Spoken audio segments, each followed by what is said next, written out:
Угли Эльга Уголь. Это очень здорово, что компания уделяет в своей социальной политике много внимания молодежи. Мы выражаем благодарность за помощь в организации фестиваля нашему официальному партнеру FGM Finance. Также благодарим за помощь в организации фестиваля нашего официального партнера авиакомпанию «Якутия» и ее генерального директора Владимира Павловича Горбунова. Благодарим партнера фестиваля алмазную компанию «Алроса» за поддержку креативной и талантливой молодежи. И выражаем благодарность за помощь в организации фестиваля нашему официальному партнеру заводу «Томск нефтепереработка». Ну, а сейчас я передаю слово моему коллеге Эрнесту Мацкевичусу. Внимание на экран, с нами на связи человек, вместе с которым у многих жителей нашей необъятной страны начинается утро. Эрнест Мацкевичус. Сразу стоит сказать, что он председатель жюри, то есть стоит с ним более плотно пообщаться. Эрнест, здравствуйте, Якутск на связи. Здравствуйте, уважаемые коллеги, здравствуйте, уважаемые друзья. Видите ли вы меня? Мы вас пока не видим, однако стоит ваша презентация, или как это можно назвать? Заставка, да. Ну хорошо, слышим. Сейчас подождем, пока подключится видеосвязь. Вот, все отлично видим. Видеосвязь я вижу, она подключилась. Да, мы вас видим. Ну, можете сказать, вам слово, в общем. Приветствую. Да, уважаемые друзья, очень рад возможности с вами пообщаться. Нас разделяют тысячи километров и часовые пояса. И, конечно, я бы очень хотел присутствовать лично у вас 27 числа в центре «Триумф», но, к сожалению, я слишком поздно заканчиваю свою работу здесь в Вестях, и поэтому просто не успеваю на самолет. Утренний рейс привезет меня уже к закрытию. Поэтому будем общаться вот так, но я постараюсь сделать все для того, чтобы наше общение получилось не менее эффективным, а в чем-то, может быть, друзья, даже более. Потому что я сейчас начинаю вот этот свой мастер-класс, назовем его так, со своего рабочего места, из своего кабинета. Мы сейчас находимся в редакции «Вестей», и я, пользуясь случаем, сейчас, пока нету эфира, хочу вам немножечко приоткрыть дверь в нашу кухню, рассказать и даже показать, как у нас что устроено. Вот только что у меня прошли совещания с руководством и информационного блока нашего холдинга, и с руководством всего холдинга. Мы как раз думали о том, что будет сегодня у нас вечером в выпуске. И я на этом совещании основной докладчик. У меня сейчас будет небольшое окошечко, как раз вот в эти 1,5 часа мы с вами успеем пообщаться. Я сначала расскажу немножко и о нашей кухне, и о нашей профессии, а потом с удовольствием отвечу на ваши вопросы.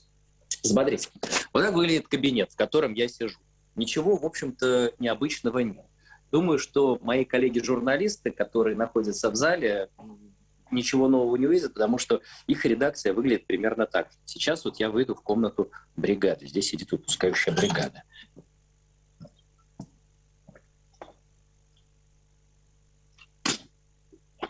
Не стал их тревожить, чтобы не пугать. Видите, как их много? Всего 2 человека. Сейчас придут еще 2 редактора. Почему?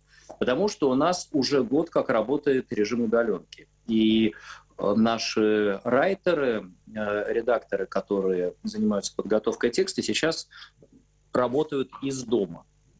Вот.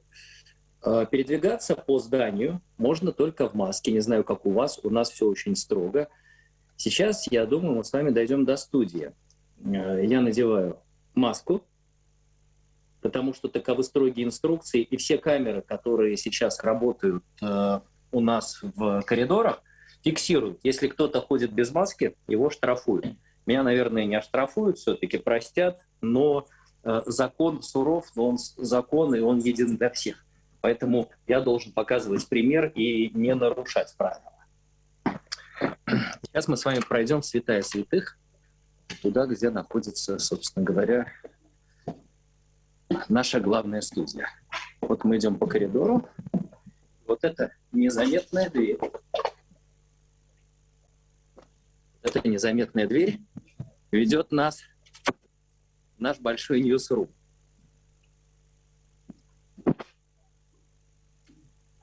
Здесь вот аппаратные, в которых проходит монтаж.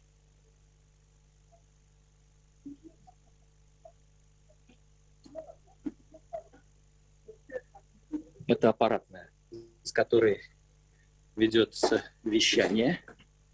Я спускаюсь по очень крутым ступенькам.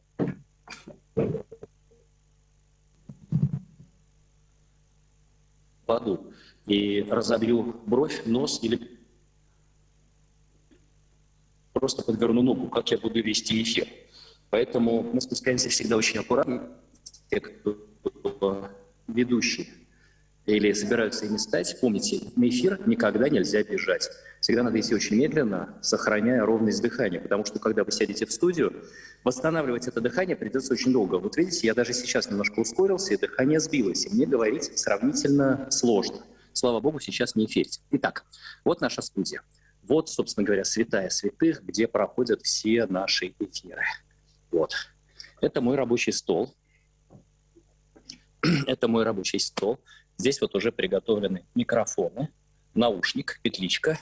Здесь в столе, если вы обратите внимание, находится вот такой два монитора, на которых видна верстка нашего выпуска. И мы, когда смотрим в камеру на суфлер, мы имеем возможность всегда внести какие-то правки.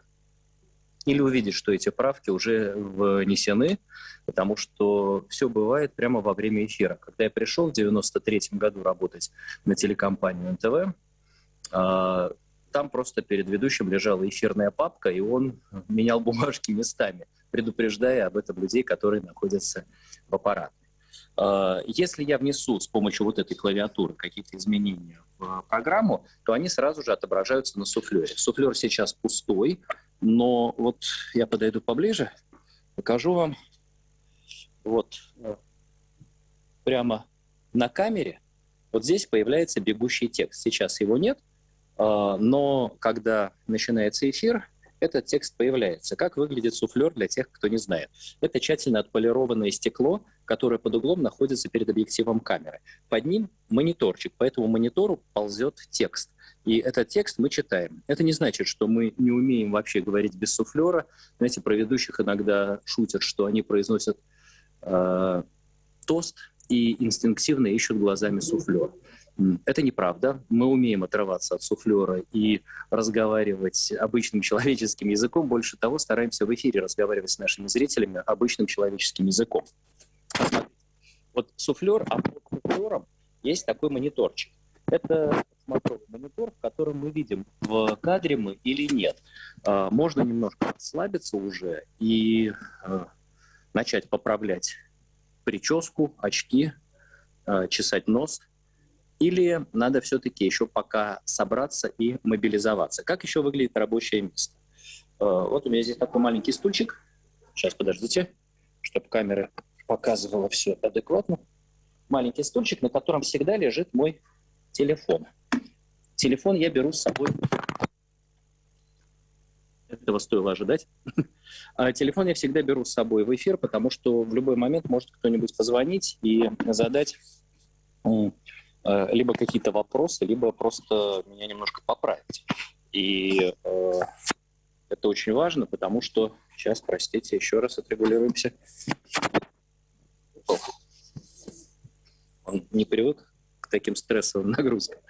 Потому что в любой момент может позвонить кто-нибудь из друзей и сказать: слушай, поправь галстук.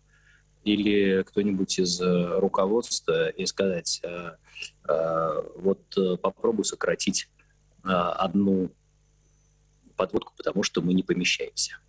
Я считаю, что наша студия самая крутая, самая красивая студия вообще в нашем информационном холдинге. Вот. Она находится на 5-й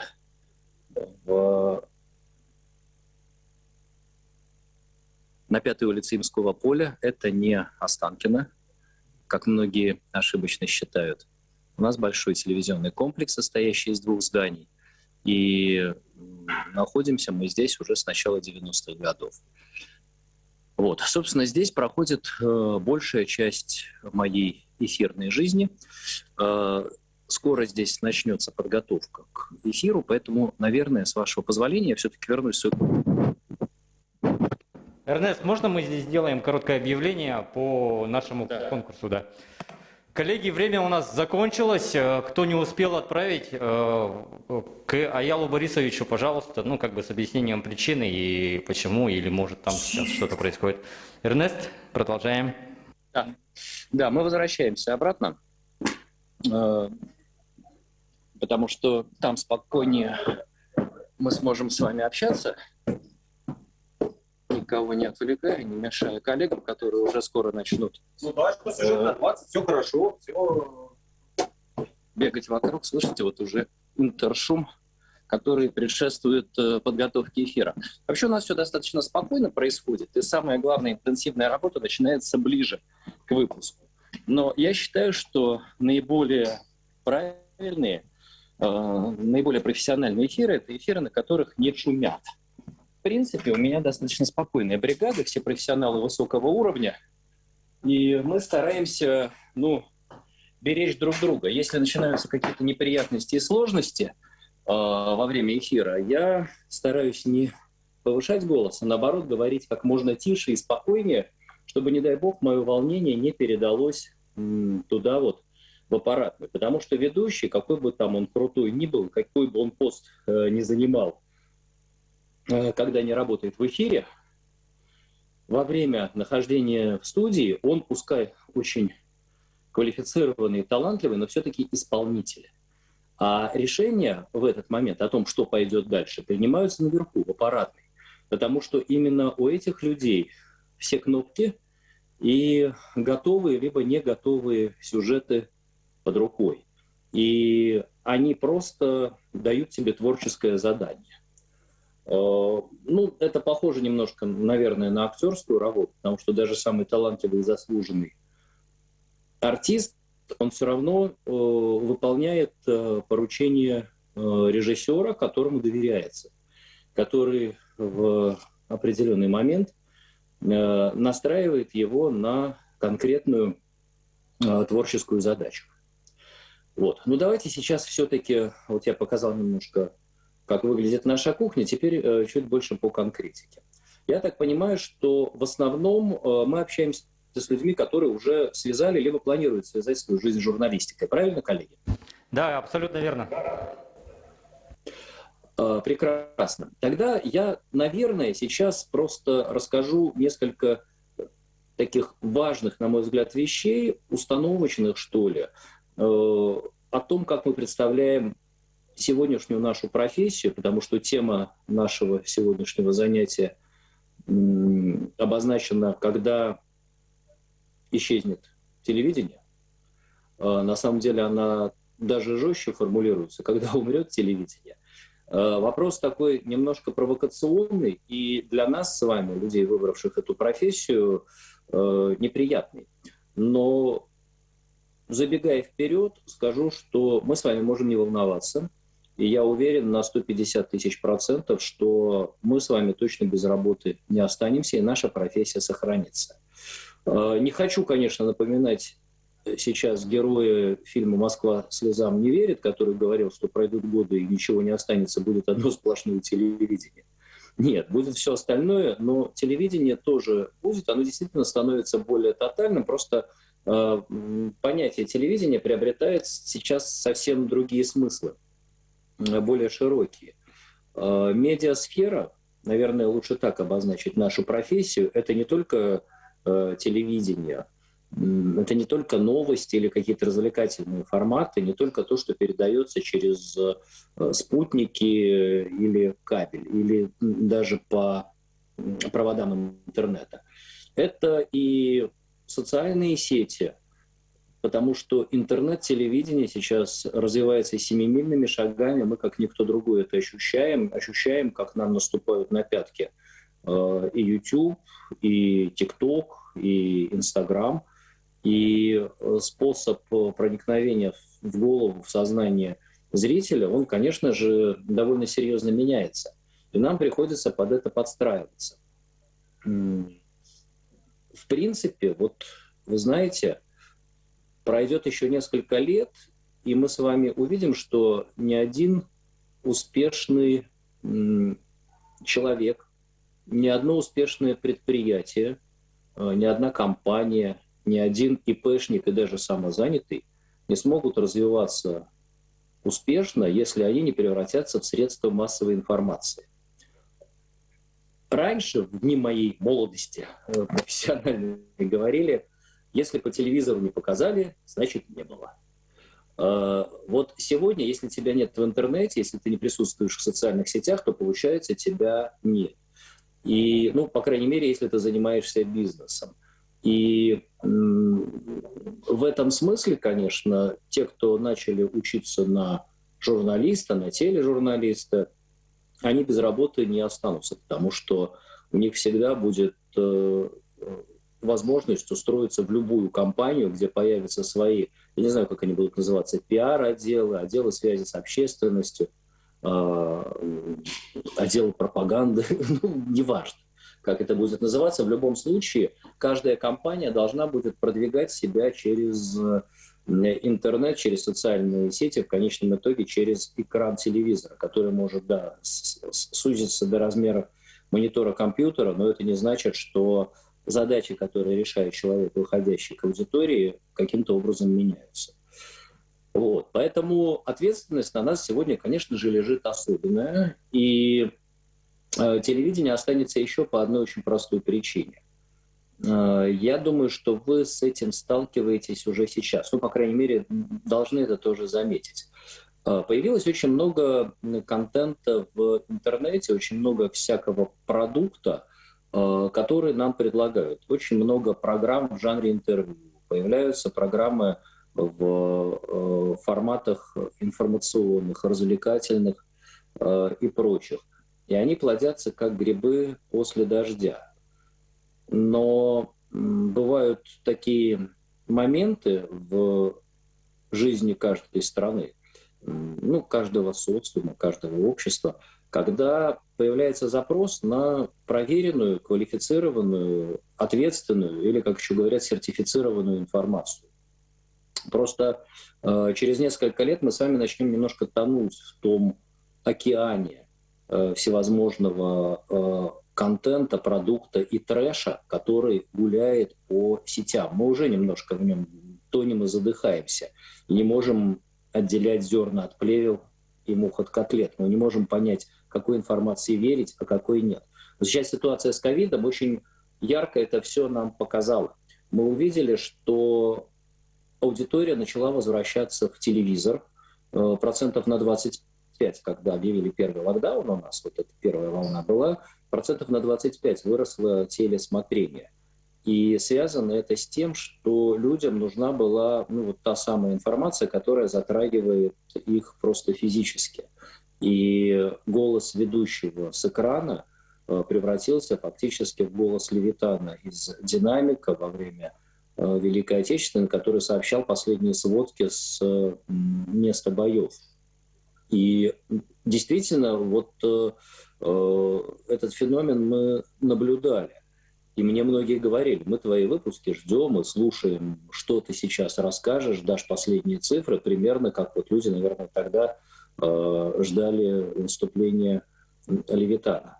Потому что информация, которую мы сообщаем, она касается буквально каждого, она касается жизни страны конкретного человека. И от этой информации зависит наша безопасность, наше благополучие, наше материальное состояние, здоровье, наше будущее в конечном итоге. И именно телевизору в этот момент, ну, сертифицированной информации начинают доверять больше. Потому что там люди, у которых есть определенная ответственность и перед законом, потому что просто так лицензию на официальные СМИ не получают, и перед обществом. В этом смысле, конечно, сейчас немного наши возможности стать средством массовой информации расширяются, потому что когда я начинал работать тележурналистом, я пришел на телевидение в 1991 году, уже 30 лет назад, получается. Вот. А в 1993 году пришел на только что сформированную, никому неизвестную еще телекомпанию НТВ, первую частную телекомпанию.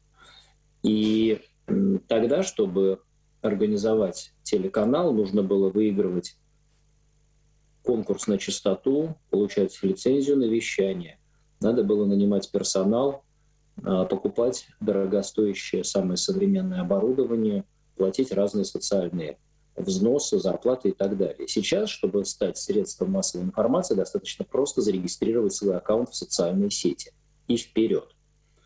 Но только дальше возникает вопрос, а какой продукт ты будешь предлагать зрителю и как собираешься его продавать?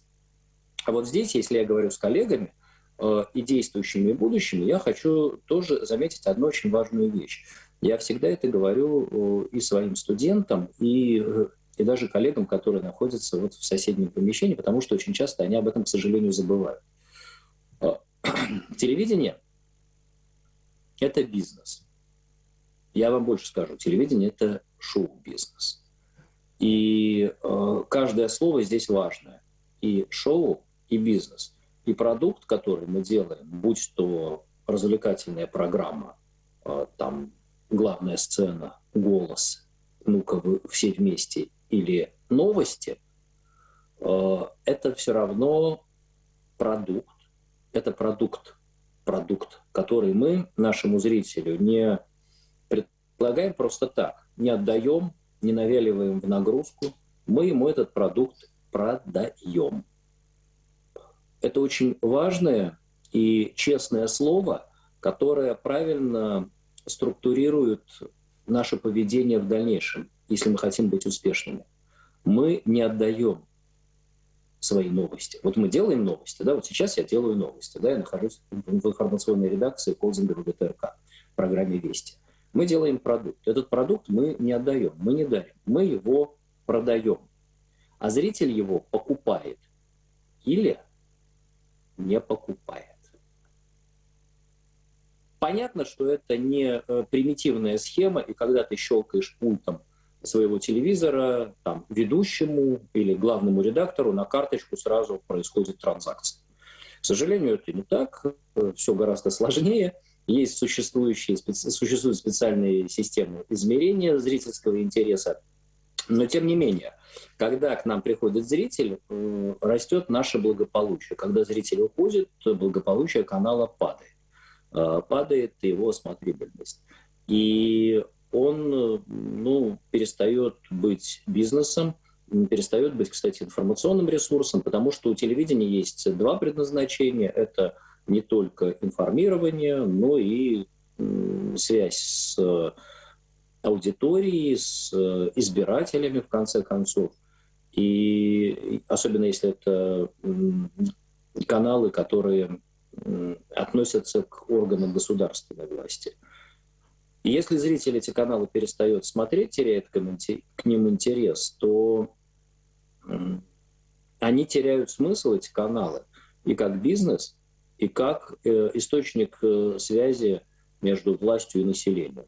Потому что население перестает просто верить этому каналу, перестает его смотреть, и все, нет больше такого канала. И в этом смысле очень важно, что да, мы зрителю предлагаем информационный продукт, который он может у нас не купить. Между каналами сейчас существует довольно суровая конкуренция. Суровая конкуренция, которая мобилизует, которая заставляет немножко иначе принимать решения о содержании, о темах, которые мы выбираем в нашу программу, немножко иначе принимать решения о способах подачи и о верстке выпуска, то есть о том, какой сюжет, какую тему, в каком месте программы мы выдаем.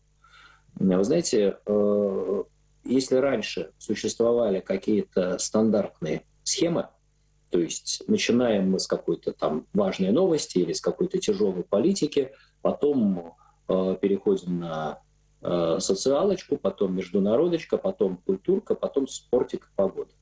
Была такая схема, она казалась очень логичной. Но вдруг в какой-то момент журналисты, которые делали программы, заметили, что их перестали смотреть. И схему надо менять. И иногда логика, которая кажется вам очевидной, не работает в таком своем примитивном приложении. И иногда надо руководствоваться какими-то другими соображениями. Как-то тренера нашей сборной «Спартака» Олега Ивановича Романцева спросили: скажите, пожалуйста, а что самое красивое было в этом матче? Вот в этом футбольном матче. И он ответил: самое красивое в этом матче – счет на табло.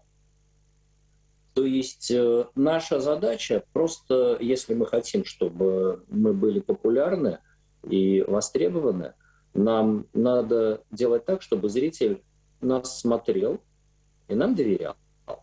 И тогда мы будем успешными, тогда мы сохранимся как субъект и информационной журналистики, и субъект политики, в конце концов, субъект влияния. Да? И СМИ станет и бизнесом, и такой влиятельной организацией, с которой считаются и избиратели, и начальники.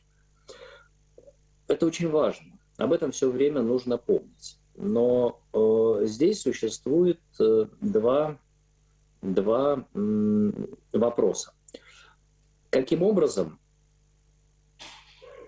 из огромного количества новостей мы выбираем то, что понадобится нашим зрителям? Как мы выбираем темы в свою программу? И дальше, каким образом их предлагаем нашей аудитории. И здесь, как, наверное, больше нигде, очень здорово подходит гастрономический принцип приготовления новостей. В принципе, приготовление новостей очень легко можно сравнить с приготовлением обеда или ужина. А информационную программу, например, с пунктом общепита, с рестораном или столовой. Потому что человек, который приходит на новости, который включает телевизор в определенное время у себя дома, он, все равно, что приходит, чтобы удовлетворить свой голод. В данном случае он приходит удовлетворять свой информационный голод. Или эмоциональный голод, если программа не информационная, а какая-то другая. Хотя должен вам сказать, что новости – это невероятно эмоциональный жанр, и не случайно я их называю шоу-бизнесом, и мы делаем все для того, чтобы зритель смотрел нас во все глаза и не мог оторваться. И, конечно, очень важна картинка, потому что телевидение – это картинка в первую очередь. Телевидение – это картинка, мы это понимаем. И яркая картинка, она сегодня заменяет все остальное. Но помимо картинки существуют же еще и эмоции, которые мы должны вызывать у нашего зрителя. То есть какие-то человеческие страсти, переживания, судьбы, трагедии, радости, глаза человеческие крупным планом, без которых никогда не получится успешный продукт, не получится успешный сюжет, фильм, и не получится качественный выпуск. Вот об этом тоже нужно все время помнить. И когда мы готовим вот это свое информационное блюдо, мы представляем себя на месте зрителя или, там, я не знаю, потребителя, который пришел сейчас в продуктовый магазин или ресторан для того, чтобы заказать себе определенную еду. И мы думаем, каким образом его накормить, насколько сбалансированным должно быть это питание, что он должен выбрать, какие там должны быть блюда. И вот мы считаем, что там должны быть какие-то холодные закуски, да, основное блюдо, горячее блюдо, салатик, соль, перчик, стопочка для аппетита, клубничка немножко, чтобы диатеза не было. Но она все равно должна быть. То есть это должен быть такой сбалансированный обед или ужин. Потому что если там будет слишком много перца, то это будет невкусно, можно обжечь гортань. И если стопка будет не одна для аппетита, тоже зритель может потерять адекватность восприятия. Да и клубникой лучше не злоупотреблять, потому что она вызывает диатез. Лучше раз в неделю, не больше, одну. Можем позволить, но не злоупотреблять. То есть вот это блюдо, оно должно быть соответствующим образом сбалансировано. Больше того, оно должно быть свежим. То есть для того, чтобы зритель захотел его потребить, оно не должно быть заветренным. У нас есть такой термин, когда говорят: а давайте вот это сюжет. Говорят: слушайте, это подогретые макароны. Да? Ну, то есть это вчерашнее блюдо. и смысла его есть уже особого нет. Наоборот, иногда с самого свежего, с самой последней новости, которая случилась буквально перед эфиром, мы начинаем программу.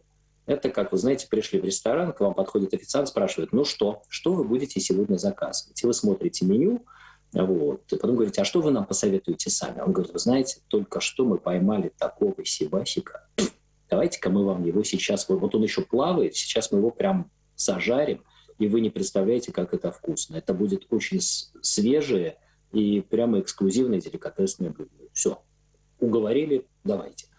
Это первое, самое свежее и вот это вот вкусное блюдо.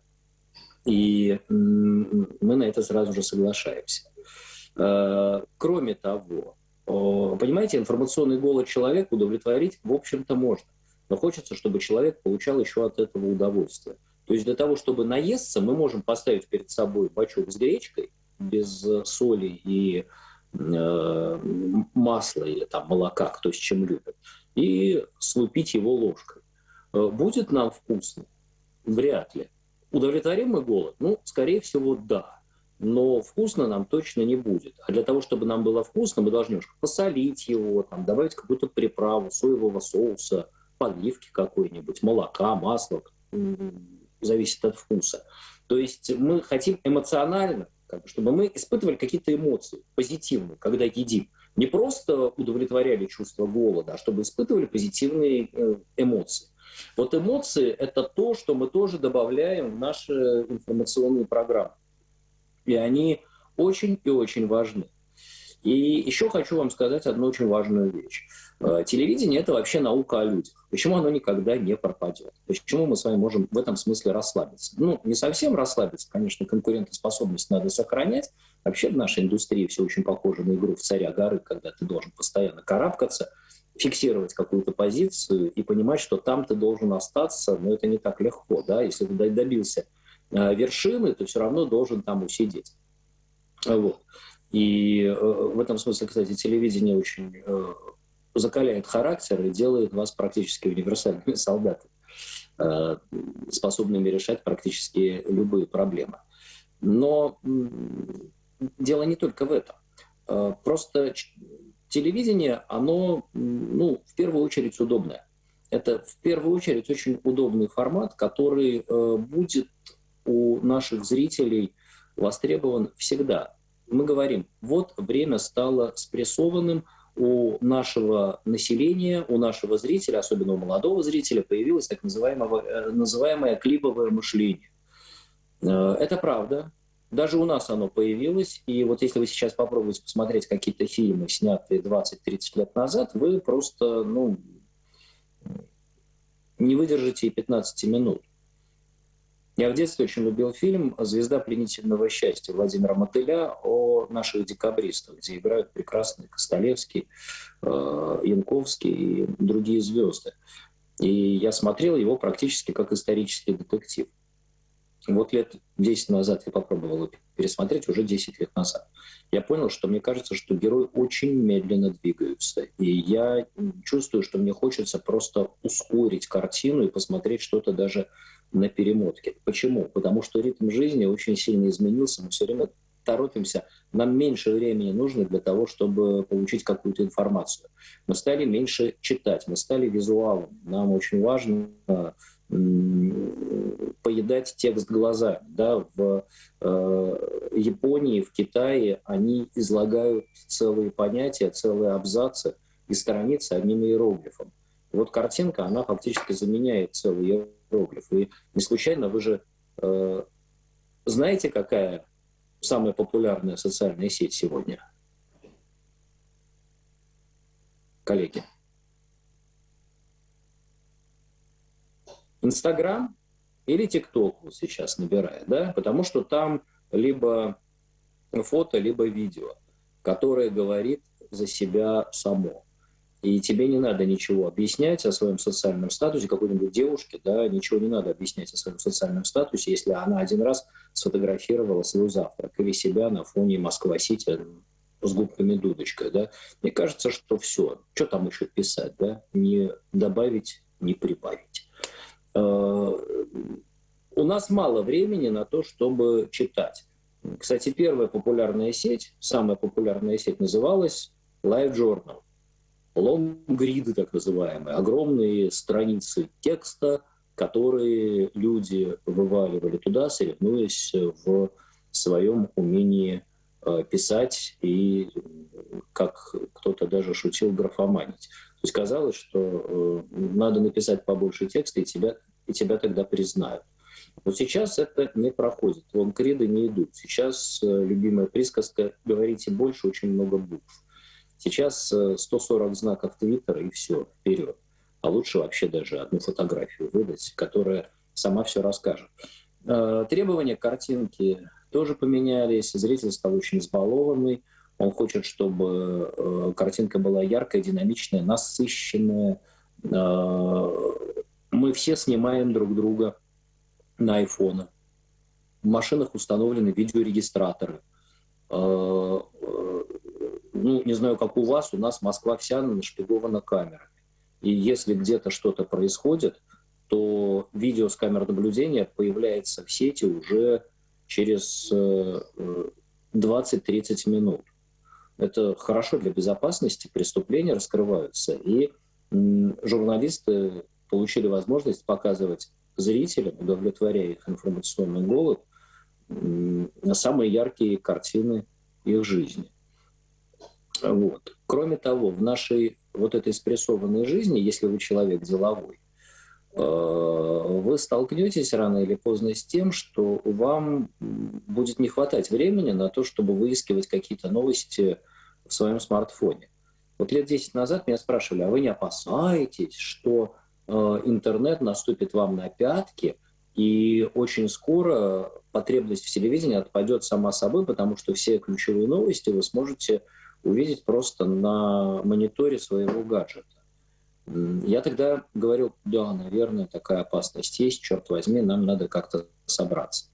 Сейчас я понимаю, что такая опасность, если есть, то она скорее мнимая. Потому что чем более вы занятой человек, причем неважно, чем вы занимаетесь в жизни, командуете дивизией, руководите страной, приводите в порядок какое-то кризисное предприятие, пишете антивирус в IT-компании, ведете новости, готовите информационный выпуск, либо работаете в Яндекс.Такси Эконом или развозите пиццу, не знаю, неважно. Чем бы вы ни занимались, вы все равно все время при деле. И у вас нет времени ковыряться в интернете, выискивая там какие-то новости. Потом, вы можете прочитать заголовки, но согласитесь, этого недостаточно. Мы все визуалы, нам надо вот это все увидеть. Нам надо не только получить сухую информацию, как из текста учебника, мы хотим еще развлечься. Скажем, учебник истории читать бывает занудно. И про войну 12 года можно очень много прочитать, но ничего не запомнить. Но если вы почитаете «Войну и мир» Льва Николаевича Толстого, то у вас визуализируются все картинки через конкретных героев. И история будет заходить в ваше сознание гораздо более эмоционально, ассоциироваться с конкретными персонажами и осядет там, поверьте, уже надолго. Вот примерно то же самое нужно делать, когда мы информируем людей, то есть мы их не только просвещаем, информируем, но и увлекаем, и развлекаем, и доставляем им определенное удовольствие. Во-первых, потому что конкуренция, во-вторых, потому что в этом, в какой-то степени и наша миссия. Так вот, занятой человек, чем бы он ни занимался, скорее, чем ползать по интернету, найдет просто место в сутках, вечером скорее всего, когда он придет домой, сядет ужинать, это будет в 6 часов вечера, в 7, 8, 9, лучше в 8, когда программа «Вести» выходит. Наложит себе тарелку макарон по-флотски, щелкнет пультом, и там в этом окошке в мир специальные, интеллигентные, приятные, телегеничные, образованные, хорошо обученные люди расскажут вам о том, что произошло в его стране, в его мире, в его городе, в его подъезде, в конце концов. Проинформируют, объяснят причинно-следственные связи, развлекут, заставят тревожиться, сопереживать, где-то улыбаться, где-то бояться, где-то печалиться, успокоят, и в конце концов человек встанет от телевизора с чувством удовлетворенного не только физического голода, когда он доест свои макароны, но и с чувством удовлетворенного голода информационного. И наша задача, чтобы больше ему не хотелось смотреть еще что-то, чтобы он встал и сказал: да, это круто, это вот прям мне очень понравилось. И добавить, собственно, к этому нечего. Вот программа, которая сможет эту нишу занять, она и будет успешна. Тут еще, друзья, очень важно, конечно же, кто будет это все рассказывать. Я уже сказал, что телевидение — наука о людях, и когда зритель включает телевизор, он хочет получить какую-то информацию оттуда о человеке, то есть о себе. Причем вот из любой программы, поверьте, из совершенно любой программы он хочет получить информацию о человеке. Даже если программа называется «В мире животных», он все равно ждет информацию о человеке. Потому что, глядя на сложные взаимоотношения слонов с бегемотами или бабочек с тараканами, я не знаю, он все равно будет экстраполировать эти сообщения на свою жизнь, на наш человеческий социум. Он будет говорить: надо же, как у них. Смотрите, практически как у нас. А вот этот дятел очень похож на моего начальника. И мы запускаем какие-то мыслительные и эмоциональные процессы в сознании зрителя, не оставляем его равнодушным. Потому что самый страшный наш бич, самая тяжелая беда — это, конечно, равнодушный зритель. Вот этого допустить нельзя ни в коем случае. Ну и сейчас вот я, перед тем, как завершить уже, может быть, свою вступительную часть, вот еще о чем скажу. Во-первых, роль ведущего в этой связи, конечно же, возрастает многократно. И не просто возрастает, она будет сохраняться. Человек в кадре, который разговаривает с аудиторией, будет нужен всегда. В противном случае мы бы уже давно новости смотрели без ведущего, просто сюжеты бы шли с закадровым текстом, шторкой сменяя друг друга, появлялись бы, может быть, какие-то субтитры, и все, не более того. Тем не менее, смотрите, сидит ведущий в кадре, пропускает это все через свою душу, через свой бэкграунд, через свои глаза, через свои интонации вкрадчивые. Появляется корреспондент с микрофоном в кадре на конкретном месте, там, я не знаю, у подножия извергающегося исландского вулкана Эяфьятла-Юкуды, и рассказывает о том, какие переживания сейчас испытывают местные жители, и сейчас начинается эвакуация. И зритель видит его глаза, и ему это нужно. Больше того, у человека из телевизора все равно остается образ, знаете, носителя такого некого сакрального знания. Это еще с советских времен идет. Понятно, что десакрализация уже произошла довольно серьезная, но все-таки она остается. И если ты сидишь в телевизоре, если тебе доверили там новости рассказывать, значит, ты точно знаешь больше.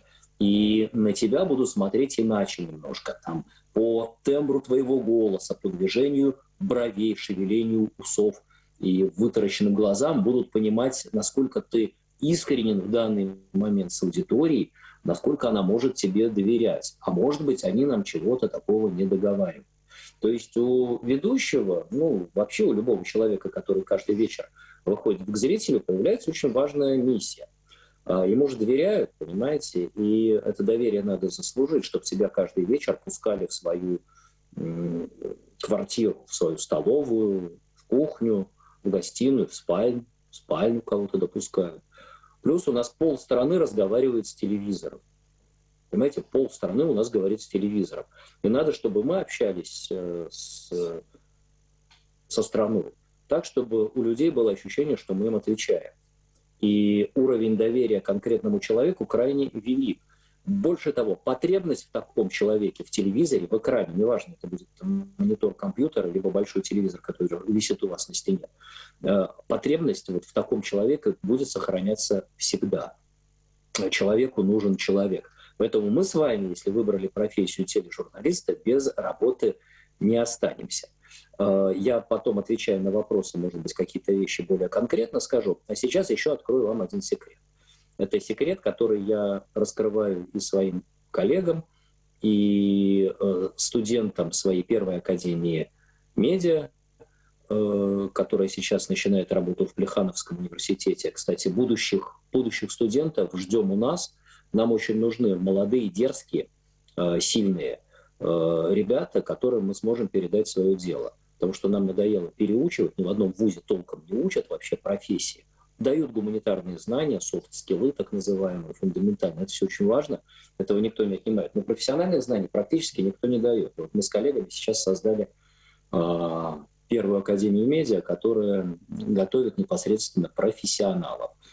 И профессию мы будущим журналистам и медиакоммуникаторам начинаем давать уже с первого года обучения. Вот сейчас в июне у нас будет набор студентов на базе Плехановского университета. Институт первой академии медиа, имейте это в виду, будущие студенты.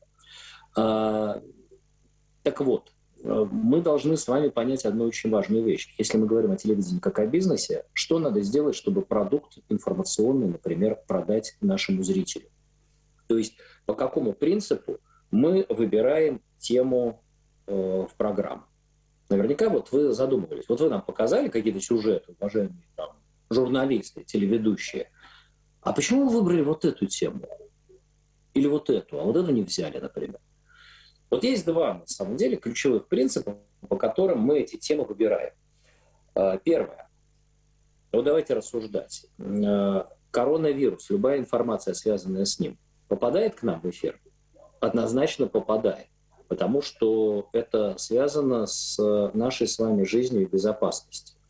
Там ледяной дождь, который идет в нашем районе, попадает? Попадает. В Москве прошел ураган, который повалил рекламные щиты, перевернул остановки, оборвал провода, половина транспорта не ходит наземного. Попадает? Попадает. Безусловно, потому что это наша безопасность, это наша жизнь. Не знаю, изменились правила ОСАГО. Попадает? Попадает. Или там появилась новая схема мошенничества. Вот сегодня мы будем рассказывать о том, что появилась новая схема мошенничества с клиентами банков по телефону. Вам звонят и говорят: ой, вы знаете, мы вам только что по ошибке перевели 400 рублей. И действительно, там, вы видите какой-то незнакомый перевод от незнакомого человека. Вот. Дальше этот человек вам пишет или звонит и говорит: простите, пожалуйста, я вам сейчас по ошибке перевел деньги, вы бы не могли мне их вернуть. Вы говорите: да, конечно. Он говорит: сейчас я вам расскажу, как. И дает вам инструкцию, по которой вы отправляете ему свои личные данные, и дальше он завладевает ими и ворует у вас все деньги, которые находятся на счету. Вот сегодня мы будем об этой схеме рассказывать, что нужно делать, чтобы не потерять деньги, как реагировать на подобное обращение. Вот. Появляется эта тема в эфире? Конечно, появляется. Да? Это такой очень важный ликбез, связанный с нашей с вами финансовой безопасностью. Поэтому мы такую тему, безусловно, выбираем. Но есть другая группа тем, ребят, которая напрямую не затрагивает нас. Вот первая группа тем, она вторгается в наше с вами личное пространство, она касается нашей с вами жизни. От нее очень и очень многое зависит. Но есть другая группа тем, которая напрямую в наше личное пространство вроде бы не вторгается. Ну, например, нашу сборную снимают с Олимпиады. Или нам запретили на Олимпиаде исполнять наш российский гимн. А вот сейчас запретили исполнять еще и «Катюшу» даже. Попадает это? Ну, попадает, конечно. Или когда наших паралимпийцев убрали. Но это вообще вопиющая история.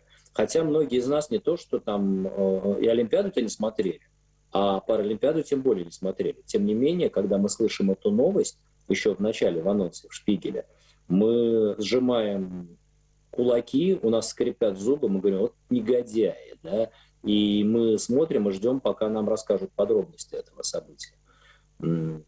Или, наоборот, наша сборная выиграла какой-нибудь чемпионат. То есть, казалось бы, эта новость напрямую нас с вами не задевает. Ну, вот так, объективно, да, вот нам по-человечески, физически, нам от этого ни жарко, ни холодно. Но эта новость очень многое меняет для нас. Она затрагивает нас эмоционально.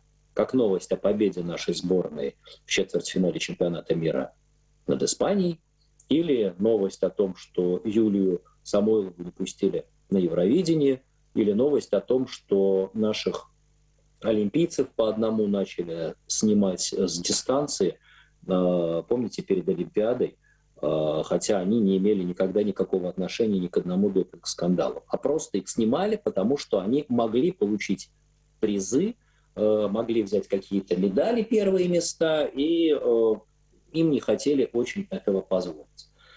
Вот это эмоциональные новости, затрагивающие наш эмоциональный фон. И они тоже попадают в эфир, потому что они не оставляют зрителя равнодушным.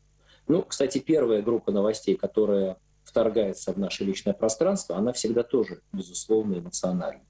Если вам на ногу упал канализационный люк, то этот люк, безусловно, вторгнется в ваше пространство личное, но он еще вызовет в вас очень серьезную эмоциональную реакцию, которую вы начнете озвучивать практически мгновенно.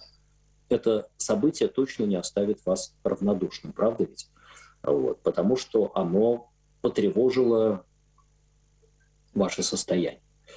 Вот два этих главных принципа.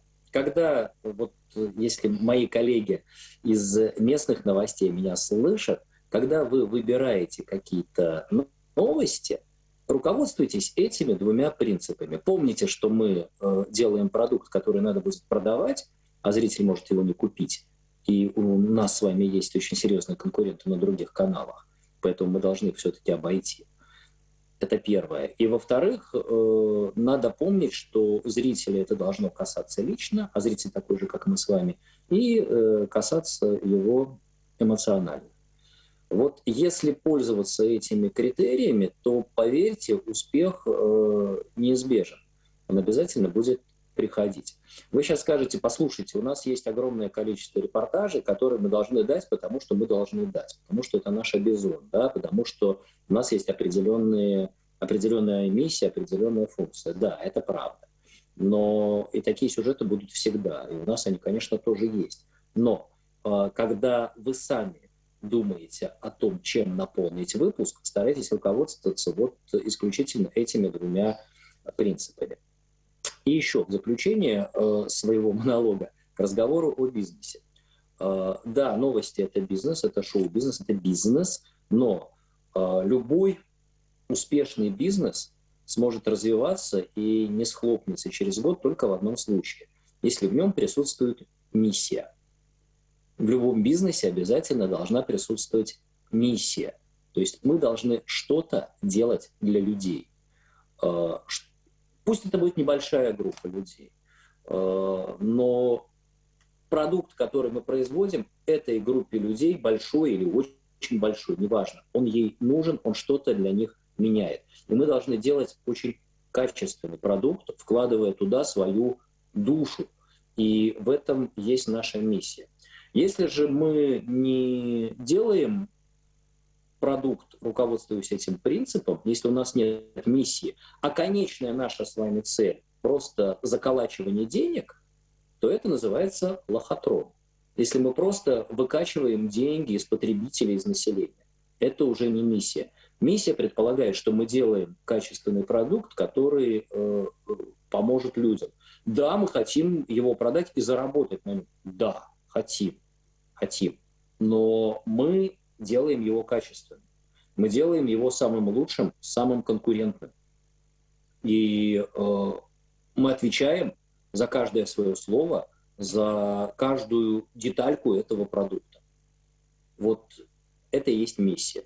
Если мы ею руководствуемся, то мы неизбежно будем успешны.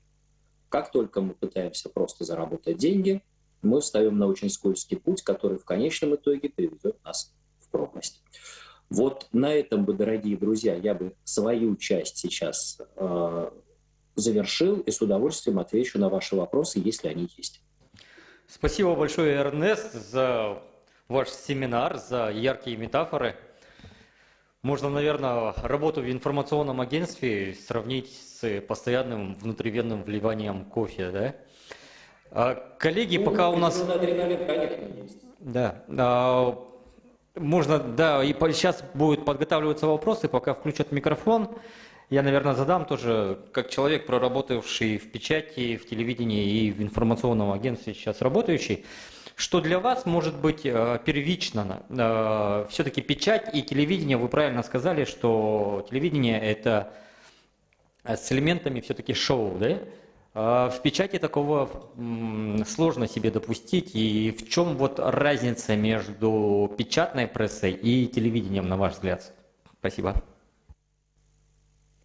Разница огромная. В печатной прессе, ну не только в прессе, вообще в печатном слове мы даем простор нашему воображению. То есть у нас есть достаточно ограниченное число выразительных средств. Это, собственно, белый лист бумаги или монитор компьютера и буквы и знаки препинания. А когда мы с вами визуализируем это все, мы немножко человеку подменяем воображение и заполняем.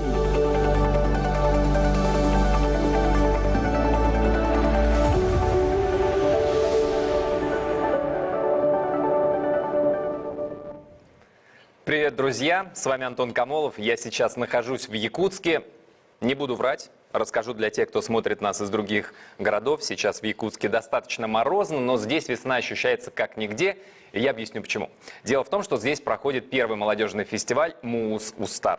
«Муус Устар» в переводе с якутского означает ледоход. Ну, вообще, как бы ледоход, он знаменует собой переход от зимы к весне. Это такой яркий символ того, что наконец-то тепло приходит и весна победила зиму. Не удивляйтесь, если в ближайшее время температура, окружающая температура, повысится на несколько градусов. Это все благодаря самому фестивалю и, конечно, участникам этого фестиваля. Это все наша молодежь, которая стремится покорить мир как можно быстрее.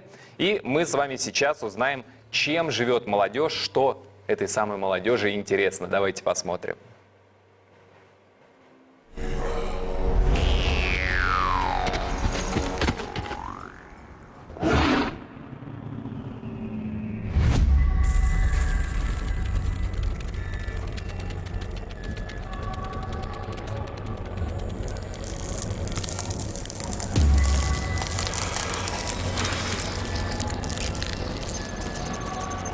Республика Саха-Якутия – это более 3 миллионов квадратных километров. Свыше 984 тысяч человек и бесконечное число возможностей для твоего развития. Сегодня ты определяешь, каким будет будущее нашей республики. Ярким, инновационным, перспективным. Твой талант – это свет, а свет заряжает своей энергией все вокруг. Ты движешься вперед, и вместе с тобой преображается мир. Зима уступает место весне, подснежники прорываются сквозь снег.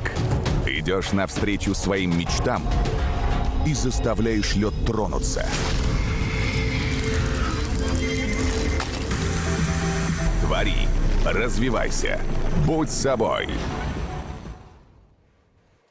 Ну что, у меня для всех вас есть хорошая новость. На протяжении всей нашей трансляции, на протяжении всего финального шоу фестиваля «Муус Устар» вы можете стать его частью, стать не просто зрителем, но и, можно сказать, соучастником. Что нужно для этого сделать? Вы можете себя увидеть в онлайн-трансляции, если выложите свое фото с хэштегом «Муус Устар». В одно слово «Муус Устар» пишется, я думаю, на экранах вы сейчас видите, как это правильно пишется. Делитесь информацией о фестивале в своих соцсетях, рассказывайте о нас своим друзьям, можете их, естественно, тегать, чтобы как можно больше увидело эту информацию. Мы будем выводить время от времени фотографии наших зрителей, которые активные зрители, будем выводить в наш эфир. Ну а сейчас я передаю слово нашему корреспонденту в городе. Алексей, тебе слово.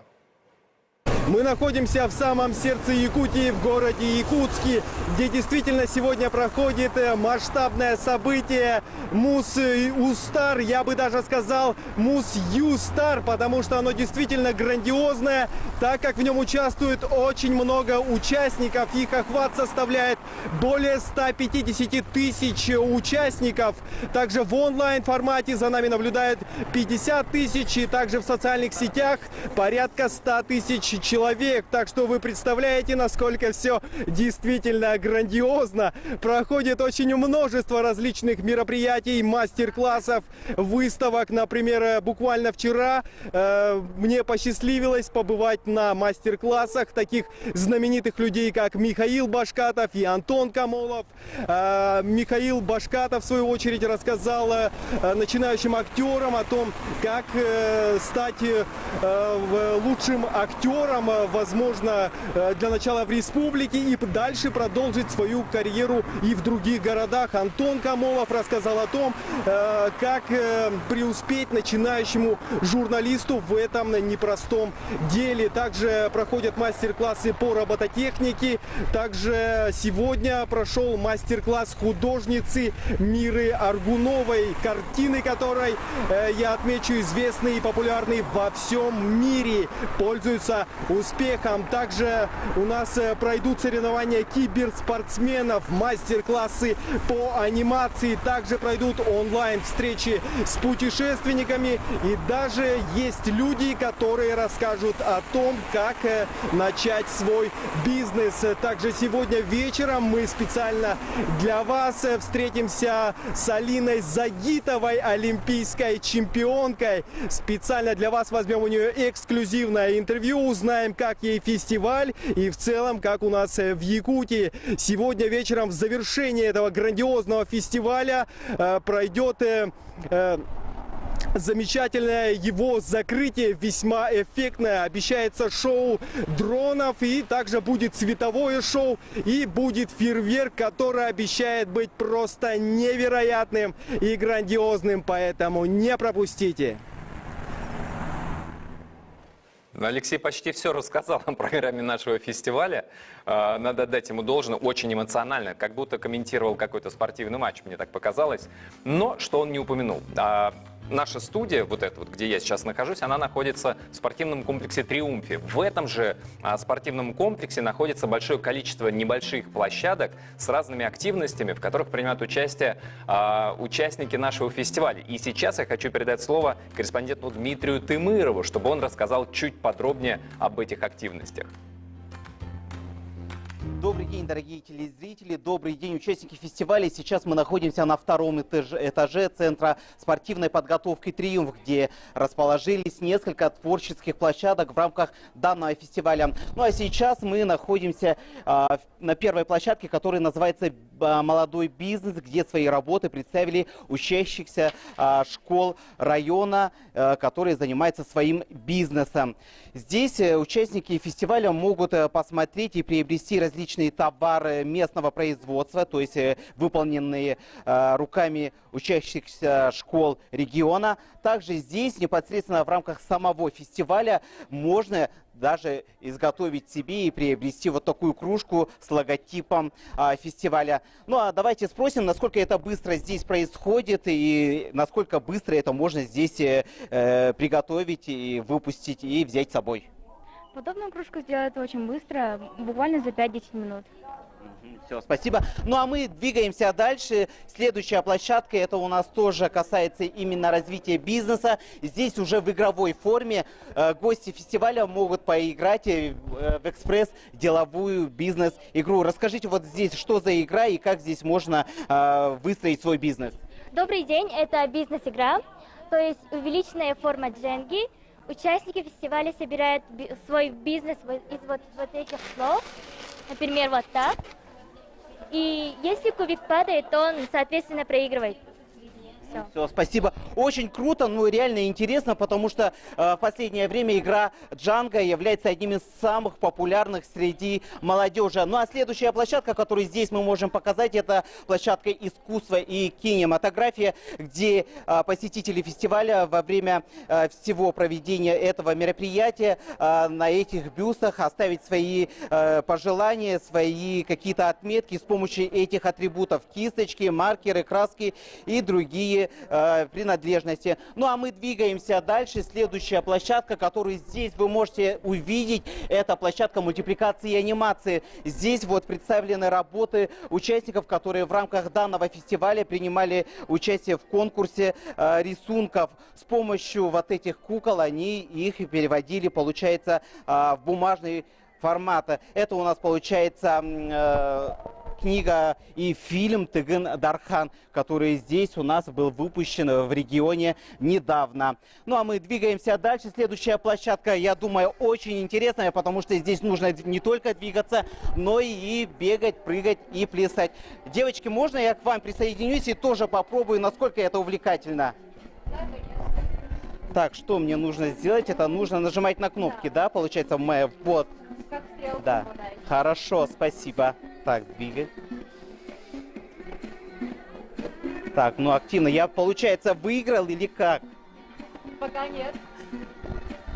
Ну это реально увлекательно. Я думаю, то, что участники фестиваля это оценят. Ну а мы двигаемся дальше и попадаем на следующую площадку. Называется Якутия Travel. Вы, как все вы знаете, Якутия у нас славится различными туристическими маршрутами и туристическими зонами.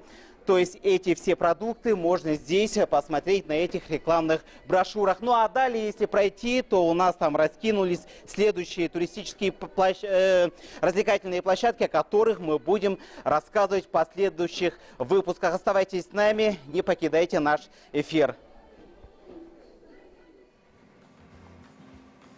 Ну а сейчас у нас в студии появляется первый гость. Это председатель правительства Республики Саха-Якутия Андрей Владимирович Тарасенко. Он очень много сделал для того, чтобы фестиваль состоялся. Андрей Владимирович, здрасте. Здравствуйте.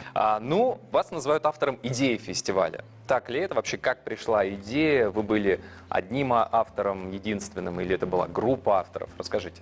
Ну, у нас команда, огромная команда. Это команда и глава, и правительство, которое сегодня воплотила вот этот фестиваль и создала его, потому что одна из кульминаций, я сколько-то раз говорил, кульминация алых парусов, это подход самого корабля, который в надежде, все ждут молодежь, которая вот выпустилась, и у них уже впереди большая дорога, и чтобы уйти на это, войти в эту большую дорогу, корабль их перевозит. Символично, да, как символ, конечно. А у нас кульминация, это сегодня выход подснежника, который сквозь лед разрывает. Этот лед поднимается и зацветает. Это вот наша молодежь. То есть она дает сегодня возможность, таланты, которые у нас сегодня в Якутии есть, молодые таланты, они, как этот цветок, поднялись сквозь лед, встали. И вот я сейчас хожу по площадкам многим, которые мастер-классы дают и так далее. И красивые, хорошие тенденции, то, что сегодня молодежь хочет идти вперед, взрослеть. Конечно, хочет. Она еще за пандемичный этот год, я думаю, застоялась, что любит свою землю и хочет Конечно. на своей земле это все делать, понимаете? Не надо выезжать куда-то, уезжать, надо здесь оставаться и создавать, и созидать. А сложно было продвинуть идею фестиваля? Сложно ли было технически подготовить? Какие были вообще сложности? Мы думали, как вот, знаете, лето забрало, соответственно, Питер забрал. Многие другие тоже не подходили, не осень, а хотелось, чтобы свое. То есть мы говорим об арктической части своей страны. И, соответственно, еще такого арктического праздника не было молодежного. Вот мы его и с помощью... То есть это не случайная дата, это такое прям расставляли, что называется, по календарю? Да, смотрели. Ага. А технически, насколько, потому что получилось это фестиваль масштабный, я не знаю, вы изначально планировали, что это будет несколько дней, что это будет серьезное, грандиозное шоу в финале, такая кульминация? Ну, видите, оно и пандемия, и так далее, многое, что здесь смущало, и доставка оборудования. И хочется же, мы же не просто хотим там провести праздник на пальцах. Мы хотим использовать технические средства, которые сегодня доступны и которым пользуются многие уже и страны, как арабы, там, Китай. Поэтому и хочется новшества, и дроны, и хочется сегодня в робототехнике и так далее, и даже передачи эфира, телемосты, потому что мы хотим заявиться на всю страну. о том, что сегодня есть артическая молодежь, которая достойно сегодня пополняет все ряды страны. Вот, кстати, про молодежь. Расскажите, на ваш взгляд, насколько вот нынешняя молодежь, нынешние ребята, да, кто там заканчивает школу, учится в институтах, насколько они отличаются от молодежи 10-летней давности, 20-летней? Ну вот я был когда-то тоже молодым, я вам скажу, что да. Серьезно? Да. И в действительности вот, мы были в каком-то шаблоне, жили, что вот завтра, как говорят, у нас будет телевизор, холодильник, то есть все этапировано как-то. Ты знал, что ты едешь уже служить или там работать в какой-то удаленный уголок, а здесь у молодежи сегодня такого стандарта нету. То есть только от собственного таланта. Как ты себя покажешь, как ты проявишь и что ты сегодня, какой задел получишь в обучении. И такое стремление, я смотрю, и жажда жизни, получения этого таланта. Я не могу не задать этот вопрос. Вы же наверняка очень много работаете с разными делегациями, не только в рамках МУС, УСТАР, вообще в принципе. Вот люди, которые приезжают из других городов, из других регионов России, может быть, из-за границы, какие-то есть стереотипы о Якутии, о Якутске? Вот самые нелепые, которые сталкивались, с которыми вы сталкивались? Вот, знаете, вот стереотипы, вы правильный вопрос такой задали. Вот я сегодня увидел, показывают мультфильм «Суворов», разработчики. Они говорят, мы вот выбрали из толпы наступающих солдатов, выбрали там русского Ивана, который влюбился, и, соответственно, он сюжет этот на фоне исторического события, патриотического события. То же самое вот я сижу и думаю, так в этом массе солдат был якутянин, который тоже может влюбиться, также может двигаться. Но мы говорим теперь, вот с Башкатом тоже говорили, с Борисом о том, что, Машковцем, говорили о том, что а давайте в преддверии события, потому что события освобождения в свое время Европы Суворовым там, и так далее происходило и на море. Был Ушаков, который с моря атаковал. Давайте найдем матроса, якута, который в событии в этом участвовал, ну и создал какой-то сюжет какой-то. Да, конечно, найдем. Хорошо, спасибо большое, Андрей Владимирович. Наш эфир продолжается. Сейчас мы проведем небольшую экскурсию. Это, собственно, не совсем экскурсия, это квест. Но квест называется «Экскурсия по городу», по Якутску.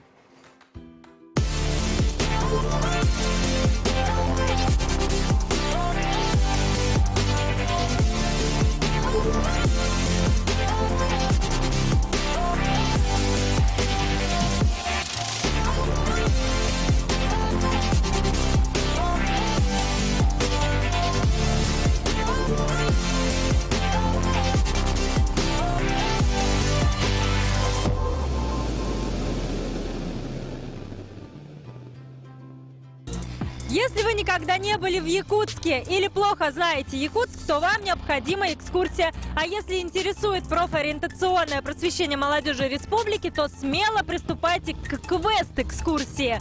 Ну что, поехали с нами, скоро все узнаете.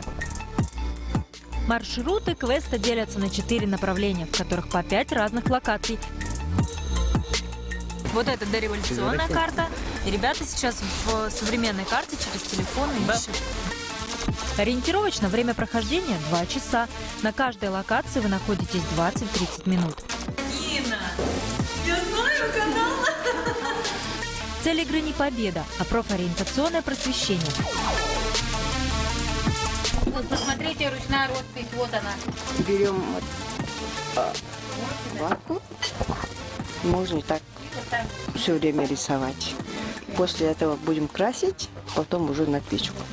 Но по мере исполнения заданий и мастер-классов организаторами будет определен один победитель с каждой команды. Итого 8 человек получат сертификаты на посещение музея «Россия. Моя история». Целью квеста-экскурсии является профориентация молодежи республики. Как вы считаете, предпенсионному возрасту подойдет такая квест-экскурсия или это слишком уже будет очень ярко? Нет, каждому, даже если этот человек пожилой, все равно будет интересно узнать историю о Якутии. А у тебя какие были впечатления? Очень веселые, мне все понравилось, особенно угадывать, какую еду нам показывали на карточках. И на этой веселой ноте... Музыстар!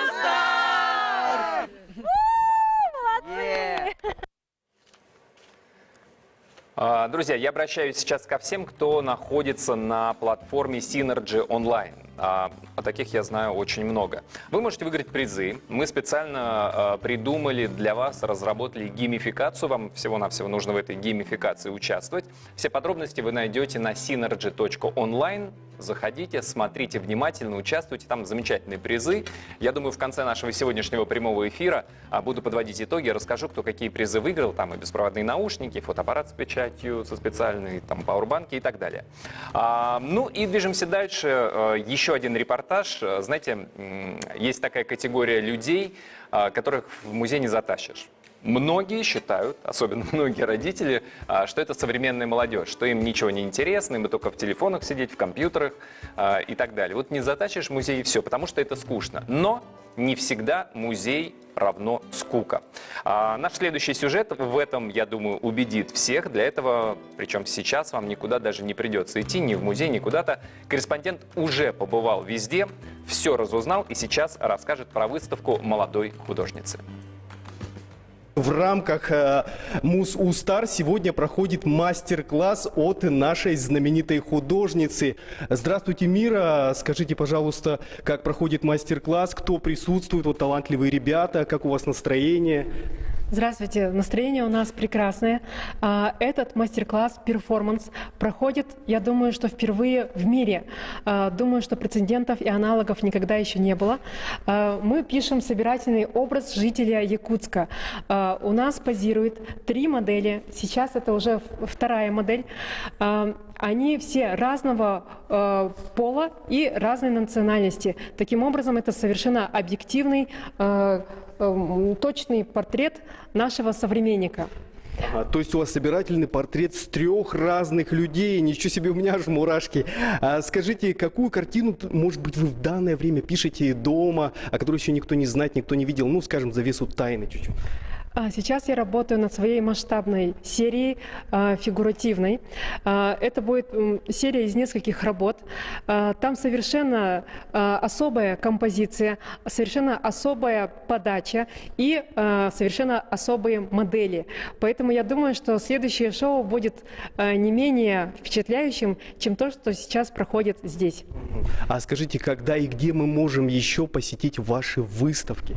Ближайшие выставки запланированы в Новосибирске и Владивостоке.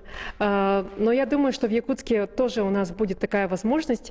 Пожалуйста, следите за новостями на моей странице в Инстаграм. Ага, хорошо, спасибо огромное, Мира. Ну, также хотелось бы добавить пару слов. Как вы заметили, она очень замечательная, прекрасная и красивая девушка. Пожелаем ей успеха и также творческим ребятам, чтобы у них все получилось. Такое чувство, что рядом с Мирой каждый может стать художником, но на самом деле это не так. Вот выставка продлится до 18 апреля, так что обязательно приходите, вы точно не пожалеете, потому что нам нужно приобщаться к искусству. Конечно, надо приобщаться к искусству. А сколько разных видов искусств существует? Пожалуйста, вот про живопись мы только что поговорили и узнали. Но из всех искусств для нас важнейшим является что? Кино. Кино — это актеры, конечно же, и сейчас мы с вами перенесемся на мастер-класс актера Михаила Башкатова. Михаил, конечно, не только актер, но именно актерский мастер-класс, мастер-класс по актерскому мастерству Михаил провел здесь, в Якутске. На сцену попал. Мы находимся в Синема-центр на мастер-классе по актерскому мастерству, который ведет Михаил Башкатов. Слушайте, здесь очень интересно. Все 2 часа юные актеры с замиранием сердца слушали своего кумира, задавали ему интересующие вопросы и получали развернутые ответы. Что-то в себе меняешь, и внутри у тебя все меняется. Ну, то есть ты представляешь, какой, допустим, вот этот твой герой, какой он, как он выглядит. И вот от того, как он выглядит, у тебя неизбежно и внутри меняется. При подаче заявки на участие в мастер-классе Михаила Башкатова там был такой вопрос: почему именно я? Что же написала ты? Актерство — это культура прежде всего, и, как сказал Михаил Сергеевич, это ответственность. И я хочу нести ответственность за Якутию и в дальнейшем создавать что-то новое, творить, потому что будущее в наших руках находится. Я актер ощущений, то есть это ближе, наверное, к чеховской системе, когда ты идешь как бы от ощущения правильно, ты делаешь неправильно, то есть ты в каком-то для себя задаешь какие-то эти рамки, коридор какой-то, и в нем так и в нем импровизируешь. Для меня было важно получить обратный отклик, как от человека, который в театральной сфере занимает достаточно такое влиятельное место, получить обратный отклик в плане работы над ролью, в плане мотивации и то, что нужно именно молодому, перспективному актеру для воплощения своей роли. Но мне кажется, что надо играть. Не надо превращаться в другого человека и жить его жизнь. Вот так актеры многие сходят с ума, действительно. Они, типа, да, он там ушел и не вернулся. То есть вы можете забраться в другого человека, как актер, там, да, себя, да, построить там себе этот домик. Но надо знать, как оттуда выбраться, вернуться к себе. Мне интересна эта сфера, и тем более мой любимый актер все так интересно и подробно рассказывал. Можно было вживую задать вопрос, который меня всегда интересовал, и он бы ответил. И живое общение, ну, это самое лучшее. Дальше вам все сложнее и сложнее будет заставлять себя учиться чему-то новому, пробовать что-то новое. Каждое там, не знаю, освоить новый навык, для вас это будет целая история, восхождение на гору, к которому нужно подойти, там, не знаю, купить снаряжение, там, карты, там, почитайте. Сейчас вы можете просто взбежать на эту гору вот так за раз, и все. Поэтому дерзайте, делайте. Удачи вам. Спасибо. Спасибо. Вот если бы вы подавали заявку на свой мастер-класс, что бы ответили вы? Если бы я хотел попасть на мастер-класс не к Михаилу Башкатову, а к какому-то человеку, который мне действительно интересен, хотя я себе интересен, я бы, наверное, написал, что у меня есть вопросы, на которые я хочу получить ответы, которые помогут мне стать лучше в своем деле. Вообще, молодцы ребята, они интересовались действительно важными вещами. И видно, что они погружены в тему, что они уже что-то делают. И у них вопросы не как начать что-то делать, а как сделать это лучше, как вообще стать лучше. Может быть, вы научите меня смеяться или плакать? Какая должна быть манипуляция? Откуда? Из души, из сердца? Что надо делать, чтобы я вот прямо сейчас захохотала, как оперная певица? Что такое смех? Это выдох. Это выдох со звуком. Да, но мы только еще глазами улыбаемся и ртом, как будто у нас хорошее настроение. Да? Типа, да?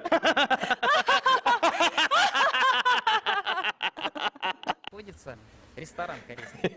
Я бы испугался, если честно, если бы со мной вот так вот мне в лицо Михаил Башкатов бы хохотал с такой интенсивностью. Но корреспонденты и корреспондентки в Якутске очень смелые и отважные люди. Мы находимся сейчас в спортивном комплексе «Триумф». Здесь уже начинают собираться зрители. Вообще надо сказать, что несмотря на то, что здесь концертная часть начнется чуть позже, пока мы только, скажем так, разгоняем нашей видеотрансляции, концерт начнется чуть позже, но зрители уже за несколько часов начали собираться вокруг, заходить внутрь, пытаться пройти на площадку, посмотреть, что здесь происходит. А здесь, естественно, и саундчек был, и все что угодно, все, что сопутствует большому мероприятию, большому концерту. Вот видите, зрители уже постепенно начинают занимать места. Кстати, надо сказать, что регистрация гостей, которые хотели сюда попасть, мы, к сожалению, вынуждены были ее остановить чуть ли не за неделю до сегодняшнего мероприятия, потому что у нас банально закончились места. Естественно, есть серьезные ограничения, вы сами прекрасно знаете, поэтому мы не можем столько гостей посадить, сколько нам хотелось бы, сколько хотелось бы зрителям, но, тем не менее, вот, как видите, уже ребята собираются.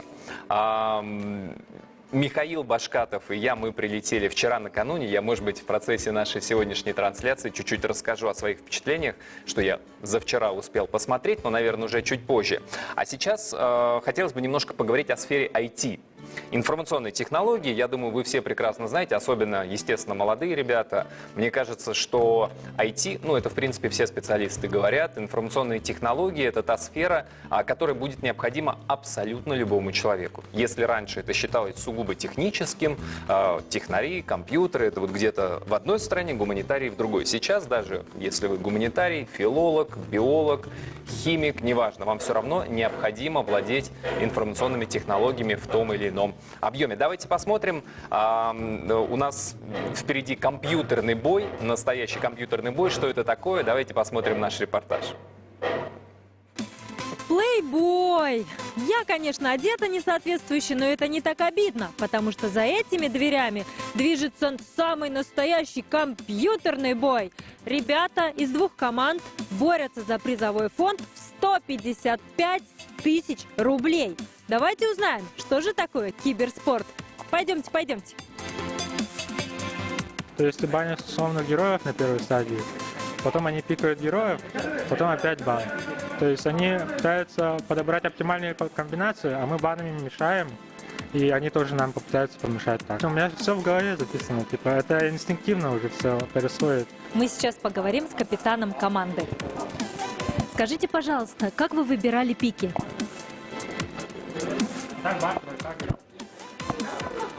Скажите, пожалуйста, какая у вас сейчас применяется тактика?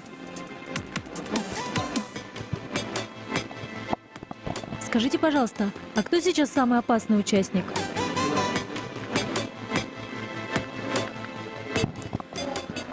Придется идти разговаривать с организатором. Вопрос задать невозможно, ничего узнать невозможно, и нам удалось поймать Александра Егорова. Это организатор киберспортивного турнира Dota 2 Якутиan Championship. Расскажите, пожалуйста, почему именно этот вид спорта вы выбрали? Я играми увлекался давно-давно, но киберспорт — это сейчас спорт не будущего, но настоящего. На этом фестивале Мусустар мы в рамках нашего трека киберспорт проводим этот турнир. И когда мы только ввели регистрацию, у нас сразу же встретились 55 команд. Это почти 300 участников. Да, за короткое время они собрались, отыграли отборочные игры, провели стадию плей-офф. И сегодня вот в этом киберспортивном клубе мы сегодня решаем, кто займет первое место. Призовой фонд у нас обозначен в размере 155 тысяч рублей. Первое место получит 75 тысяч рублей и уникальные серебряные перстни чемпионские с символикой нашего фестиваля. Махтал. Это по-якутски спасибо. Ну что ж, было очень увлекательно. А победителя мы узнаем сегодня в прямом эфире со сцены спорткомплекса «Триумф». Так, ну, компьютером. Вы даже видите, что я вот сейчас сижу за компьютером, не отвлекаясь. И я еще, знаете, говорю, у меня мой, например, сын, ему 14 лет. И он как раз вот компьютеры, для него вот это вот компьютерные бои, киберспорт, для него это целая огромная индустрия, которая ему очень интересна. И он пытается доказать своим родителям, что киберспорт — это вообще серьезно, что киберспорт, на этом можно зарабатывать, на этом можно сделать карьеру. Он приводит в пример киберспортсменов, которые, ну, действительно самые крутые, опытные киберспортсмены зарабатывают сотни тысяч и даже миллионы долларов за сезон. И поэтому у меня вот с моим юным киберспортсменом происходят постоянно такие дискуссии, надо ли параллельно с киберспортом и Counter-Strike еще учиться в школе, или уже можно как бы отодвинуть куда-то. Хочу еще раз напомнить о геймификации, раз уж мы заговорили про компьютерные игры и все остальное. Те, кто находится сейчас на платформе Synergy Online, могут участвовать в этой самой геймификации. Вам нужно, все правила на synergy.online вы найдете, смотрите внимательно. Участвуйте, выполняйте несложные задания, и у нас будут призы. Я вот вам сейчас даже могу рассказать, что это будут AirPods Pro, это будет фотоаппарат моментальной печати и беспроводное зарядное устройство. Короче говоря, призы очень неплохие. Мне кажется, стоит побороться, тем более, что от вас нужно не так много.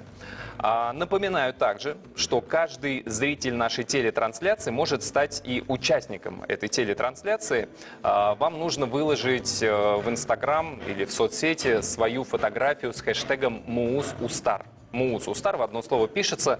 Вот сейчас я смотрю, по этому хэштегу выдает немало красивых фотографий. Так, ну вот сначала новые. Так, я вижу, давайте вот посмотрим, что это за ребята. Так, вот, Якутия Travel, пожалуйста, фото с фестиваля Мусу Стар.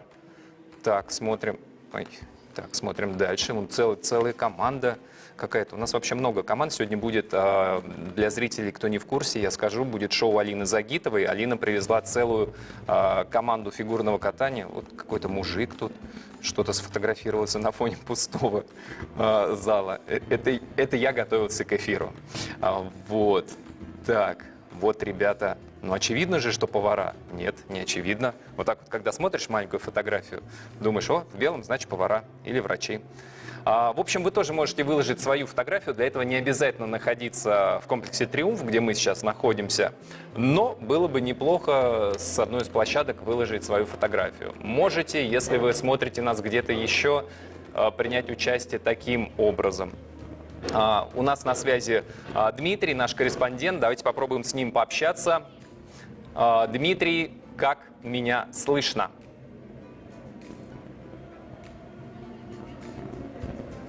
Так. Я Дмитрия вижу, но не слышу. Судя по всему, он меня и слышит, но не видит. Так, ну, слушайте, прямой эфир. Давайте с Дмитрием мы попробуем наладить, чтобы еще было его и слышно, а не видно. Он находится как раз сейчас в эпицентре событий. Я не знаю, слышно вам сейчас или нет. У нас здесь параллельно проводит технически, домонтируют декорации. Здесь уже идет саундчек. С Дмитрием мы свяжемся чуть позже, а сейчас наш видеосюжет. Итак, мы находимся в точке кипения на бизнес-игре «Аукцион», которая является гениальным тренажером делового мышления. Сейчас я вам все расскажу. Проходите. Мы сейчас поговорим с Натальей Харенко, и она нам сейчас все расскажет. Это аукцион, который проводят преподаватели, сертифицированные тренеры корпорации малого и среднего предпринимательства Центра «Мой бизнес». Участники игры научатся быстро принимать решения, мыслить как предприниматель, грамотно распоряжаться своими деньгами и временем, а также создавать бизнес и управлять им. Короче, строительная компания, да? И мы строим дома, потому что поняли, что вот конкретно в этой игре, вот если ты строишь вот эти дома, то ты зарабатываешь больше всех. Ну, грубо говоря, покупаем пазлы и продаем их заново. И кто больше соберет, тот и победил, если серьезно говорить. Ну что, получается продать подороже? Обычно кубик. Все, за 100 берем, за 1000 или за 2000 продается. Easy money, как говорится, easy win. Вы видите сейчас эту активность. Мы попытались максимально моделировать ту ситуацию, которая в жизни встречается каждому предпринимателю. Это изменение законодательства, это изменение рабочего времени, это изменение команды, в которой ты начинал свой бизнес. То есть мы постарались максимально приблизить молодых начинающих предпринимателей к реалиям жизни. И за очень короткие временные рамки посмотреть, кто из них сможет выжить в этой ситуации, после чего мы проанализируем ошибки и выявим самого успешного, то есть самого богатого. Кто из них больше всего заработает условных единиц, тот и будет победителем. Спасибо вам большое. Ну а сейчас мы пойдем разговаривать с Ярославом Никитиным и узнаем, как же начать свой бизнес еще в школе. Сейчас не круче перед вами. Всем здравствуйте. Самое главное тестировать гипотезу по ходе-циклу, пробовать, тестировать, причем это можно делать, используя минимальные ресурсы, да, потому что есть интернет, есть телефон, соответственно, ты можешь попросить своих друзей попробовать купить, например, вещь, просто построить какой-то продукт, можешь что-то перепродать быстренько. А вот мы в школе покупали блоками жвачки и перепродавали потом по одной штучке. Это считается бизнесом? Да, конечно, потому что вы получали прибыль. И более того, я считаю, что как раз предпринимательское мышление, да, вот как раз как вот этот бизнесмен, оно может быть не только, например, у предпринимателей, но и как раз и у людей, которые работают нами, то есть которые готовы предпринимать усилия, которые готовы брать ответственность, инициативу, что-то делать, поэтому это здорово, и как раз это тоже можно назвать бизнесом. Какие трудности в плане официального оформления? Самое главное — это мотивация, это преодолеть. Но по секрету могу сказать, что пока, можно потестировать, то есть если вы не уверены, что идея ваша жизнеспособна, можно пока не открывать, но это не надо долго тянуть, потому что все-таки надо платить налоги, и надо это делать официально. Было очень увлекательно, ну а мы едем дальше. Это правда было очень увлекательно. Я не все, может быть, расслышал правильно, но мне показалось, что там замечательная бизнес-модель. Покупаем за 100, продаем за 1000 или за 2. неплохая доходность. Надо будет уточнить у автора этой идеи, что, собственно, за товар он продает. Надеюсь, этот автор этой идеи до сих пор находится в спортивном комплексе «Триумф». Мы именно здесь сейчас находимся. Не знаю, возможно, вы слышите, у нас уже идет в том числе и музыка, собираются зрители. И, кстати, все зрители, конечно же, зрители и участники нашего фестиваля, и вы можете выкладывать свои фотографии с хэштегом #MousUstar. Давайте посмотрим. Сейчас вот я прям обновлю, что тут у нас есть из фотографий. Вот на видео, ну, вы видите, глава республики уже приехал сюда в комплекс. Постараемся его затянуть, затащить в наш прямой эфир. Так, фотографии. Фотографии, вот, пожалуйста, из последних фотографий, которые я вижу.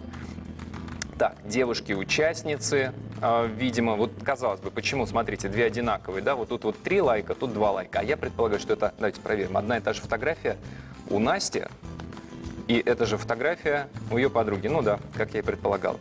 Так, это, я предполагаю, все участники, это кто-то бэкстейдж, по-моему, нашу сцену сфотографировал, вот так вот это все выглядит, видите, тоже покажу вам, уважаемые зрители нашей трансляции, как выглядит то, что только-только устанавливается. Видите, техническое, аппаратное.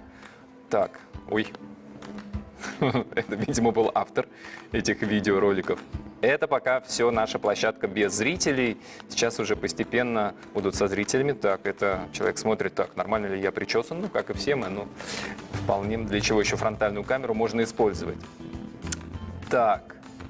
А вот это что за интересное? Извините, я параллельно прямо вместе с вами смотрю. Я думал, что это какие-то обои, а это, оказывается, еда. Это пицца. Так, очень многие люди любят пиццу. Так, интересно, #MousUstar. Почему по хэштегу #MousUstar нам тут показали пиццу? Так, юные участницы, судя по всему, или зрители #MousUstar, #MousUstar Travel. Да, замечательные девчонки. Действительно, я думаю, что и детям тоже есть что посмотреть. Вообще, в принципе, молодежь, ну, в широком смысле, да, много интересных площадок, много интересных активностей. Здесь можно познакомиться, завести новые знакомства. Но, знаете, как вот есть такая история бизнес-инкубатор, да, когда молодые, не обязательно очень молодые, но просто активные ребята собираются, обмениваются идеями, группируются, начинают свой бизнес и так далее, и так далее. Так, а что у нас, я смотрю, вот трансляция, ага, глава Якутии, уж не Михаил ли Галустян там стоит, обратите внимание. Скромный, это у него орден, по-моему, у Михаила, вот на левом лацкане. Или просто красивая брошь, что тоже вполне может быть. Так, ну вот видите, как раз и Айсен Сергеевич, и Михаил, не знаю, как Михаила по отчеству, ходит по нашей сегодняшней экспозиции, по корнерам, по небольшим таким стендам, где находятся самые разные активности, самые разные идеи реализуются. И сейчас, судя по всему, надо будет главе республики что-то нарисовать. Надеюсь, он нарисует это что-то с хэштегом #MousUstar. Так, просто такая раскраска. К вопросу о бизнес-идеях. У нас придет через некоторое время, я думаю, через несколько минут мы ожидаем юного бизнесмена, ну, хотя, наверное, юного как-то звучит немножко пренебрежительно, молодого бизнесмена, молодой парень, которому 17 лет, Ярослав Никитин, он уже является бизнесменом, причем, насколько я знаю, у него несколько бизнес-идей, которые он сгенерировал, которые он воплощает и которые, наверное, многие из которых успешны. Очень интересно поговорить с этим парнем, в том числе и про его неудачи, потому что историю успешного бизнеса ты всегда можешь объяснить постфактум, почему этот бизнес стал успешным, а вот проанализировать в том числе свои ошибки, это всегда интересно не только, как мне кажется, для того, кто совершил эти ошибки, это важно, для тех, кто занимается бизнесом, это тоже очень интересный и важный опыт, чтобы изучать чужие ошибки, а не только набивать свои. Так. Вот, насколько я понимаю, у нас наладилась аудиосвязь с нашим корреспондентом, который где-то неподалеку от Айсена Николаева и Михаила Галустяна в нашем спортивном комплексе ходит вместе с ними и сейчас, наверное, так вот же он. Дима, слышишь ли ты нас? Так, у меня опять звук пропал. Кажется, мы слышим Диму. Ага. Ты в эфире, пожалуйста. Ну, у нас в эти минуты глава региона принял участие непосредственно на этой площадке искусства и кинематографии. Как вы знаете, здесь были установлены бюсты, на которых можно было обрисовать их, либо приклеить какие-то тут атрибуты. Все это здесь представлено. Ну, а давайте сейчас попросим немножко получить небольшой комментарий у главы региона. Здравствуйте, Арсений Сергеевич. Вот в рамках фестиваля у нас разные площадки. Мы видим то, что вы здесь приняли участие. Как можете оценить организацию этого фестиваля? Это замечательный фестиваль. Никогда подобного у нас молодежного фестиваля не проводилось. Но тем более приятно, что это первый крупный фестиваль вообще у нас в стране, постковидный, скажем так. Да? И я уверен, что он послужит и делу возвращения всего нашего общества в нормальный ритм жизни, раз. А во-вторых, конечно же, очень поможет нашей молодежи приобрести новые компетенции для того, чтобы в творческих профессиях якутяне всегда были на самом переднем фронте. Было сказано, что фестиваль будет традиционным, последующим он будет как-то расширяться новыми направлениями.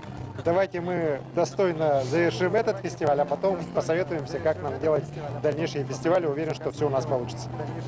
Спасибо. Все, мы вышли.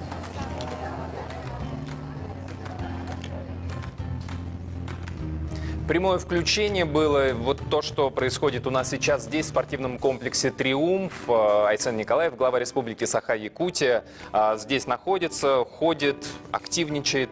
Возможно, тоже выложит фото в своем инстаграме с хэштегом #MusUstar, как может сделать любой зритель нашей трансляции. Еще один гость в этой студии, Ярослав Никитин. Ярослав, добрый день.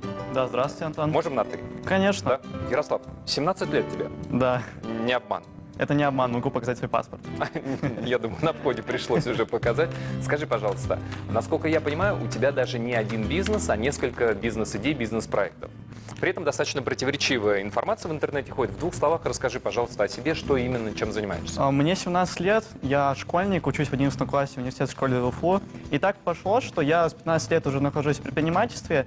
Основал свой первый проект, занимался стикерами, но потом мне очень сильно задело, что школьник... Стикеры, ты имеешь, извини... Которые, да, клеятся на телефон и которые можно приклеить куда-то. Потом я увидел проблему, что предпринимательское образование среди школьников не развивается, и как предприниматель решил ее. Создал свой первый проект «Бизнес-Тин».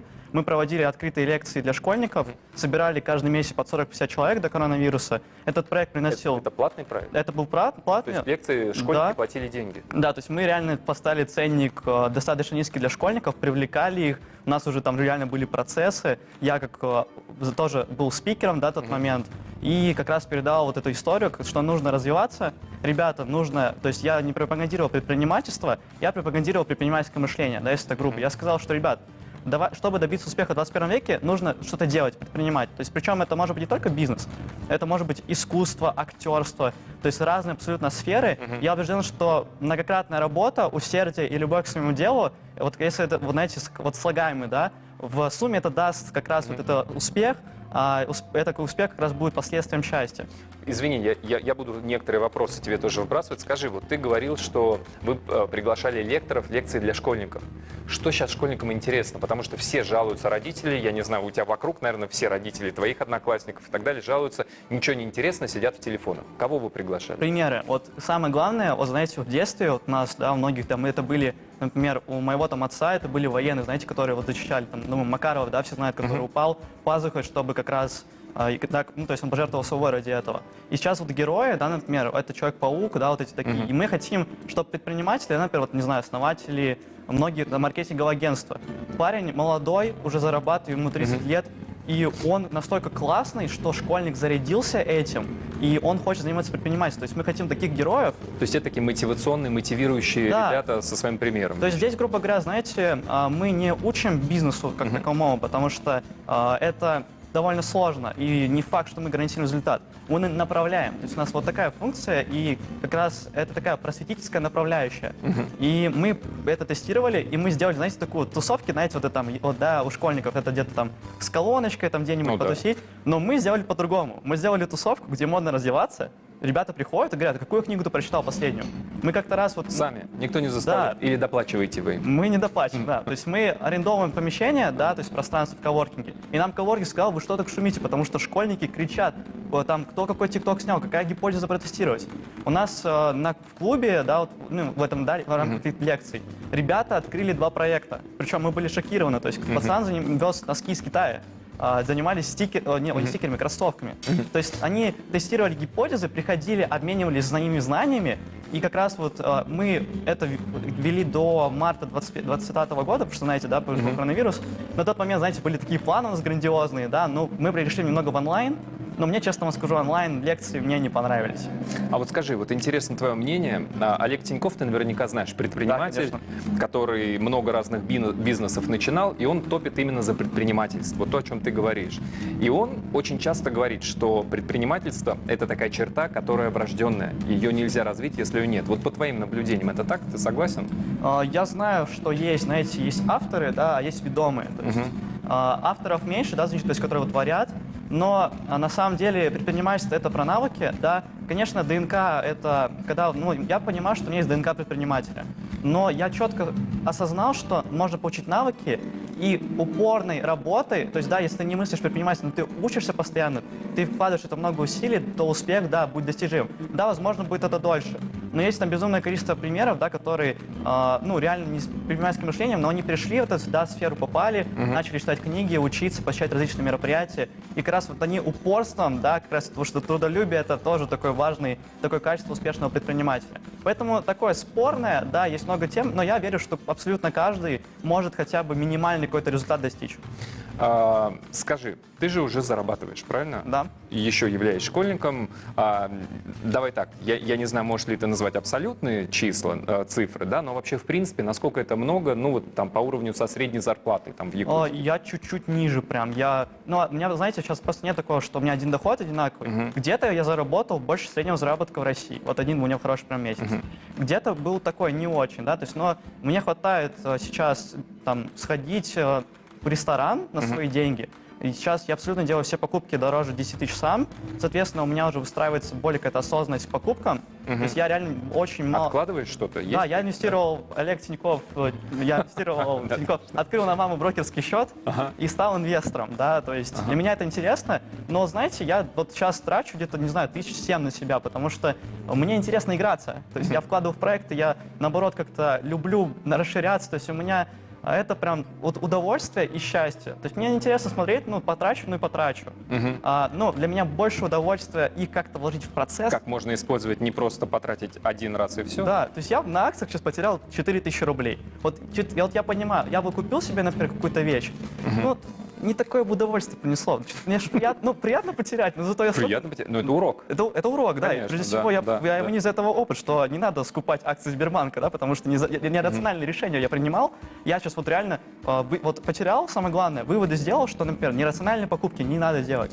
Соответственно, я так учусь, формирую какие-то навыки. Золотые слова, да, конечно. Ярослав, извини, что перебиваю, спасибо тебе большое. В принципе, конечно, лучше учиться на своем опыте, да, там, чем на чем-то чужом, потому что чужой опыт, он слишком далек от тебя лично. Спасибо Ярославу. Ярослав Никитин, молодой бизнесмен, был у нас в эфире, а мы продолжаем. У нас на очереди наш сюжет. Можно сфоткаться?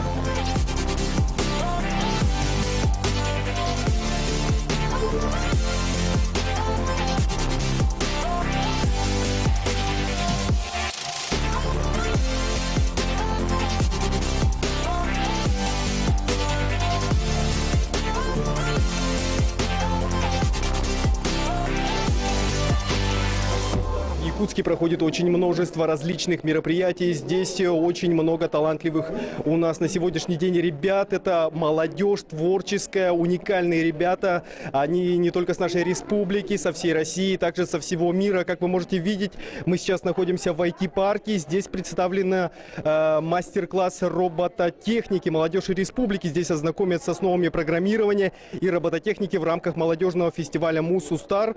Также пройдет мастер-класс по программированию, который позволит познакомиться с основами разработки игр и приложений. Участники смогут создать элементы анимации и визуальные эффекты самостоятельно. Также с одними из них мы вас сейчас познакомим. Здравствуйте, ребят! Скажите, что за у вас такой интересный робот на колесах? Я, насколько знаю, вы бросили вызов физике, то есть изучаете физику. Вот, можете, пожалуйста, об этом рассказать поподробнее? Здравствуйте, да. Мы решили изучить такое явление, ну, как передаточное число. Мы поставили эксперимент. Если мы изменим передаточное число, насколько изменится скорость? То есть прямолинейно или все же будет какие-то отклонения, то есть погрешность? Ну и в ходе эксперимента оказалось, что при изменении передаточного числа увеличились механические нагрузки, и в итоге скорость не увеличилась в то число, на которое мы рассчитывали. То есть скорость так и не увеличилась. Спасибо огромное. Также пройдем дальше. Здесь у нас есть специальный робот, который чистит вентиляцию. Здравствуйте, ребята. Расскажите, пожалуйста, что за такой у вас интересный робот? Я знаю, что он чистит вентиляцию. Не знаю, чистит ли ее кто-то у нас сейчас вообще. Можете рассказать, как это вообще происходит? Здравствуйте. Это робот, который, как вы уже поняли, чистит вентиляцию. У нас есть такой робот, который чистит ее по горизонтали в дальнодоступных местах, которые недоступны человеку, то есть. И также есть вот такой вот ручной, не скажем робот, но он очищает вертикальные вентиляции. Спасибо вам огромное. Также вот сейчас здесь проходит комиссия, проходит отбор. Возможно, каким-то творческим проектом, изобретением дадут жизнь в дальнейшем, выделят финансы, и все будет круто. Также там есть робот, который сам чистит ягоду, то есть не нужно часами сидеть и от шелухи вычищивать ягоду. Также есть специальный дрон, который, как мы знаем, дроны очень недолговечные, они летают всего минут 10, а вот данный дрон, он летает с помощью собственной батарейки и может летать в 2-3 раза дольше обычного дрона. Но одно из самых интересных изобретений здесь, которое меня лично очень покорило и удивило, это робот-музыкальный инструмент.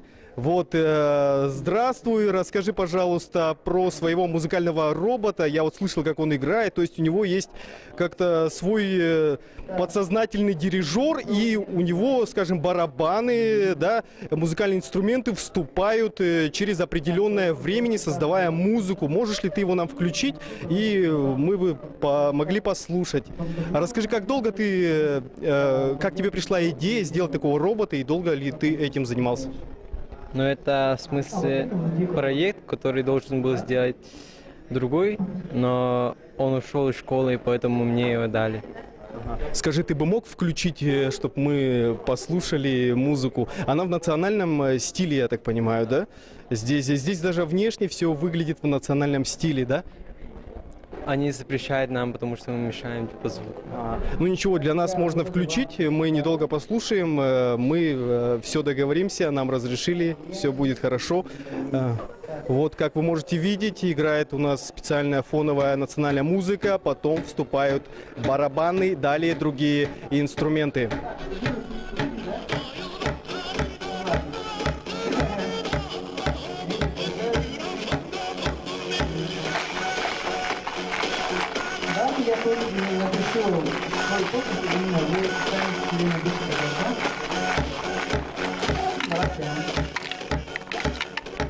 Вот, собственно, вот так вот здесь достаточно весело проходит мастер-класс робототехники, так что обязательно следите за новостями, будьте в курсе событий, впереди еще много чего интересного. По-моему, отличный репортаж, посвященный робототехнике. Пусть вас не смущает то, что представленные образцы робототехники выглядят, как-то так, ты думаешь, что это такое? Это же всего лишь машинка на колесиках или какой-то робот, который двигается в одном направлении. Дело в том, что я сам выпускник Бауманки, я учился как раз на факультете робототехники и комплексной автоматизации, так он назывался. И, в принципе, первые образцы любого устройства, они выглядят примерно вот так. Конечно, многие так и остаются на уровне машинка на колесиках, но из многих идей вырастают настоящие серьезные изобретения, поэтому я желаю удачи и успеха всем начинающим инженерам и робототехникам, которые представили свои устройства. Последний робот в этом сюжете был робот музыкальный. Как раз о музыке мы хотели сейчас с вами поговорить, о музыке Якутии. Слово я сейчас передам Дмитрию Тымырову, нашему корреспонденту, у которого в гостях заместитель министра культуры и духовного развития Республики Саха-Якутия Марина Владимировна Силина.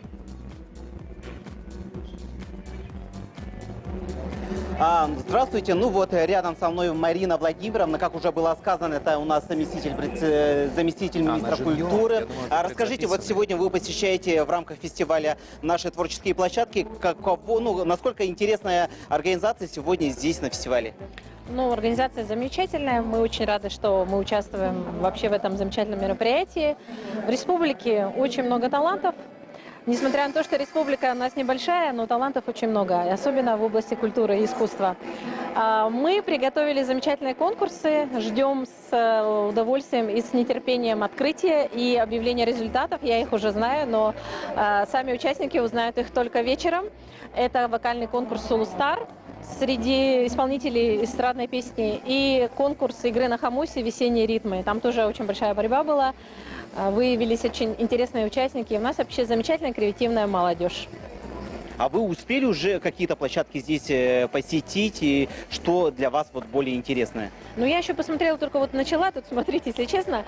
Посмотрела вот эту площадку музея. Очень интересная тоже площадка, но тут очень современное оборудование выставлено тоже вот для обучения игре. Например, вот ударная установка мне понравилась, Дом музыки выставил. Ну, вообще впечатление от фестиваля очень хорошее. Спасибо правительству, вообще спасибо, что такие фестивали проводятся. Я думаю, что этот опыт, который впервые сейчас проводится в республике и вообще в дальневосточном регионе, примет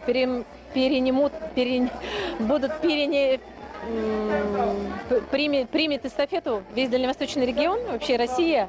И я думаю, что это будет замечательный праздник молодости, музыки, красоты, креативности.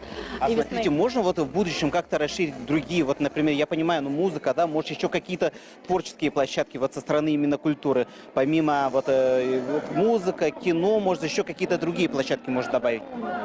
Конечно, они добавлены, в принципе, и кино креативное.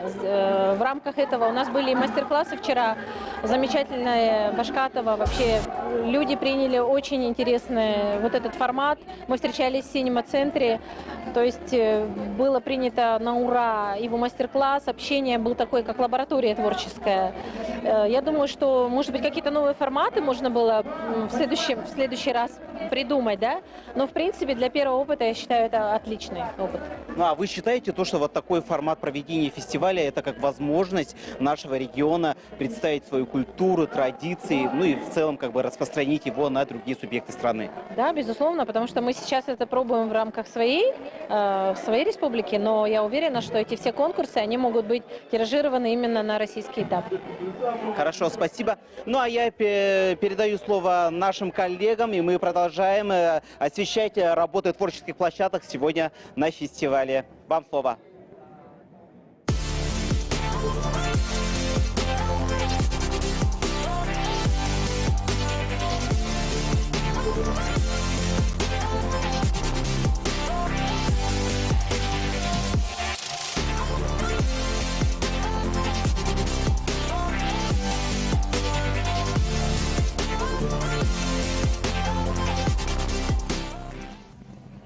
Спасибо Дмитрию Тымырову за этот разговор, за этот сюжет. Будем ждать новых прямых включений с наших площадок. А у нас в студии новые гости, блогеры Алексей Михайлов, Михаил Кучкин. Здравствуйте. Здравствуйте. Здрасте. У нас мы сейчас как раз про музыку говорили. Михаил, а вы же музыкант. Да.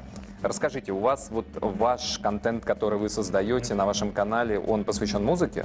Ну как, частично. Я не углубляюсь прямо в музыку, то есть я могу какие-то советы, может, какие-то моменты из жизни тоже передавать через свой аккаунт, но да, большинство все-таки, наверное, занимает музыкой. А на чем играете? На гитаре, на синтезаторе. И все. Выступаю. Ну, я больше пишу песни. Вы как композитор больше? Да, больше, наверное, так. Ага. Ну, а нет такого, знаете ли, ну, там, не знаю, Лени Кравец, знаете Лени Кравица? Да. У него был диск, который он записал, он все инструментальные партии играл сам на всех Да, инструментах. но это, конечно, мечта. Вообще, в целом, в идеале было бы, конечно, получить образование, во-первых. Ага. К сожалению, у меня нет, но я просто занимаюсь любимым делом и хочу показать всем, вот, кто на меня подписан, свое творчество, свою музыку и передать им то, что я сам чувствую. Мгм. Алексей, а у вас про что ваш канал? У меня, ну, можно сказать, юмор, да? Мгм. Сам я вот по профессии режиссер, и больше, большую сторону я выступаю в концертах и делаю короткие юмористические вайны. Короткие вайны. видео. Да, вайны. Ага. Для народа. Кого обсмеиваете? У меня есть пара образов, да, вот. Есть народный такой образ «Этюк Леха». Как Это переводится по-русскому «бедро Леха». Я спортсмен сам, занимаюсь вольной борьбой. Ага. Хорошо, что вы чуть да. подальше, на всякий случай. Так. И Вольная есть борьба еще- классическая, вы имеете Да, в виду, хапсагая, национальным видом национальная спорта, борьба. да. Ага. Выступаем по цехам, по соревнованиям, и, для себя чисто. И вы в процессе схватки записываете вайн. Да, юмор, чисто юмор. И еще есть образ мотор Леха. Этот образ, как можно сказать, копия Вин Дизеля, Торетто. У вас побольше волос. Да, я фанат его. И вот, одеваю парик, можно сказать, да, вот, лосину, и снимаю тоже юмористические вайны. В основном снимаю в автосервисах, в гонках и, Заниженные приборы, заниженные. все как у Вина Дизеля в фильме. Да, и реклама. В основном заработок тоже. А вы зарабатываете, то есть он приносит вам доход ваш? Да, этот образ, он приводит доход. Слушайте, а вот там для вас, например, Михаил, успешный ролик снятый, да, это что там? Количество лайков, просмотров или там фидбэк, Да, обратная связь? скорее фидбэк и обратная связь вот это для меня больше ценится в моих публикациях. И это знак того, что песня понравилась народу, то, что ее можно выпускать, то, что она будет ее слушать. И дальше она, конечно же, тоже в своем образе будет продаваться, может, да, по выступлениям тоже. И это тоже мой такой, немножко другой, но все-таки доход. Я для своей публики даю материал, чтобы они потом его заказывали, может быть, или сами даже пели и так далее. А не было еще такого, что там известные артисты обращались к вам? Что? Местные, да. Но на уровне России еще не было. Как к автору, да? Да, как к автору, да. Да. Спасибо большое. У нас в гостях были блогеры Алексей Михайлов, Михаил Кучкин. У нас уже на главной сцене нашего фестиваля, насколько я слышу отсюда, а мы через тоненькую стенку от этой сцены находимся, начинается обратный отсчет, и я передаю слово большой сцене. Вау!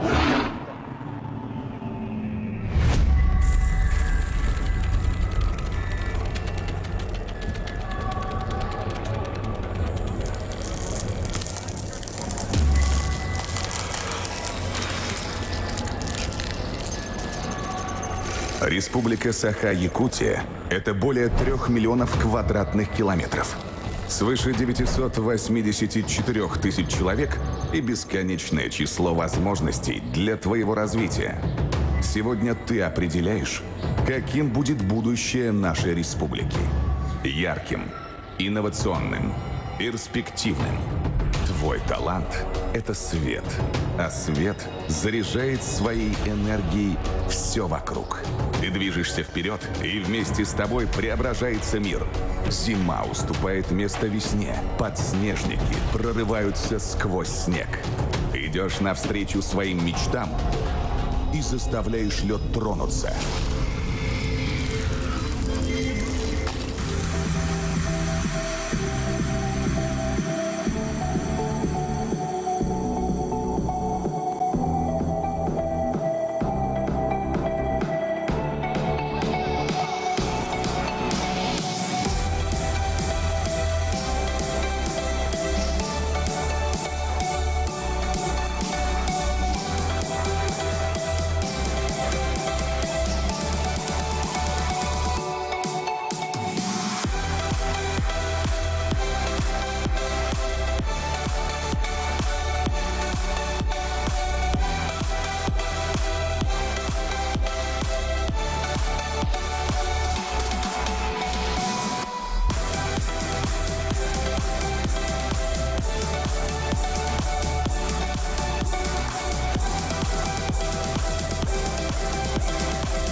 Развивайся.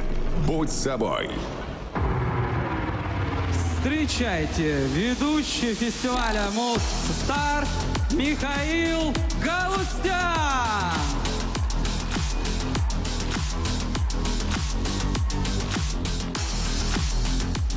Привет, привет, привет! Давайте, давайте, погромче, погромче!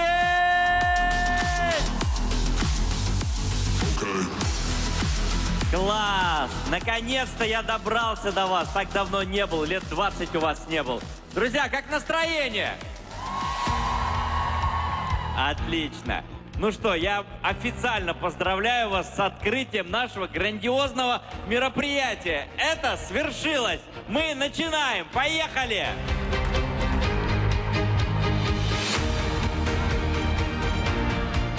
Супер! Слушайте, ну, действительно, такое мероприятие, по-моему, впервые проходит в республике. Замечательное, большое, интересное событие.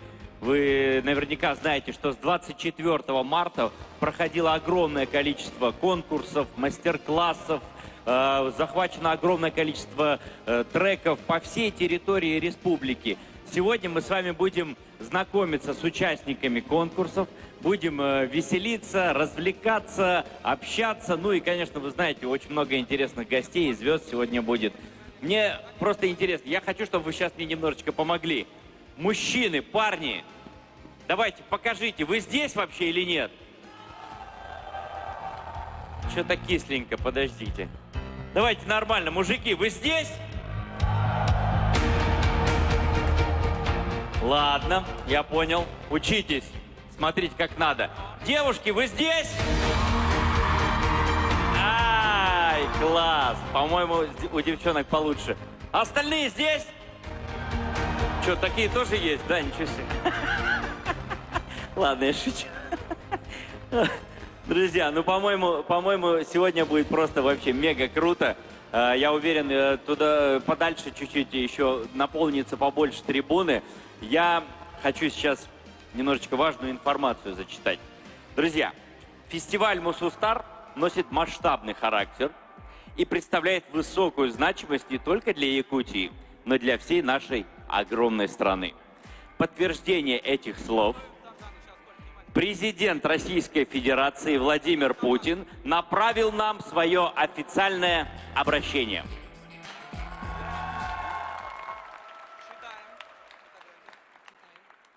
Дорогие друзья, приветствую вас на молодежном фестивале «Муз-Стар». Искренне рад, что сегодня в Якутии стартует новый, яркий и во многом уникальный проект.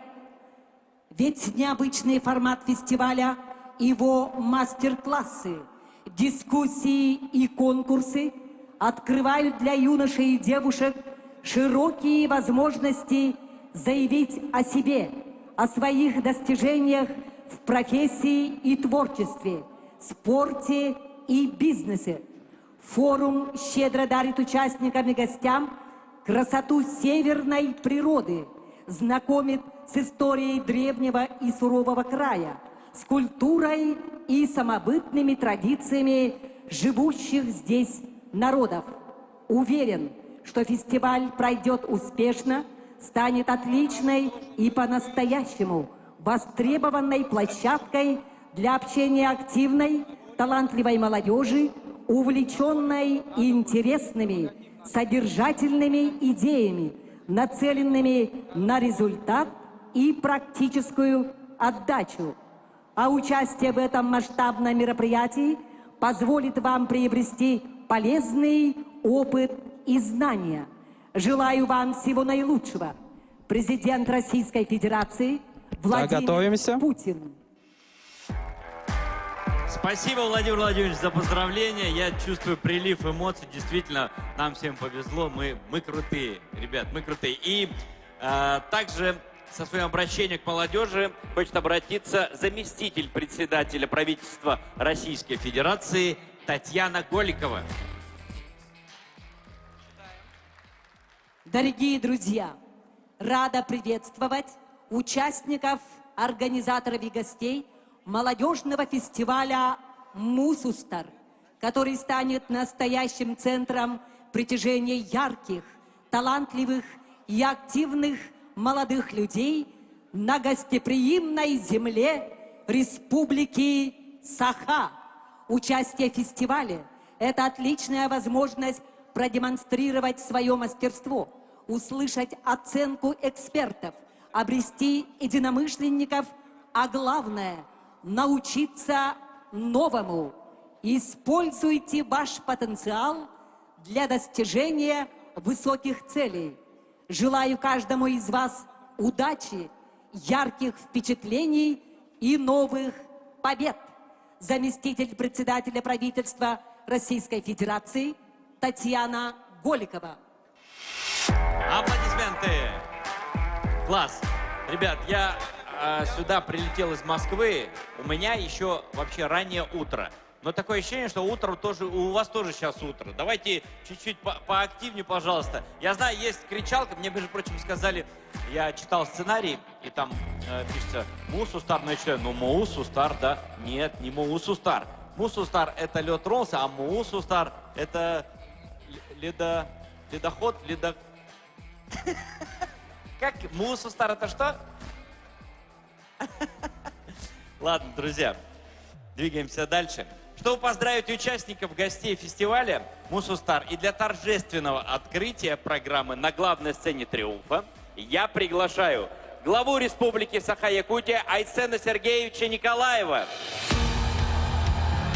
советник руководителя Федерального агентства по делам молодежи Сергея Валерьевича Степанова, вице-президента корпорации «Синергия» Ольгу Александровну Грищенко.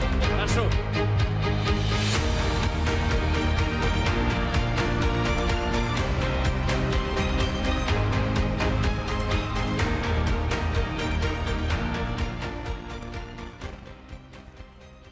Сахам сирен эдерчата күндө доғаттар бука барагатын Мусустар фестиваль хағалымытынан итетік істейні кағаделебін көңіллән. Дорогие друзья, сегодня замечательный день. Мы начинаем наш фестиваль Мусустар. Очень знаменательно то, что сегодня один из первых теплых дней. Сегодня практически начинается весна. Приехал Галустян. Я погоду привез с собой. Вот.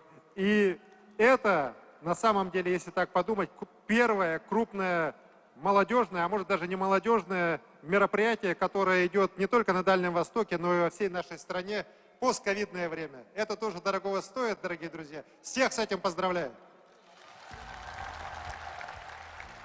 Безусловно, фестиваль Мусустар объединил в себе сегодня самые различные направления. Мы их видели сегодня: и танцы, и киберспорт, бизнес, технологии, даже политики сегодня вместе с нами. Здесь с нами наш молодой кандидат в мэры Женя Григорьев, который сегодня пришел, несмотря на выборы, к нам. Привет, Женя!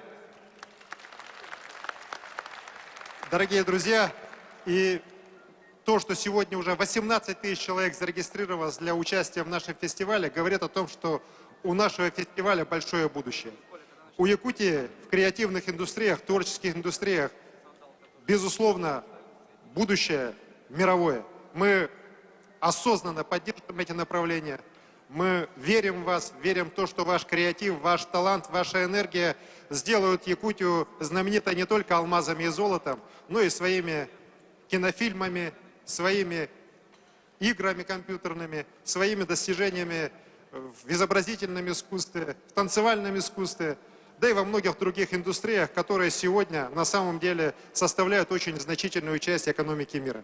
Я верю в вас, я верю, что все у вас получится, только ничего не бойтесь и идите вперед. И мечтайте, и мечты будут сбываться. С праздником! Здравствуй, наш фестиваль Мусустар, Сахабыт Серегар, Мусустар, фестиваль Батыгар, Уруй! Уруй! Уруй! Айсен Сергеевич, спасибо большое. Спасибо за теплые слова. Сергей Валерьевич, прошу. Добрый день, дорогие друзья. Федеральное агентство по делам молодежи приветствует участников форума Мусустар.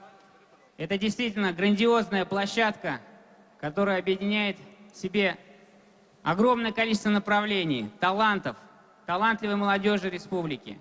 Мы верим в то, что фестиваль станет надежной площадкой, плацдармом для развития компетенций, для развития способностей нашей молодежи в республике.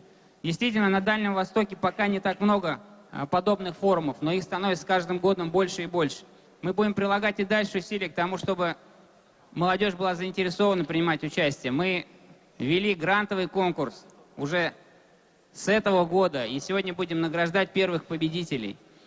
Нам бы хотелось, чтобы молодежь как можно активнее включалась действительно в креативные индустрии, в профессии будущее, развивали свою активность. Я желаю вам успехов и уверен, что мы на этой площадке будем встречаться постоянно. Только вперед! Ура! Спасибо. Спасибо, Сергей Валерьевич. Ольга Александровна, напутственные слова. Пожалуйста. Вот справа от вас микрофончик.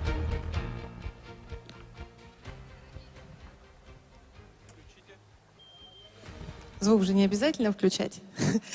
Я могу и без микрофона, на самом деле. Голос поставленный, как, кстати говоря, практически у каждого второго, а может быть и у каждого. Я не всех еще слышала на вокальном конкурсе в этой республике. Поэтому, дорогие, на самом деле, друзья, от имени корпорации «Синергия» и ее главы Вадима Лобова, он сейчас нас смотрит в трансляции, ему привет, тоже волнуется, и для него это событие важно. Мы рассчитываем быть надежным другом для республики и сотрудничать во многих направлениях, но сегодня мы открываем большой молодежный праздник. Я так понимаю, что сегодня как раз начинается весна не только по температуре, но и во всех наших сознаниях, настроении. Поэтому, ребят, удачи. Огромное спасибо всем, кто сейчас участвует. Вы талантливейшая на самом деле молодежь. Огромных успехов. А мы будем за вами следить, помогать и всегда быть рядом. С праздником и Мусустар! Спасибо. Спасибо большое. Спасибо за напутственные слова. Давайте еще раз поаплодируем за такие слова теплые. Спасибо большое. Друзья, немного важной информации. Без этой информации, к сожалению, никак. Мы благодарим нашего генерального спонсора, крупнейший российский проект по добыче и экспорту высококачественных коксующихся углей «Эльга Уголь». Это очень здорово, что компании уделяют своей социальной политике такое большое место для молодежи. Партнеров и спонсоров надо поддерживать. Давайте им действительно аплодировать.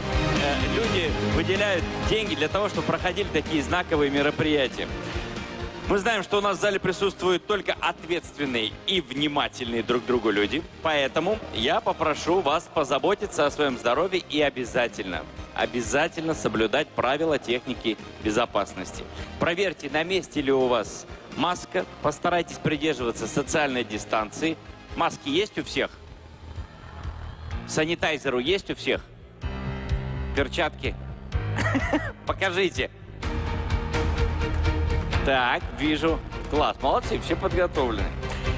Ну что ж, в «Триумфе» очень много, так что спасибо за понимание, друзья. Наш вечер только начинается. Начало положено. Поздравляю вас с таким мощным стартом и предлагаю перейти к первому треку фестиваля «Мусустар». Поехали!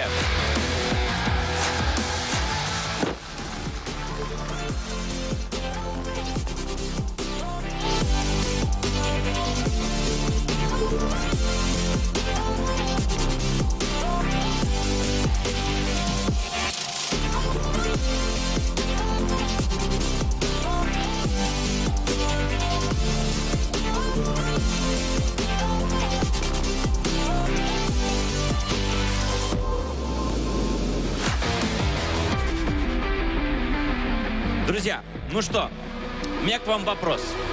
Есть ли в зале те, кто вчера присутствовал на мастер-классе по актерскому мастерству? Да, есть, смотрю, есть. Жалко, конечно, что не я проводил этот мастер-класс. А может и хорошо, что не я проводил этот мастер-класс. Давайте посмотрим, как это было.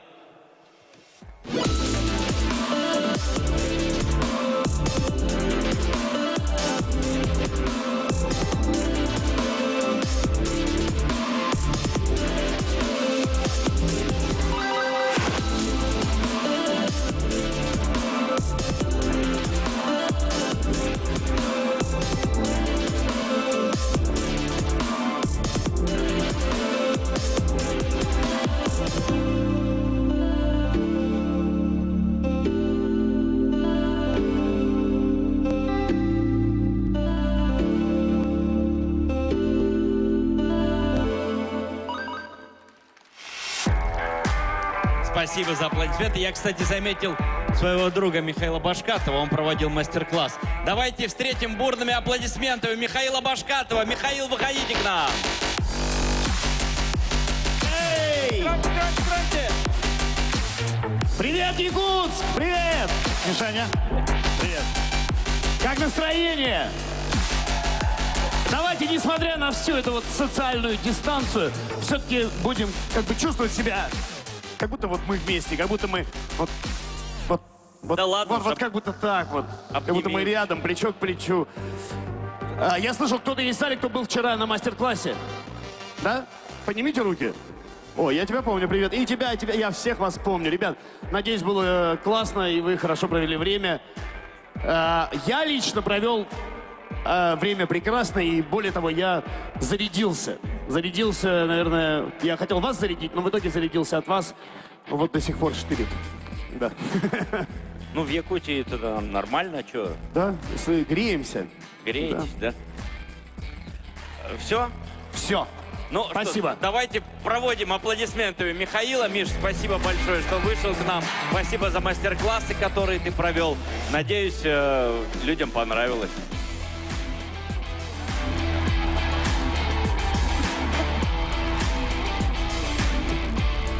Я так понял, Михаил не хочет уходить, хочет остаться.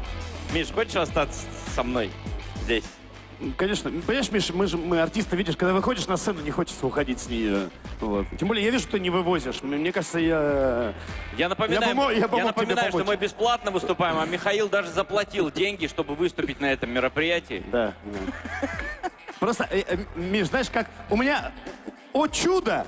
У меня с собой сценарий, представляешь? Вот это да! Вот это да, да. Как гласит древняя якутская пословица, один Миша хорошо, а два Миши лучше. Хорошо, хорошо. Ладно, раз ты хочешь со мной вести, давай, что будет дальше?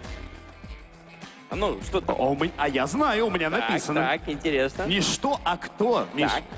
Прямо сейчас на сцене фестиваля «Мусстар» появятся обладатели гран-при Республиканского фестиваля детских театров и студий моды «Сияние Севера», театр моды «Сардана». Они представят нам дефиле с показом своей новой коллекции. Поддержим.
Это было круто. Круто. Миша, ты знаешь, что это за коврики вот это? Нет, не А знаю. я знаю. Ковер-самолет? Нет, это лошадиная попона такая, якутская. Правильно я говорю, да? То, что вешается, да, на лошадь. Я вчера просто выяснил. Катался на лошади? Я просто за день до тебя приехал, да, все тут разузнал. На лошади приехал. На лошади, да, на якутской лошади. Слушай, ну вот вообще, судя по нынешней зиме московской, очень актуальная мода. Я бы себе прикупил шапочку. Да? Да? Из Смотри, этой коллекции. Мне кажется, вот так вот мы по Москве мы идем. Вот так. мне кажется, вот это с ушками тебе подойдет. Я все-таки по девушкам больше, извини. Извини. Я понимаю, Москва меняет людей, но не настолько. По-моему, очень крутые костюмы. Москва для мужчин не проходит бесследно. И даже по внешности это заметно. Друзья, ну что ж, ваши аплодисменты. «Сияние Севера». Конкурс «Сияние Севера» — это его победители. Цель конкурса «Сияние Севера» это, значит, создание благоприятных условий и так далее. А для награждения участников заочного конкурса театров и студий «Сияние Севера» мы приглашаем на сцену председателя правительства Республики Саха-Якутия Андрея Владимировича Тарасенко.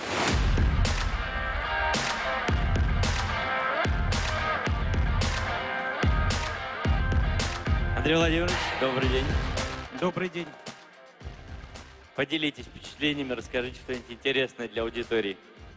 Я хочу подвести итог, объявить итог на площадке кинематографа и искусства. И победителем данной площадки, значимой для Якутии, потому что это традиционное сегодня, это театр моды «Сардана», руководитель театра моды Стручкова Надежда Александровна.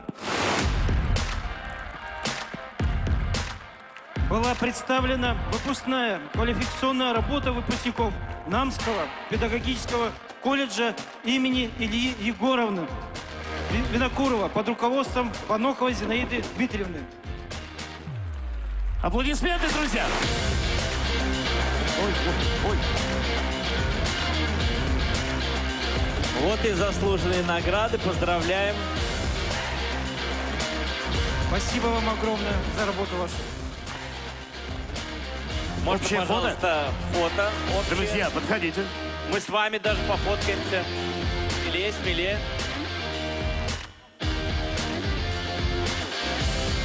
Друзья, без вашей энергии не получится общей фотографии. Давайте поддержим. Ай, класс. Супер. Итак, еще раз поздравляем.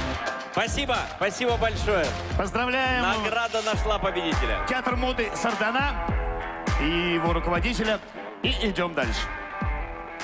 Перед тем, как мы продолжим, несколько слов о наших партнерах. Мы выражаем благодарность за помощь в организации сегодняшнего фестиваля нашему официальному партнеру ФГМ «Финанс». И благодарим партнера нашего фестиваля алмазную компанию «Алроса» за поддержку креативной и талантливой молодежи. Аплодисменты, друзья! Партнеров надо поддерживать! Друзья, в течение всего дня фестиваль «Мусустар» проходит не только здесь, в пространстве стадиона «Триумф», но и в онлайн-студии, где работает наш большой друг Антон Камолов. Я предлагаю связаться с ним прямо сейчас и узнать, какая атмосфера сейчас в эфире. Антон? Михаил, вот тут вот у меня наушник. Мне кажется, если вот так вот не прикладываете руку к наушнику, то прямой эфир не выглядит прямым. А Михаил, как меня слышно? У нас в студии все тихо, спокойно, только через стенку доносятся ваши голоса. Ага. Антон, мы тебя слышим очень хорошо, и когда ты говоришь «Михаил», это не значит, что типа Михаил, это Михаил и Михаил. Самое забавное, что я слышу вас именно через эту стенку. Я попрошу наших технических ребят, включите мне, пожалуйста, звук, чтобы я слышал Михаила и Михаила получше. Миш, а сейчас вы попробуйте угадать, к кому я из вас обращаюсь. Миш, ну ты-то понятно, ты из Томска, ты сибиряк. Миш, а ты же из Краснодара. Каково тебе здесь, в Якутске, в минус 30? Я тебе больше скажу, я из Сочи. Из Краснодара, прости, из Сочи, конечно, из Краснодарского края. Да, прости. Я чувствую себя здесь прекрасно. Меня кормят, за мной ухаживают, со мной фотографируются. Согревают. И вообще, мне здесь нравится, я здесь остаюсь. Тем более, я тут квартирку себе присмотрел. Вот. У моря. Здесь же море где-то рядом, да? У моря? У Ленского моря. Да, у Ленского моря. Это не море, это на берегу озера, Миш, называется. Да, вот что да. значит. Мы с Мишей Башкатовым приехали чуть раньше, мы уже понимаем, мы практически здесь свои. Скажи, вот, Миш Башкатов, ты чуть позже расскажешь. Миш Галустян, вот что тебе запомнилось, понравилось, пока ты ехал, наверное, из аэропорта до отеля, что бросилось в глаза? Люди бросаются в глаза в основном. Нет, Люди конечно, бросаются на Галустяна. Мне очень понравилось, что в отличие от Москвы, здесь есть солнце. Действительно, в Москве так мало солнца, а здесь прям солнечно, очень хорошо, и вообще такие люди гостеприимные, улыбаются все время.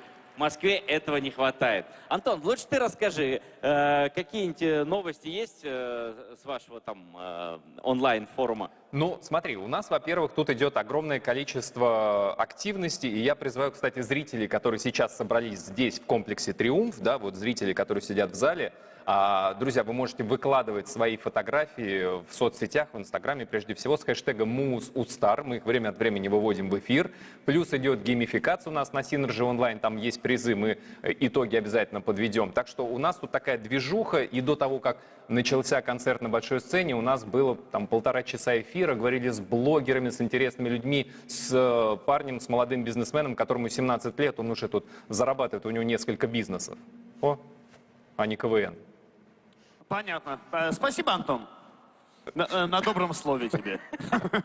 Антон, спасибо большое. Мы еще, видимо, свяжемся в течение вечера. Друзья, мы двигаемся дальше. Спасибо Антону Камолову. Он ведет наш онлайн-эфир всей этой трансляции.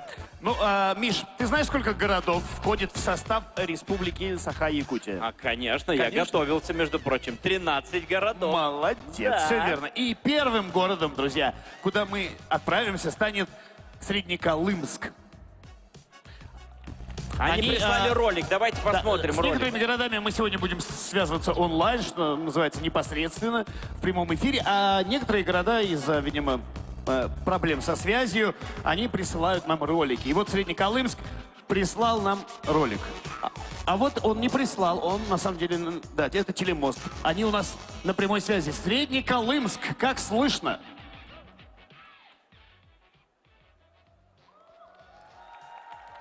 Давайте похлопаем погромче, может быть, как-то наладим связь.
Колыма Плюс. Сегодня 27 марта, суббота, весенний денек. Вот вы и познакомились с частичкой нашей маленькой колымской молодежи. Всем, конечно, и без того известно, какой широкой и доброй, а самое главное, искренней души мы люди. Мы северная арктическая молодежь. Ну а чтобы с нами познакомиться поближе, просто приезжайте к нам на Колыму.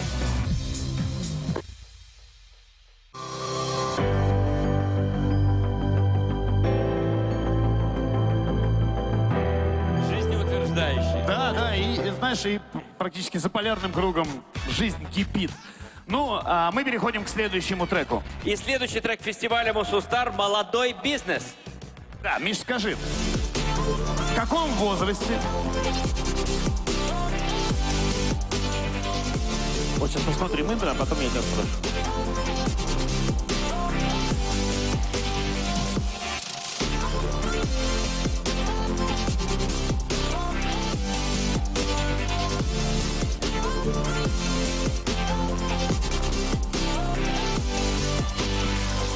Так вот, Миш, насчет бизнеса, значит. Так, бизнес. Да, у меня нет тебе никакого предложения делового. У меня вопрос. В каком возрасте ты заработал, внимание, свои первые большие деньги?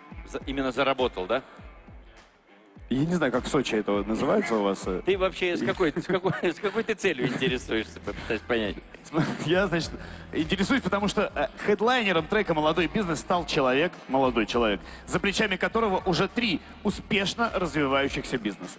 Ну, 3 бизнеса не так уж Ему много. 17 лет. Понимаешь? Не так уж и мало. В то время, когда мы с тобой там... Вот это все, он бизнес Молодец. строит, человек. Да, встречайте, друзья, на сцене фестиваля Мусустар, куратор проекта Junior Рост, основатель проектов «Молния», «Ментор» и «Буки» Ярослав Никитин. Ярослав, вы где? Всем привет! Давайте поддержим парня. Ребят, Вот это сейчас вот 17-летний Тим Робинс сейчас вас прокачает, давай.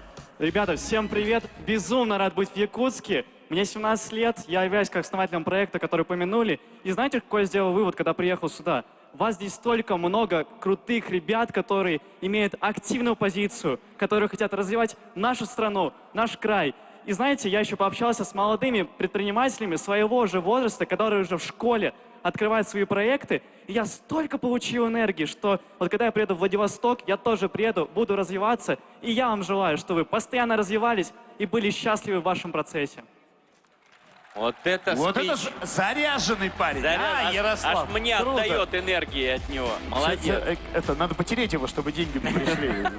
Ярослав, большое тебе спасибо. Просим тебя остаться с нами, так как мы сейчас объявим победителей игры «Аукцион» и выставки трека «Молодой бизнес». Хорошо? Побудешь с нами? Конечно. Класс. Друзья, для поздравления... Ага, заставка у нас идет. Да, друзья, для поздравления победителей мы приглашаем на сцену директора Центра поддержки предпринимательства Наталью Альбертовну Харенко. Ваши аплодисменты.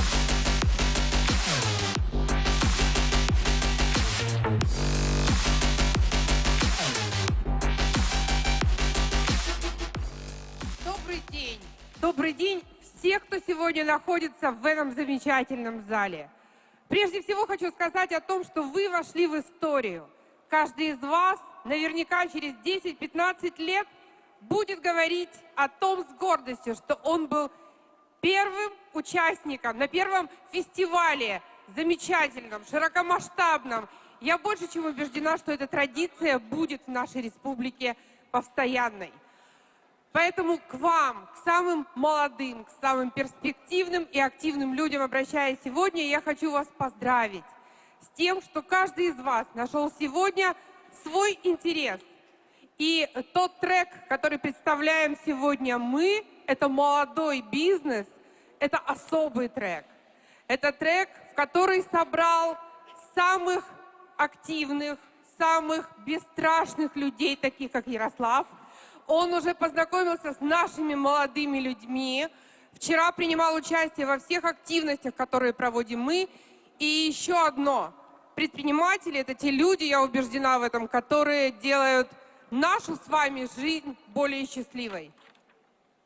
Ведь они делают нашу жизнь более качественной. Они делают более доступными очень многие товары, услуги, продукты. И мы зависим всецело от их предпринимательской активности. Поэтому очень здорово, что именно в нашей республике есть более чем 100 школьных бизнес-инкубаторов на базе общеобразовательных школ, которые взращивают молодых перспективных предпринимателей, начинающих свой бизнес уже со школьной скамьи. Ну а мне разрешите назвать имена двух очень активных молодых леди, которые вчера в игре «Аукцион» заработали самое большое количество денег и дали рабочие места самому большому количеству наемных работников. Итак, с вашего позволения, второе место. Кривошапкина Анна. Аплодисменты. Ребята, давайте поддержим.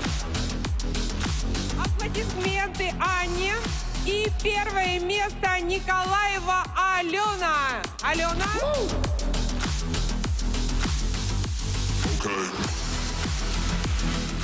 Круто, круто. Аплодисменты этим бизнес-леди. Поздравляем.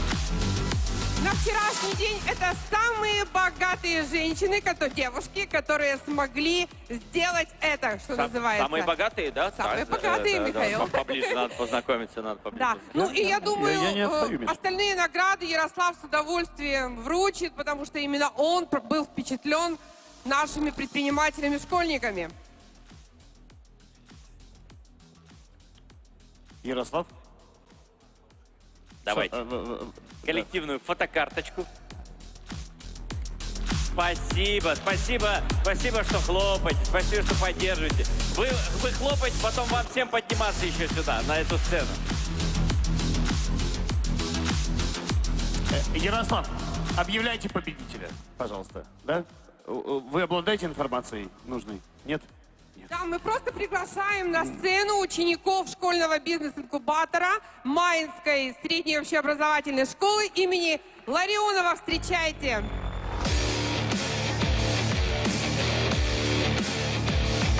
Ах, ты глянь на них, а? Сразу видно из бизнес-инкубатора. Вот это команда. Все, берегись, «Газпром».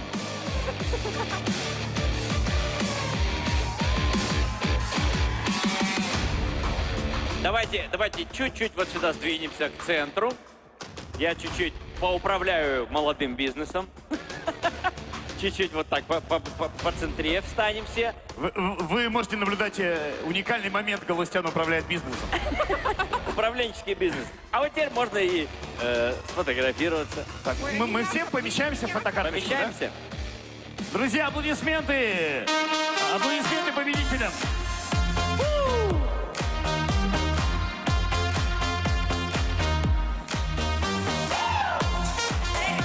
Спасибо, друзья. Спасибо. Спасибо вам большое. Спасибо за участие в конкурсах, ребят.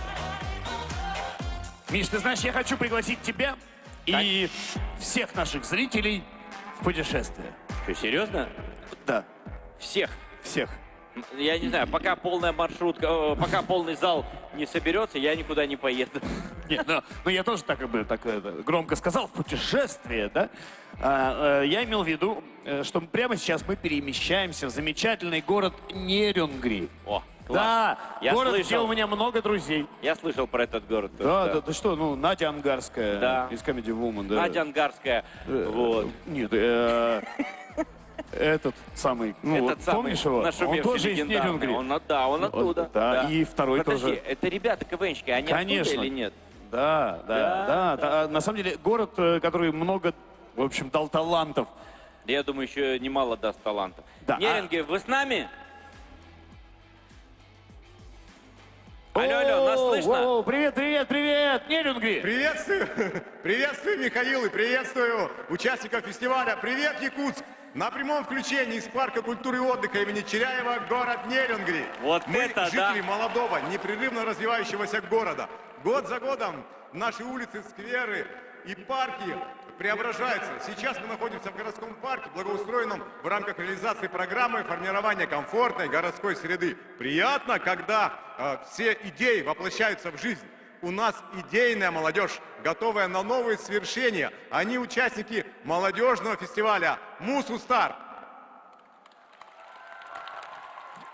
Я сейчас вот взглянул, и мне показалось, что мы в Сокольниках, в парке Сокольники в Москве. Вот. Говорит о Нерюнгри, да? Перепутать его с Сокольниками. Ну, а у нас на связи следом город Алдан. Алло, Алдан. Летит телемост Алдан. Да. Из Алдана нам... Видео вылетает. Со скоростью 16 мегабит летит.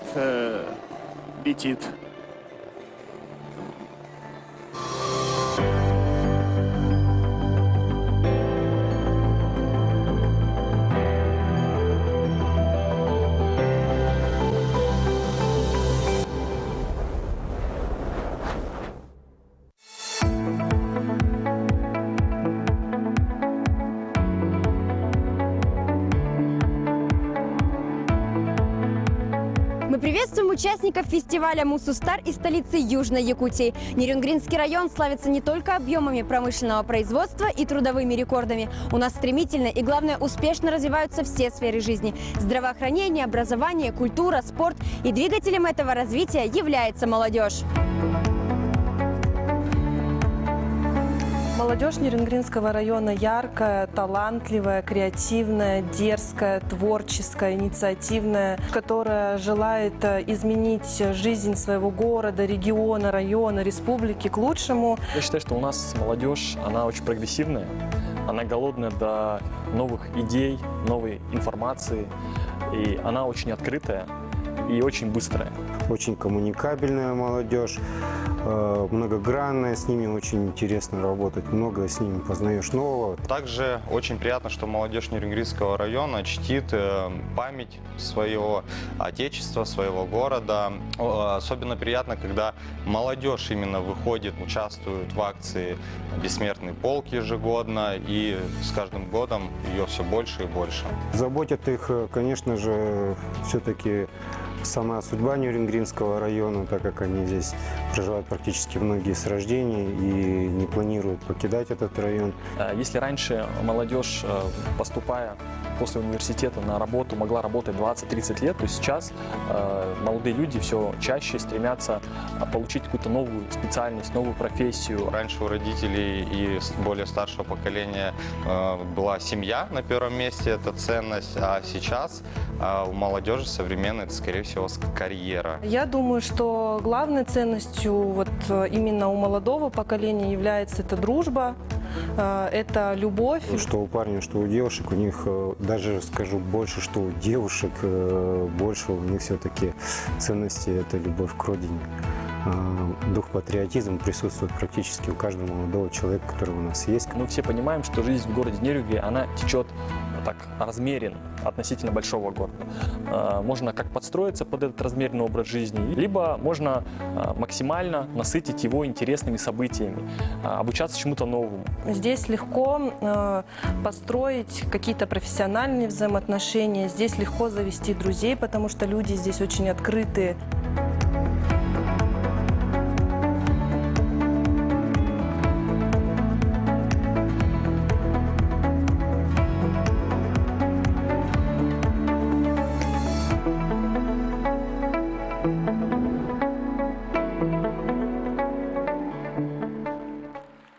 Спасибо, Нерюнгри, спасибо, что Ребята, вы познакомили нас со своим городом. крутые, спасибо вам.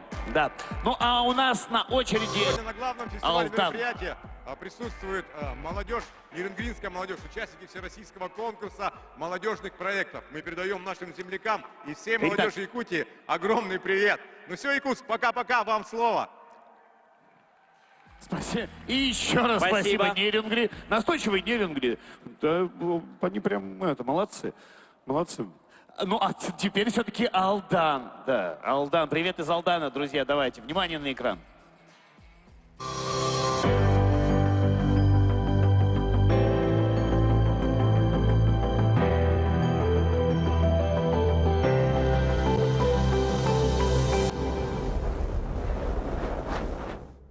Добрый день, уважаемые участники молодежного фестиваля Мус-Устар. Вас приветствует Алданский район. Район промышленный, золотодобывающий, имеющий почти 100-летнюю богатую историю. В Алданском районе в мире и согласии живут представители 69 национальностей. Коренные жители Алданского района эвенки сохраняют традиционный уклад жизни и являются искусными мастерами народно-художественных промыслов. Главное наше достояние – это наша золотая молодежь. Те, кто с уверенностью смотрит в будущее и видит свою жизнь именно в Алданском районе. Амбициозные, дружные, трудолюбивые молодые алданцы твердо стоят на ногах, реализуя свой профессиональный потенциал в самых разных сферах. Золотодобытчики, железнодорожники, дорожные строители, энергетики, педагоги, спортсмены, талантливые музыканты, хранители традиционных ценностей любят свой дом, свою малую родину. В Алданском районе я родился и вырос. Сейчас я занимаюсь своим любимым делом. Я инженер-дорожник. Очень радует то, что результаты труда буквально я вижу. И с каждым годом наши дороги становятся все безопаснее и комфортнее. Наш Алдан – настоящая зимняя сказка. С детства мечтал стать тренером, и наконец-то моя мечта воплотилась. На алданских трассах можно встретить не только детей, местных спортивных школ или лыжников-любителей, а также к нам приезжает сборная России по лыжным гонкам и биатлону. Надеюсь, наши ребята будут брать хороший пример, тоже становиться олимпийскими чемпионами, а мы будем в этом всем помогать. Уверен в том, что алданская земля скоро подарит миру настоящих олимпийских чемпионов. Алданский политехнический техникум я выбрала не задумываясь. Зачем куда-то ехать, если можно получить профессию мечты в родном Алдане? У нас замечательные преподаватели, есть все необходимое для отличной учебы и опытов. Уверена, что полученные знания обязательно пригодятся нашему родному району. Уже 10 лет я играю на балалайке в Государственном концертном оркестре Якутии. Любимая работа подарила мне уникальную возможность путешествовать. Франция, Бразилия, Корея, Китай. Большие возможности для маленького города. Я Эвенкийка, член молодежной общественной организации. В свободное время мы, несмотря на сегодняшний уклад жизни, да, современный, ведем такую очень большую работу по возрождению, сохранению своего родного языка, культуры, традиций, перенимаем их от старшего поколения, передаем младшему. Потрясающе, друзья, Вообще, аплодисменты. просто Спасибо супер. Алдану. Замечательный ролик. Просто смотришь и поражаешься, насколько вообще большая у нас страна. Да, просто огромная, необъятная страна. Да, и это только Якутия, да. А есть еще... Мы выражаем благодарность за помощь в организации сегодняшнего фестиваля нашему официальному партнеру ФГМ «Финанс».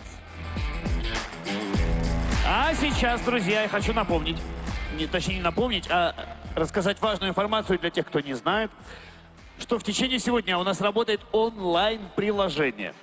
Оно так и называется «Мус-Устар», где каждый из вас может выиграть призы от организаторов и партнеров фестиваля. Если кто-то еще не скачал это приложение, скачивайте в App Store, Google Play, «Мус-Устар». Вот. Ну, у кого вот так прям пейджеры, пишите. просто посмотрите, да, что другие делают. Ну, я думаю, самое время сейчас проверить вашу активность. В этом нам поможет официальный талисман Мус-Устар, виртуальный помощник Стар. Стар, привет. Справа. Привет, Михаил. О, тут что-то говорит. Сейчас будем настраиваться. Стар. А. Сейчас наш голосовой помощник сейчас. Привет, Михаил. Ух ты. Работает. Интересно, какой Михаил. Как твое настроение? Спасибо, Михаил. Настроение прекрасное, благодаря фестивалю Мус-Устар. Отлично. Стар, послушай, а как обстоят дела с геймификацией? Кто-то пользуется нашим приложением? Геймификация проходит отлично. Вовлеченность участников составляет 99,9%. О, это хороший результат. Круто. Кстати, Стар, на какой из вопросов квеста поступило больше всего верных ответов? По состоянию на данный момент успешнее всего участники справляются с вопросами трека Digital и IT. Так это же наш следующий трек. Совпадение? Михаил, я запрограммирована не отвечать на плохие шутки. Подкололи тебя сейчас. Да, она уделала. Хорошо, будем считать, что я тебя проверял. Доверие – главное условие дружбы. Ну, тут я согласен. Ты права, Стар. Больше никаких вопросов, будем дружить. Поддерживаю ваше предложение. Отлично, тогда, Стар, будь другом, объяви наш следующий трек. Загружаю трек Digital и IT.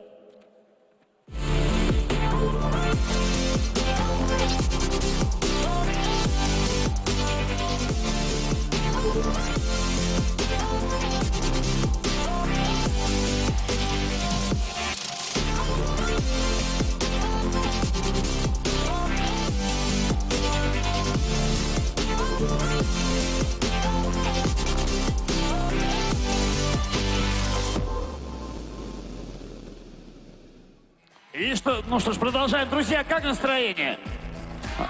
Чуть-чуть подустали, я понимаю, но ничего, давайте сподримся, похлопаем, покричим, ну, громче, громче! Давайте! Мус! Мус! Мус! Браво! Класс! Вот не зря вчера ходили ко мне на мастер-класс люди. Слушайте, ну вообще, до чего техника дошла, да? Просто Вашу маму и там...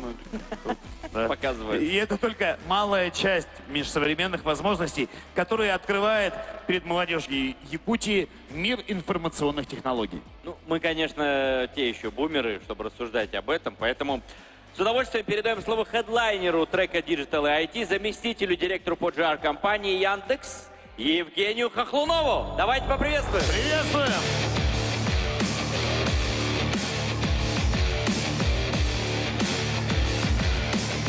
Жень, здравствуйте. Друзья, всем добрый день. Всех рад видеть. Знаете, мы сегодня целый час общались с друзьями из IT-парка, с молодыми специалистами, начинающими айтишниками, про новые технологии, как с помощью них можно сделать жизнь лучше, приятнее, удобнее, решать какие-то задачи, вопросы быстрее и комфортнее. И я рад, что сегодня здесь, сейчас в этом зале уже, наверное, сотни, а то и тысячи людей, молодых ребят, которые видят свою цель, понимают свою задачу в спорте, в искусстве, в творчестве, в технологиях, идут к ней. И я пожелаю удачи вам в ваших целях, добивайтесь их, ставьте, у вас все получится. Спасибо большое, за Евгений. напутствие. Да, ну а прямо сейчас мы переходим к церемонии награждения победителей конкурса 3D рисунков и VR «Создаю свой мир». Задача для участников конкурса – создать композицию виртуальной реальности на тему исторического, эпического или фольклорного содержания с помощью программы Google Tile Brush на VR-устройствах исторического парка «Россия. Моя история». На первом этапе были выбраны 10 лучших работ, а судьба победителей решалась народным голосованием в социальных сетях. Именно победителей мы узнаем прямо сейчас. Правильно, Евгений? Да, да. Торжественный момент, без конверта, но просто так зачитаю. И начнем с 3-го места. Конкурс 3D-рисунков на VR «Создай свой мир». 3-е место занимает Екатерина Шутикова. Громче, громче, громче, давайте поаплодируем. Катя, поздравляем. Молодец, да, получай свою награду. Награда, думаю, пригодится, правильно? Катя с телефоном не расстается, смотрите. Сейчас еще и с мышкой не будет расставаться. Она пилит сторис все время. Да. Будем двигаться дальше. И 2-е место. Не уходите, Екатерина, не уходите, побудьте с нами. 2-е место Мария Гриц. Попросим Марию на сцену. Мария! Привет! Поздравляем! Спокойно, все будет хорошо. Век современных онлайн-коммуникаций, кажется, незаменимый гаджет для любого айтишника. Ух ты, подфартило. Вот это да. Да, Миша знает, о чем говорит. Как. Конечно, я ж геймер. Тот еще я геймер. Знаю, да, уши да. мне нужны. Да. И двигаемся дальше. Прямо у нас сегодня неожиданные варианты все. 1-е место Дьяконова Сардана. Вот это девушки, да, просто побеждают, молодцы девушки. Весь женский пьедестал, потрясающе. Девушки рулят, девушки рулят. Смотри, в IT ворвались. Ты глянь на них. Чтобы войти. Более замечательный Вошли гаджет. войти. Держи, Сардана. Вошли войти. Кажется, девушки в Якутии повторили сегодня успех в фигурном катании наш. Ну что, давайте сделаем коллективную фотографию на память. Девчонки, поближе. Давайте поддержим, поздравьте нас! Ай, класс!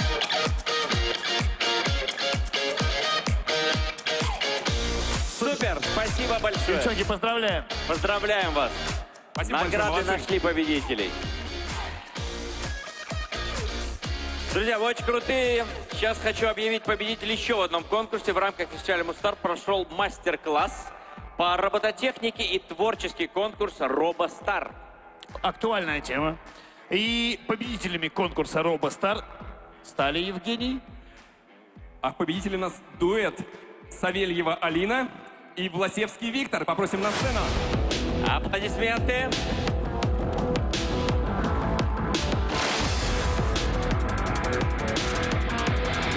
Класс. Молодежь побеждает. Дугой зашли. Молодые такие, Поздравляю. вообще, класс. Круто. Вот это да. И чего там? Опа! Это так задумано. Это, кстати, на счастье. Там внутри что-то спрятали. Триумф! Давайте поддержим. Триумф громче! Достойно. Молодцы, ребята. Поздравляем! И чего вы там нароботизировали? Что вы? Я просто не слышу. Чего? Давай ты скажи тогда. Мы сделали замок. Ключ сделали? Сделали замок. Вот это технологии. На гараже не было замка просто. Ключ делаю через год на следующем конкурсе. Робозамок? Да. Круто. А Друзья, давайте поаплодируем. как вы будете делить этот кубок? Крышку тебе. Крышку, Содержимое, а содержимое, что будет туда наливать? Тоже тебе. Молодец. Все, Давайте сфотографируемся. Все в семью. Аплодисменты победителям.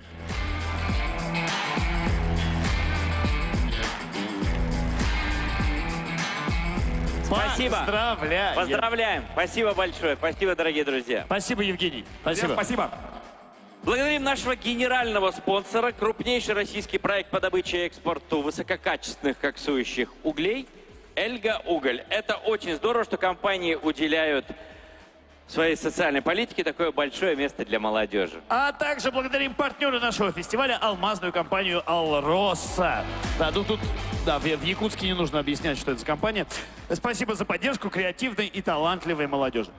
Ну что, мы двигаемся дальше. Ура! Дальше только интереснее, только интереснее. Друзья, мне кажется, мы давненько не проводили телемостов. Да, правильно, кстати, заметил. Тут не поспоришь. Ленск уже на связи. Супер. Ленск. Сейчас Ленск выходит на связь. Поехали. Добрый день, Якутск. С вами на связи Ленск, молодежь Ленского района. Мы находимся возле памятника республиканского значения «Тройка». Это излюбленное место сбора молодежи. Здесь всегда собираются, проводят встречи выпускные, фотографируются. Молодежи в Ленском районе 13 тысяч человек. Все они люди увлеченные. Все посчитаны. Кто-то занимается лыжами, кто-то катается на сноубордах. В зимнее время сейчас у нас весна. Это весна, да? Это так выглядит в Ленском районе. Прекрасно. Как вообще дела у вас в Ленске? Сегодня в городе были проводы зимы. Все уже отгуляли, сейчас готовятся к национальному празднику Байнай, который у нас пройдет в следующие выходные. Там юноши покажут свои способности. Это выбирают лучшего охотника на празднике Байнай. Якутск. Сейчас мы покажем вам видео-открытку о Ленском районе. Ждем с нетерпением. Давайте посмотрим.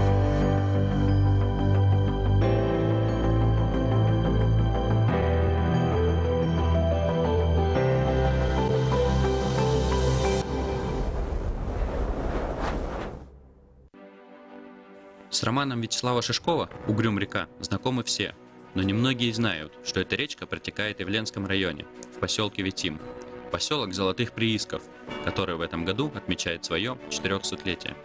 Ленский район сегодня – промышленная мощь нашего государства, центр нефтегазового комплекса. Компании с мировым именем освоили Талаканское и Чиндинское нефтегазовые месторождения. По трубопроводу «Сила Сибири» пошел газ, а это национальное достояние. Ленский район может предложить молодым людям не только трудоустройство в промышленность, но и в бюджетные учреждения. Причем обучение в ВУЗе по направлениям образования, здравоохранения, сельское хозяйство и культура за счет местной казны, а плюсом подъемные выплаты на приобретение жилья или служебную квартиру с перспективой ее приватизации. Отдых и досуг также в приоритете. Несколько лет здесь организуют один из самых завораживающих и непредсказуемых мероприятий – республиканский слет молодежи «Мурбай». Он ждет любителей экстрима, спортивного туризма и драйва. В дикой природе молодые люди преодолевают 50 этапов по 10-километровой трассе. И это лишь малая часть того, что может предложить наш район. Ленский район манил молодежь еще с середины прошлого века. Сюда приезжали на год, а оставались навсегда. Сейчас мы хотим, чтобы эта традиция возродилась. Мы уверены, так и будет. Для этого есть все основания.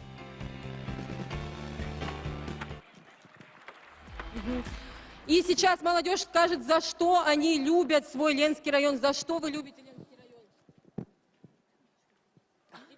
Потому что здесь живут добрые и отзывчивые люди. Волонтеры! Мы вместе!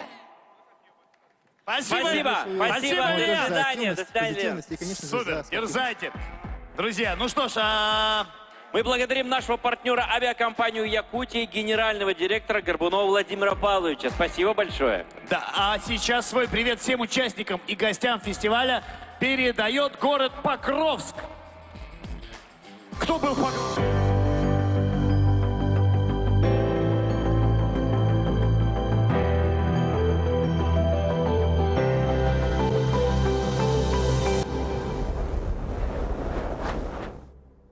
Добрый день, уважаемые участники телемоста, проводимого в рамках молодежного фестиваля «Мусустар». На связи город Покровск, Хангаласский район. Мы сейчас находимся на набережной площади, которую построили в 2020 году, и она уже стала излюбленным местом покровчан и гостей Покровска. На фоне великая река Лена, которая несет сам смысл жизни и процветания народа Саха. Наш Хангаласский улус заслуженно является туристической меккой Якутии. Именно у нас расположены уникальные, восхищающие своим великолепием природные объекты, ежегодно собирающие гостей со всего мира. Флагманом туризма является национальный природный парк Ленские столбы. Отрадно, что за последние годы молодежь возвращается к истокам и активно осваивают туристическую отрасль. В школах Хангаласского улуса ежегодно приезжают на работу молодые учителя и педагоги дополнительного образования. Благодаря неустанному труду и креативным идеям молодых специалистов, школьники нашего района занимают призовые места и восходят на высокие пьедесталы в спорте. Педагоги не остаются в стороне от участия в профессиональных конкурсах. Одним из важнейших направлений развития Хангаласского улуса является общественная деятельность. В состав добровольной пожарной команды проекта «Села без пожаров» вошла инициативная молодежь Наслегов. Стремительно развивается направление некоммерческих организаций, молодежь начинает понимать важность и актуальность реализации социальных проектов, которые они сами придумали. Мы активно занимаемся спортом и пробуем свои силы в различных видах спорта. Традиционно проводится турнир по Хапсагай, Хангалас Хапсагая, на рингах, матах и коврах. Различного уровня хангаласские спортсмены завоевывают пальму первенства и достойно защищают честь хангаласского улуса. Одним из известных представителей спортивной молодежи нашего района является Егор Филиппов, наш земляк, четырехкратный победитель игр Дыгына.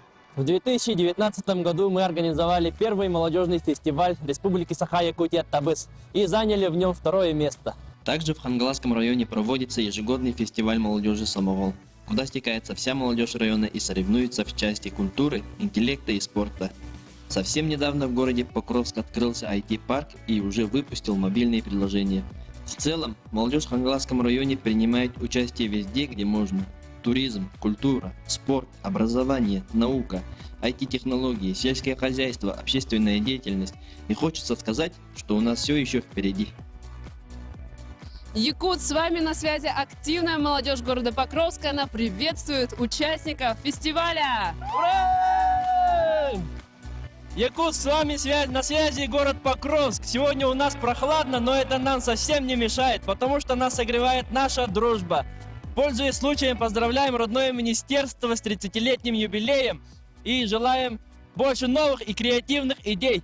Ура! Спасибо, Покров! Спасибо! Да, спасибо. Спасибо! Ну что ж, идем дальше. И, Миш, у меня такой вопрос к тебе. Какие у тебя отношения с киберспортом? Ну, с киберспортом, со спортом вообще не очень отношения, а с киберспортом так дружу. То есть, милая, я пойду спортом позанимаюсь. Я пойду спортом позанимаюсь. Сейчас, да. Киберспортом. Понятно. Ну что ж, мы сейчас узнаем, как обстоят дела с этим у участников нашего фестиваля. Дело в том, что...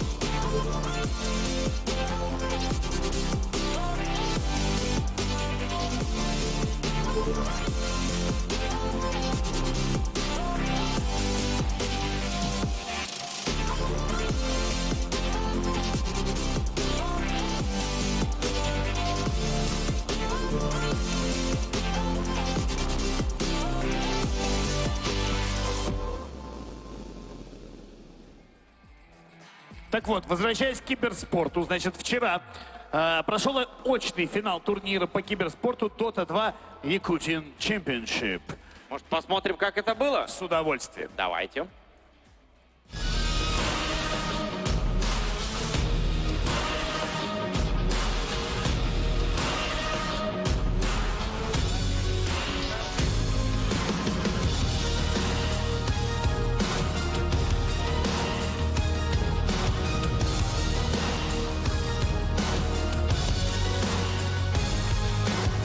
Здравствуйте, меня зовут Вячеслав Протопопов.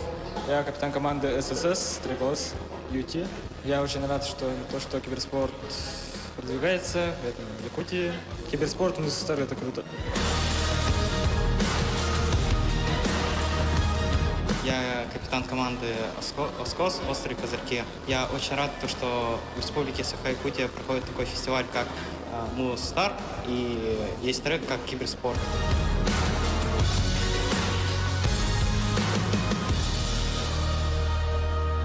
А? Вот это спортсмены. Вот это спортсмены. Да. И кроссовки не нужны. И не потеешь. Хотя, наверное, там, когда в доту ты рубишься, то, наверное, да, на турнире там, наверное, на турнире там пот по спине идет. Попотеть точно. приходится, я думаю, ребят. Друзья, комментатором турнира стал настоящий гуру киберспорта, легендарный Владимир Мальсторм Кузьминов,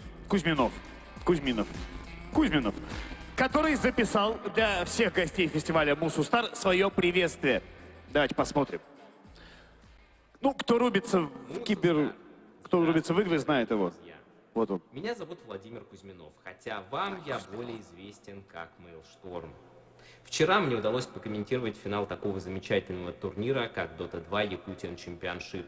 И все, что я могу сказать, что борьба там была действительно жаркая и напряженная. Но прежде всего я хотел бы поблагодарить команды и вас, команды за борьбу, а вас за эту энергетику, которой вы заряжали всех игроков и меня, и друг друга. И это очень круто. Это очень круто, потому что киберспорт — это то, что дает нам возможность идти вперед внутри виртуального пространства, создавать что-то новое, развиваться. И это очень круто. И я желаю вам идти вперед и развиваться. Мусустар. Супер! Спасибо, Владимир. Спасибо. Да. Ну что, Мусустар, давайте поздравим победителей, как мы умеем. Искупаем их в бурных овациях. Для того, чтобы назвать их имена, позовем на сцену представителя киберспортивной организации «База-1» Александра Альбертовича Павлова. Аплодисменты! Александр, добрый день. Здравствуйте, Михаилы. Можно загадать прямо желание, наверное? Можно. Не факт, что оно сбудется, но загадать можно. Здравствуйте. Так, чтобы, наверняка. Итак, я представитель киберспортивной организации «База-1». Давайте сразу приступим, наверное. Второе место занимает на Dota 2 Yakutian Championship и забирает с собой призовой фонд в размере 50 тысяч рублей. Команда Triple S. Встречайте! Вот это да. 50 тысяч. А? Вот это Вот спорт. это?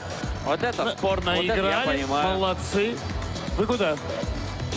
Нет, вот, ребят, давайте, получайте свою награду. Поаплодируем спортсменам. Ребята выиграли вчера первый этап, да, насколько я знаю? Итак, среди 55 команд на Dota 2 Якутия Championship становятся абсолютными победителями команда «Острые козырьки». Ребята, выходите к нам. Получают они 75 тысяч рублей и 5 эксклюзивных серебряных перстней. Что, серебряные перстни? 75 тысяч рублей. Слушайте, ну круто. Ребята, козырьки, на что вы потратите 75 тысяч рублей? У капитана спрошу. Буду копить на учебу. Так, а разве это не командная игра? Командная. Значит, играете командной, а копишь ты, получается. Ну, хоть тратить-то вместе будете. Ну, поделить, наверное, да? Парни, делим на всех. Ну, круто. Я коплю себе на учебу. Ну круто, Делим. понимаешь, он не сказал там на новые наушники, мышку, клаву или там, не знаю, на что ж. А расскажите про на Red перстни. Bull. А где На эти учебу. перстни? У вас есть Эти эти перстни у нас получат они на корнере. А. И все, кто хочет посмотреть на них, можете подойти. Прямо после этого награждения мы пойдем туда и вручим их торжественно. Класс. Тогда Круто, мы прям как будем в НБА, смотреть. да? Прям перстни чемпионов. Круто, спортивные Офигеть. перстни. Да. Вообще. Ну что ж, Ребята, давайте спасибо большое. поаплодируем победителям. И общее фото. Давайте фотографию на память с начальником базы. Громче, громче, громче! Отлично, спасибо. Спасибо большое, ребят. Поздравляем вас. Вы большие молодцы.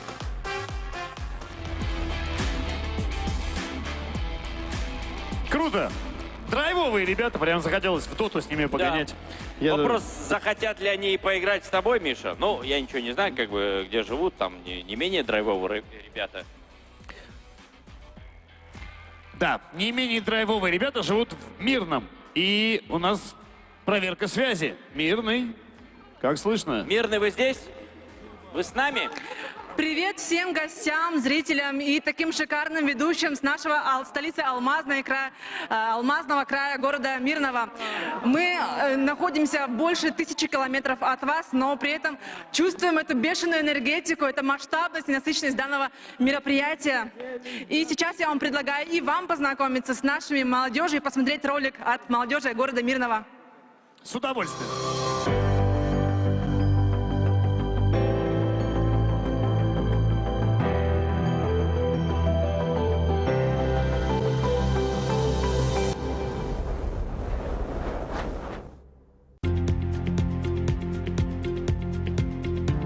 Молодежь города Мирного уникальна тем, что она несет в себе код мультикультурализма. Это обусловлено тем, что в 1955 году наш город и нашу алмазную промышленность приехали строить люди со всех концов Советского Союза. Наш маленький город сплотил нас в одну большую и крепкую семью, где каждый ценит такие понятия, как дружба, братство, память наших дедов. На базе Мирнинского регионального технического колледжа мы проводим военно-патриотические лагеря. Наша молодежь живая, талантливая, но мы готовим светлое будущее. Также у нас есть большая возможность делать то, что нам по душе. Именно поэтому нужно не бояться, заявлять о себе, ставить для себя цели и задачи и обязательно их достигать. Потому что мы живем в достаточно суровых условиях, и если ты здесь ничем не занимаешься, то, грубо говоря, ты не выживешь. Поэтому молодежь здесь очень активна. Все, что вот вокруг происходит, все какие-то клубы по интересам, все события, инфраструктура даже строится благодаря тому, что есть запрос от молодежи, от активной части нашего населения. Все те, кто меня окружают, творческие, изобретательные и амбициозные люди, стремящиеся изменить жизнь своего района, города, республики к лучшему. Самое главное, я считаю, это тяга к индивидуальности и любовь к экологии. Раньше такого я за ними не замечал, но теперь их очень сильно тревожит и беспокоит состояние окружающей среды. Люди с очень активной гражданской позицией. А молодежь Мирнинского района всегда отличалась особыми требованиями и высокими целями в жизни. Иногда для этих целей город Мирный бывает мало. Но существующие возможности дают огромный потенциал развития, который сейчас является практически безграничным.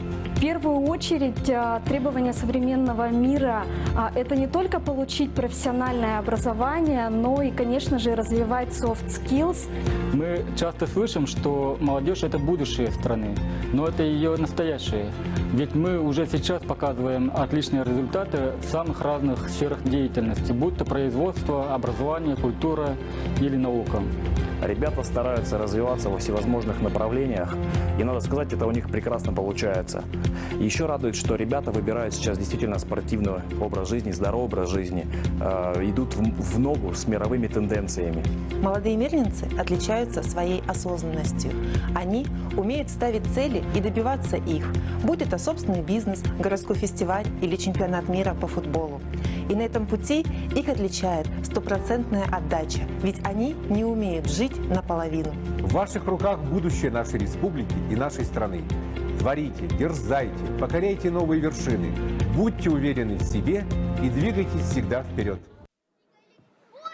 Привет, Мирный! Замечательный ролик, молодцы. Слышно. Привет, слышно нас? Да, ну вот прямо сейчас к нам подоспела молодежь, самая активная, яркая молодежь города Мирного. Передавать вам большой привет и передаю слово им. Всем добрый день. Мирный очень рад, что в республике проходит такой большой молодежный фестиваль, который объединил столько молодых людей, показал самые различные направления, современные направления развития. Мы очень рады, что мы стали частью фестиваля. Привет из Мирного! Алмазное сердце России! Ну, сразу видно, Мы с вами, мы очень рады, что мы можем принять участие и такую маленькую лепту в такое большое масштабное мероприятие. Супер, спасибо, Мирный. А где вы находитесь? Что это самое просторное Мы находимся... место, где вы могли Да, собраться? самое простое место, действительно, самое активное место. Здесь сейчас гуляют детвора, и мы хотели показать их тоже. У нас сегодня прекрасная погода, мы находимся на площади Ленина, отсюда вещаем всего -3 градуса. Ну и встречный вопрос вам, как вам наша Якутия, вам таким южным парням? Мне очень нравится. Ну, Миша не совсем южный Мне, парень. как человеку, родившемуся в Сибири, не менее в Якутии горячий. очень комфортно. У вас там холодно сейчас? А, -3, да? Я они такая, сказали, весна да. наступила Не, уже, да, у нас очень тепло, и мне кажется, что вся Западная Якутия сейчас цветет и пахнет. У нас тут птички. Ну, для Якутии действительно это очень тепло. Потрясающе. Ребята, слушайте, ну круто. Мы рады, что вы там веселые, дружные. Хорошо, я знаю, что сейчас у нас в эфире очень много людей смотрят, наблюдают. Мне очень интересно ваше мнение. Пробовали ли вы нашу якутскую национальную традиционную кухню или планируете только... Конечно. Да, очень вкусная. Индигирку, шоколадку я вчера ел, якутскую вот эту. Строганинку. То есть вы уже я в люблю курсе. строганину. А как вам наши девушки? Ай, что за У нас больше провокационные половины все девушки, вопросы? всем Спасибо, интересно. очень вкусные, спасибо. Компрометирующие вопросы. Друзья, Мирный, кем хотят стать вот ваши ребята вот там, вот маленькие детки? Кем он хочет стать? Подойдите, спросите прямо. К сожалению, немножко связь не слышно. Еще раз повторите. Спросите у малыша, кем он хочет стать? Малыши, и вам дали слово. Сейчас вы находитесь в эфире по всей республике. Скажите, кем вы хотите стать? Да не знаю. Не знаешь? А может вы Честно? кем хотите стать? Я пожарным. Кем? Пожарным. Пожарным. Я тоже. Тоже пожарным? Не пожарным, а пожарным. Полицейским. Тоже полицейским. А кто? Ну, здесь у нас растет такое поколение, они полицейские в пожарной части. Ну, я прощаюсь с вами, и мы продолжаем смотреть трансляцию. Мы находимся с вами, хоть и далеко. Спасибо. Спасибо, Мирный. Спасибо, супер. Спасибо. Какие классные малыши, да? Пожарным, полицейским. Никто не хочет стать блогером и депутатом. И тиктокером. Тиктокером, как это? Как вообще? Потрясающе просто. Ну что, двигаемся дальше? Да. Спасибо Мирному, а мы уверены, чем дальше и растопить лед, нам поможет наш следующий трек «Мультипликация и анимация». О, это интересно.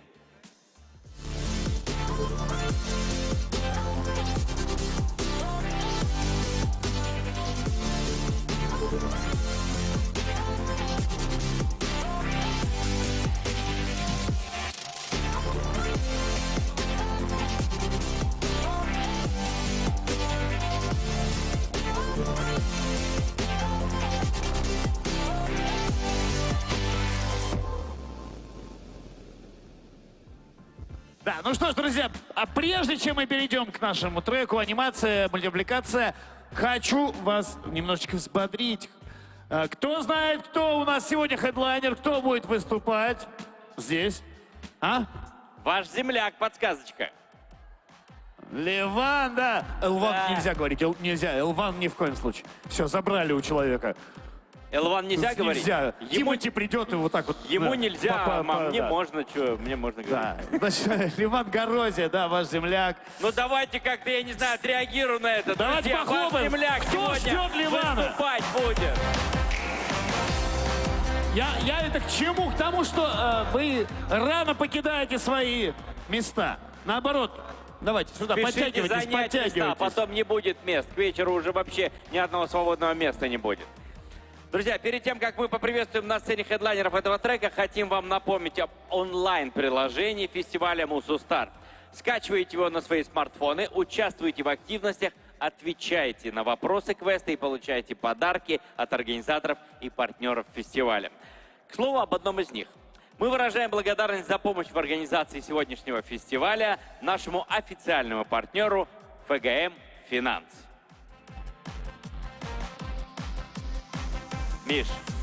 Миша, ну тебе не говори, что в телефоне неприлично копошиться. А, ты в приложении, да? Ну, конечно, да. Я просто решил тоже пройти квест в приложении Мусустар. Как раз дошел до трека «Мультипликация и анимация». Немного подвис. Ну, я так понял, ты немножечко дилетант еще. Может быть, профессионалы тебе помогут. Давайте поприветствуем профессионалов, действительно. Аплодисменты. Профессионалы на сцену. Где же вы? Где же вы? Хлопаем, хлопаем, друзья, давайте просыпаемся.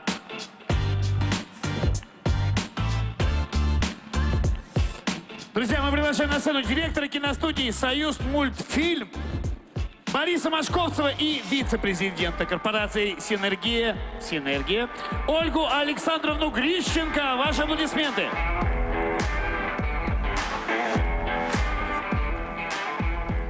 Здравствуйте. Еще раз привет, ребят. Привет, привет, привет. Ну что, Борис, Ольга, спасибо вам большое. Давайте вам слово. Давайте я тогда Да, скажу Борис, пару слов. начинай. И, Да. кстати, вот, Привет, ребят, Якутия. давайте поддержим ведущих. Между прочим, они не спали, они работают с вами, и я такого заряда бодрости еще на самом деле редко встретишь. Поэтому, Спасибо. Михаил, вам спасибо. Спасибо. Можно Нам я стану приятно. поближе к Михаилу и Михаилу, потому что на самом деле аниматоры очень редко пересекаются с актерами. В лучшем случае мы разделены Это стеклом точно. в звукостудии, а так никогда. А, кстати, я сейчас работаю на «Союз мультфильме». Я озвучиваю знаю. мультик для вашей студии. Я даже видел первую серию. К сожалению, пока Скоро не можем премьера. показать ее вам, но Да, скоро в середине премьера. апреля, да. Но это такой спойлер небольшой. Да. Так Ну, вот, вы объявляйте, а мы поспим так, пока. да. Вчера у нас был совершенно потрясающий день. Мы отсмотрели 50 с лишним работ по анимационному треку. Все талантливые, все абсолютно.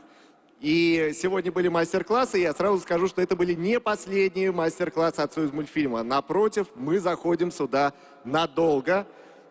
Мы, как «Союз мультфильм», будем помогать развивать местные анимационные студии, чтобы начать вместе делать профессиональный контент. И я мечтаю сделать кино с якутскими студиями. Это круто! Давайте похлопаем, друзья. Это заслуживает аплодисментов. Про якутский кинематограф весь мир уже наслышан. Пришло время якутской мультипликации. Но как же мы это будем делать, Ольга? Каким образом мы это будем делать? Мы открыли совместный факультет «Союз мультфильмом», корпорация «Синергия» планирует уже через год открыть двери школы анимации в Якутии. Это будет крупнейшая школа, я полагаю, даже в России по подготовке профессиональных аниматоров, которые и будут в дальнейшем работать над совместными проектами «Союзмультфильма». Вот это да, круто. И уже через полгода мы объявим первый набор самых талантливых ребят, так что готовьте конкурсные работы. Мы в ближайшее время приступим к реализации проекта. Супер. Возьмите меня, я же чистый мультик вообще, посмотрите. Его даже рисовать не надо, да. Я Уже же нарисованный. Я уже нарисованный. Ну и я полагаю, сейчас очень волнуются наши участники, талантливейшие ребята. И, как сказал уже Борис, это не последний мастер-класс. Выбирать было крайне сложно. Сейчас просто кому-то больше повезло. И заслуженно кому сейчас повезло. Борис. Ну, я тоже очень волнуюсь. Сейчас я постараюсь не ошибиться в именах. Итак, начнем, конечно же, с 3-го места. В треке мультипликация и анимация 3-е место заняли Афанасьева Анита, Егоров Вячеслав, Попова Мария, Паскачин Данил, Федорова Туяра. Ребята, выходите. Аплодисменты победителям. Ребята, на сцену. Давайте похлопаем, друзья, давайте поддержим. Громче. Поздравляем. Мультики, значит, рисуете, да? И ваш диплом. Ребят, поздравляю. Михаил, может быть, совместную фотографию Давайте с с удовольствием ребятами? сделаем Конечно, с удовольствием. фотографию.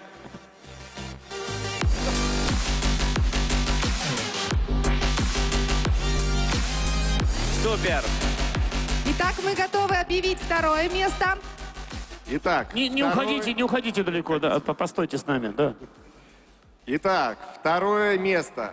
Афанасьева Вера. Одна? Одна. Браво! Ничего себе. Одиночка. Сама все сделала, получается, да? Так что ли? Пожалуйста. Поздравляем. Поддержим, ребят. Вер, ну ты рада талантливейший награде? Очень. Ой, я вообще... Молодец. А что ты рисовала? 3 мира из эпоса Ланхо. Верхний, срединный и нижний там. Тебе все понятно? Нет. Благодаря И зрителям понятно, да? эскизы я как Ну, раз плюс-минус, разобрался да. во всех 3 Вот мирах. такие люди создают миры, рисуют мультфильмы. Поздравляем вас с наградой. Поздравляем. Спасибо. Не останавливайтесь на достигнутом. И Борис, Но теперь объявите самое волнительное. победителя. 1-е место. И это будет целая команда. Кондакова Аина, Павлов Кирилл, Сивцева Анастасия. Команда. Да. Смотри, они даже у них это командные костюмы есть. Сильная команда. Поздравляем, ребята. Вот Униформа. ваша награда. Правее берите. Вот. И, пожалуйста, ваш диплом. Прекрасная работа. Давайте сделаем фотографию. Давайте. Я с вами. Вот так. Друзья, пару слов. Какие эмоции, Кирилл? Шок. Шок. Что рисовали? Что вы рисовали? Мы рисовали историю по мотивам Маланхо. Взяли основные образы. По мотивам чего? По мотивам эпоса Ланхо. Это якутский эпос. Да. Ты все понял, Миш? Нет? Это мне эпос интересно, Ланхо. Мне Ну, вот конечно. интересно, вы вот в детстве в учебниках рисовали вот на портретах? Вот как все мы это делали, там, я не знаю, стрелами проткнуть, ножиком сюда, Вот этим там, сердечки неандертальцам какие-то. пририсовывали всякие. Откуда взялось это желание рисовать? С самого детства просто Хочется нравится. создавать что-то новое, да? Вот у меня дочка, она любит рисовать тоже. Я тоже как бы люблю рисовать. Но у меня дочка на бумаге рисует, а я вот все на учебниках. Хотя, конечно, ругали за это, но мы всегда на учебниках что-то рисовали. На там, учебниках, на заборах. Толстому там, знаешь, вот сюда там какие-нибудь очки нарисовать. Это как раз и есть анимация, мне кажется. Да, это есть Когда ты анимация. меняешь Те, уже кто то, что рисует в есть. учебниках, становятся зрителями. Те, кто рисует на бумаге, становятся аниматорами. Понятно. Я тоже рисовал в учебниках. Класс. Вот, все-таки во Вот с чего нужно во мне начинать. аниматор, понимаешь ли, живет. Ребята, поздравляем Спасибо, вас с мы наградой. поздравляем вас. Поздравляем, спасибо. большие молодцы. Круто. Спасибо. Друзья, поздравляем. Поздравляем всех. Спасибо. Спасибо. Давайте общее фото Давайте сделаем. на общую фотографию соберемся. Я думаю, это самая большая награда, это фотография все-таки. На память.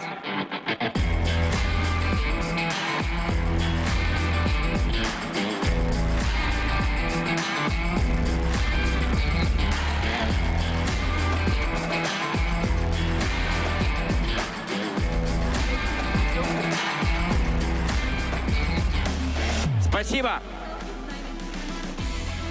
Сейчас, Мишань, я тут сфотаюсь с ребятами просто. Так давай я Мне просто захотелось сфотаться. Давай я вас сфотаю. А, я с вами? Ну, давайте. Миша, они не доверяют фотографу, только селфи, только селфи. Ой.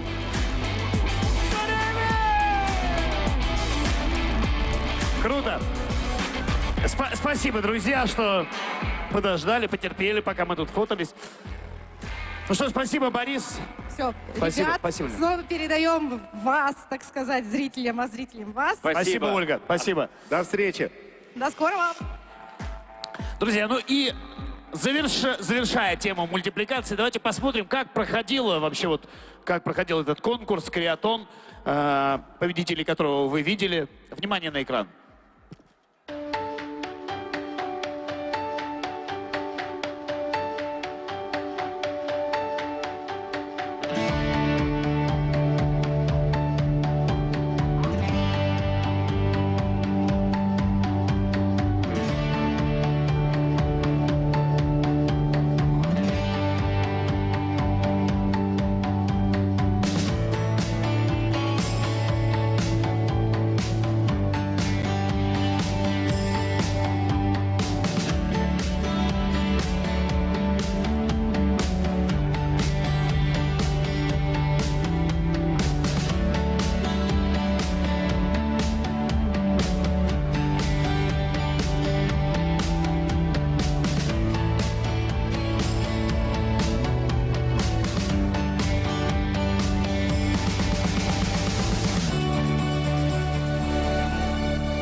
Вот Вообще, да? Чистое творчество. Да, вот оно, творчество, действительно. Супер. Благодарим нашего генерального спонсора, крупнейший российский проект по добыче и экспорту высококачественных коксующихся углей «Эльга Уголь». Это очень здорово, что компания уделяет своей социальной политике такое большое место молодежи.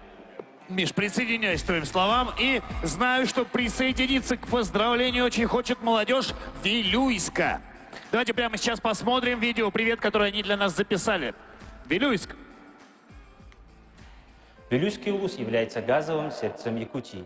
Именно здесь добывается голубое топливо, что обеспечивает нашу республику газом.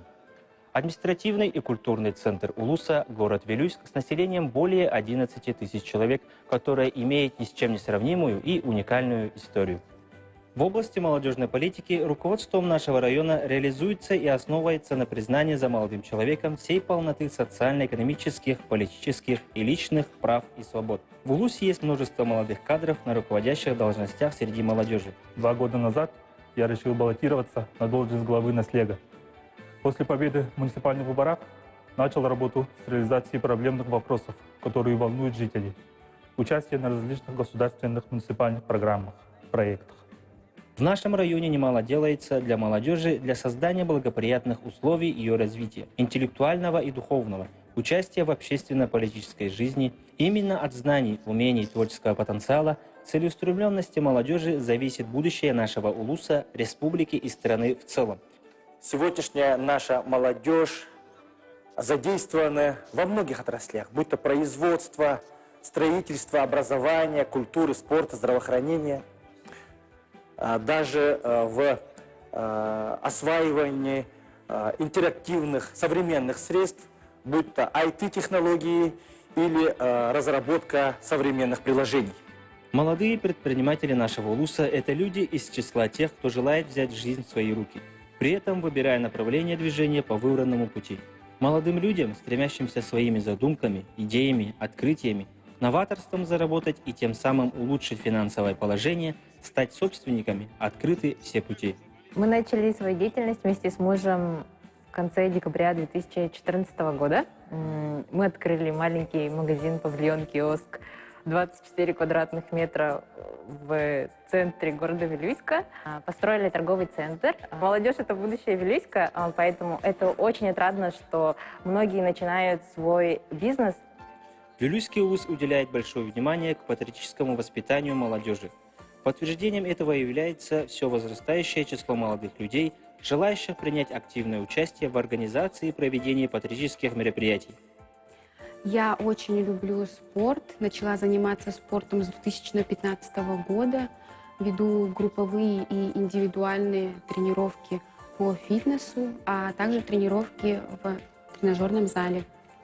Сохранение и укрепление здоровья молодого поколения – одна из наиболее важных и сложных задач современности. Говоря современным языком, молодежь является важнейшим стратегическим ресурсом развития и процветания любой страны, любого общества. Ведь активная молодежь – это будущее нашего района.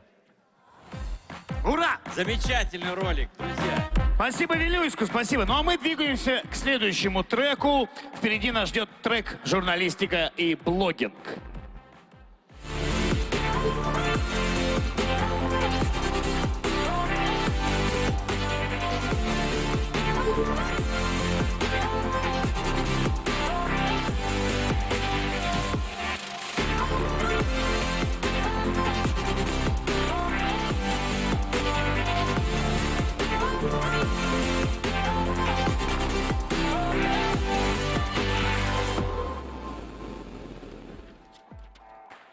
Друзья, 24 марта в Республиканском медиацентре «Сахамедиа» состоялся мастер-класс с известным журналистом, ведущим программу «Вести» на телеканале «Россия» Эрнестом Мацкевичусом.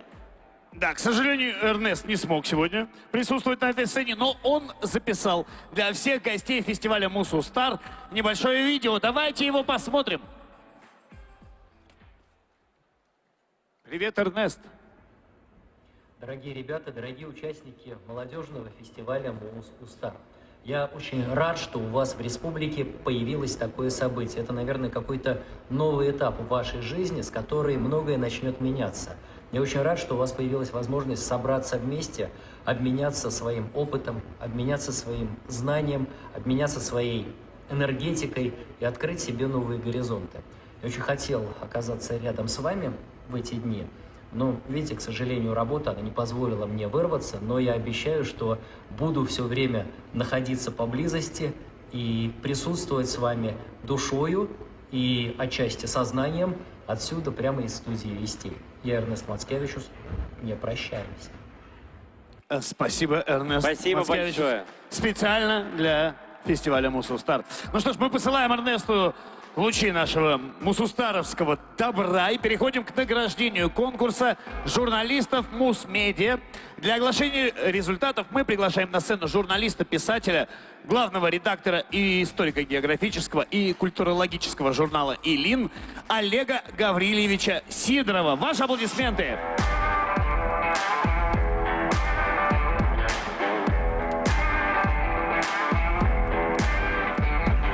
Вечер. Здравствуйте, Олег Гаврилович. Здравствуйте. Михаил и Михаил. Да. Добрый вечер, Триумф.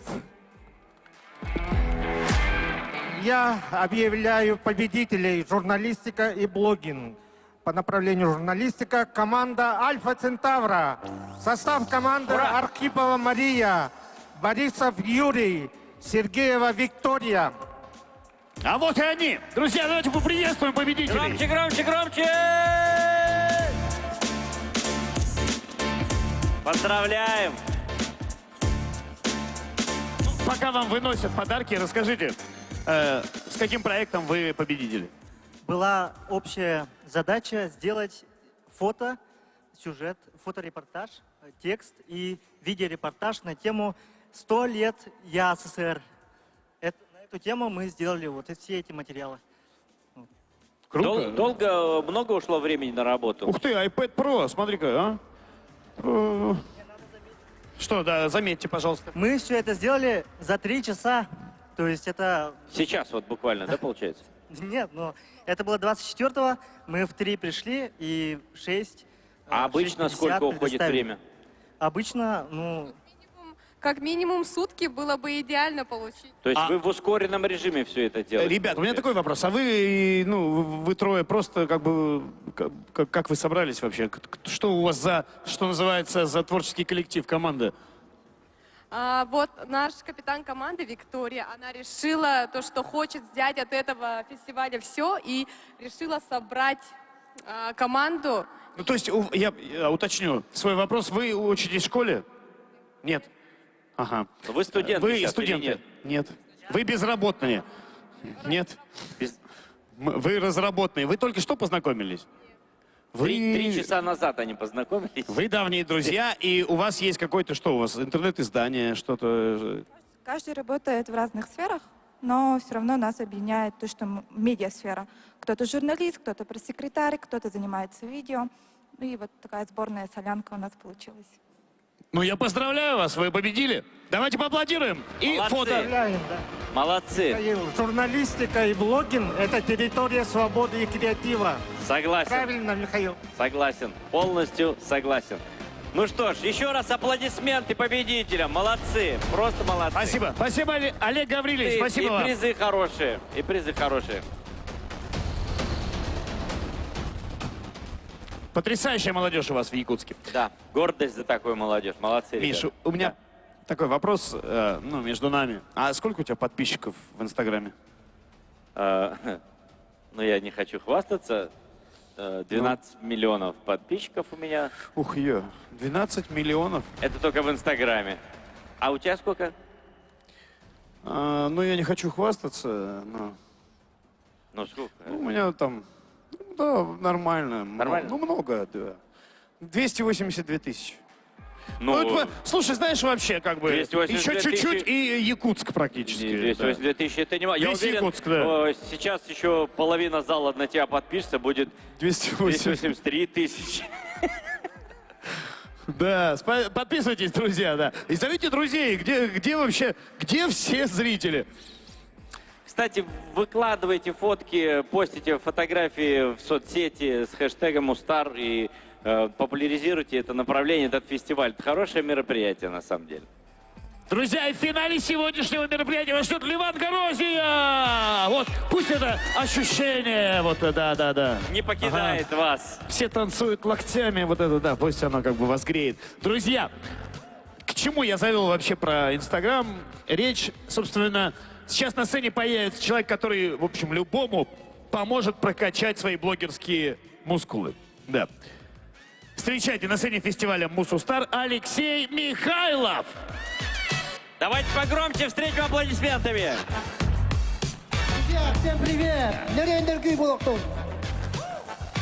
Здравствуйте. Здравствуйте. Что вы сказали такое, что они стали аплодировать и кричать? Это... Я не смогу это повторить все равно. Я смогу. Как? Нерюн-нергу.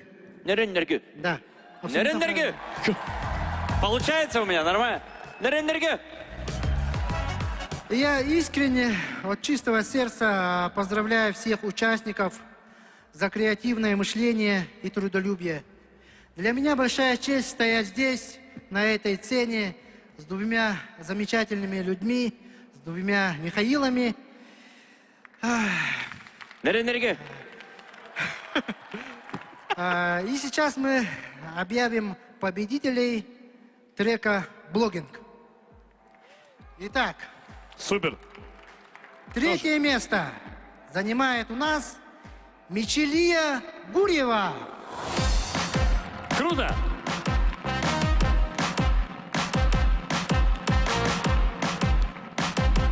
Здравствуйте, поздравляем вас. Ух ты, какие призы-то, ничего себе. Не тем Да. я занимался, видимо. Вы знаете, что это за приз? Да, часы Apple Watch. Круто. Последнего поколения. У меня такие тоже есть. У меня таких тоже нет. Поздравляем вас. Ну, поделитесь ощущениями. Очень классно. Я на самом деле сомневалась, думала, участвовать или нет. И очень рада, то, что заняла третье место. Что Вы решилась, блогер, поучаствовала. правильно? Да, я блогер. На какую тему вы вещаете аудитории? Ну, у меня разнообразный контент. О путешествиях рассказываю, также...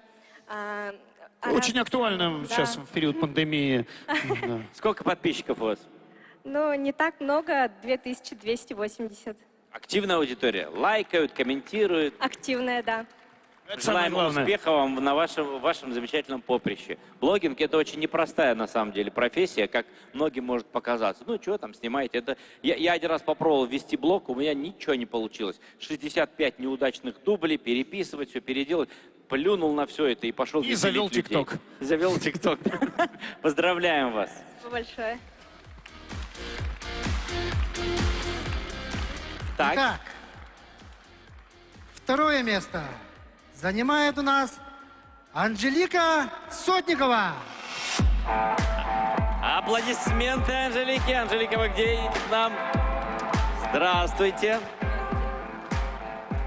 Тоже часы, ничего себе. Всем, что ли, часы? А у вас сколько подписчиков? У меня почти 18 тысяч. Ого, 18 тысяч. Ого. Скинитесь, ну, мне там чуть-чуть отцепите. Пару тысяч. Отметьте один раз Михаила. У меня больше, какой да, пока, контент да. пилите? Ну, у меня больше фантазийный такой, сказочный. Я делаю косплеи. Вы Занимаюсь косплеерша? творчеством, да. Круто. На каких персонажей? В основном из фильмов.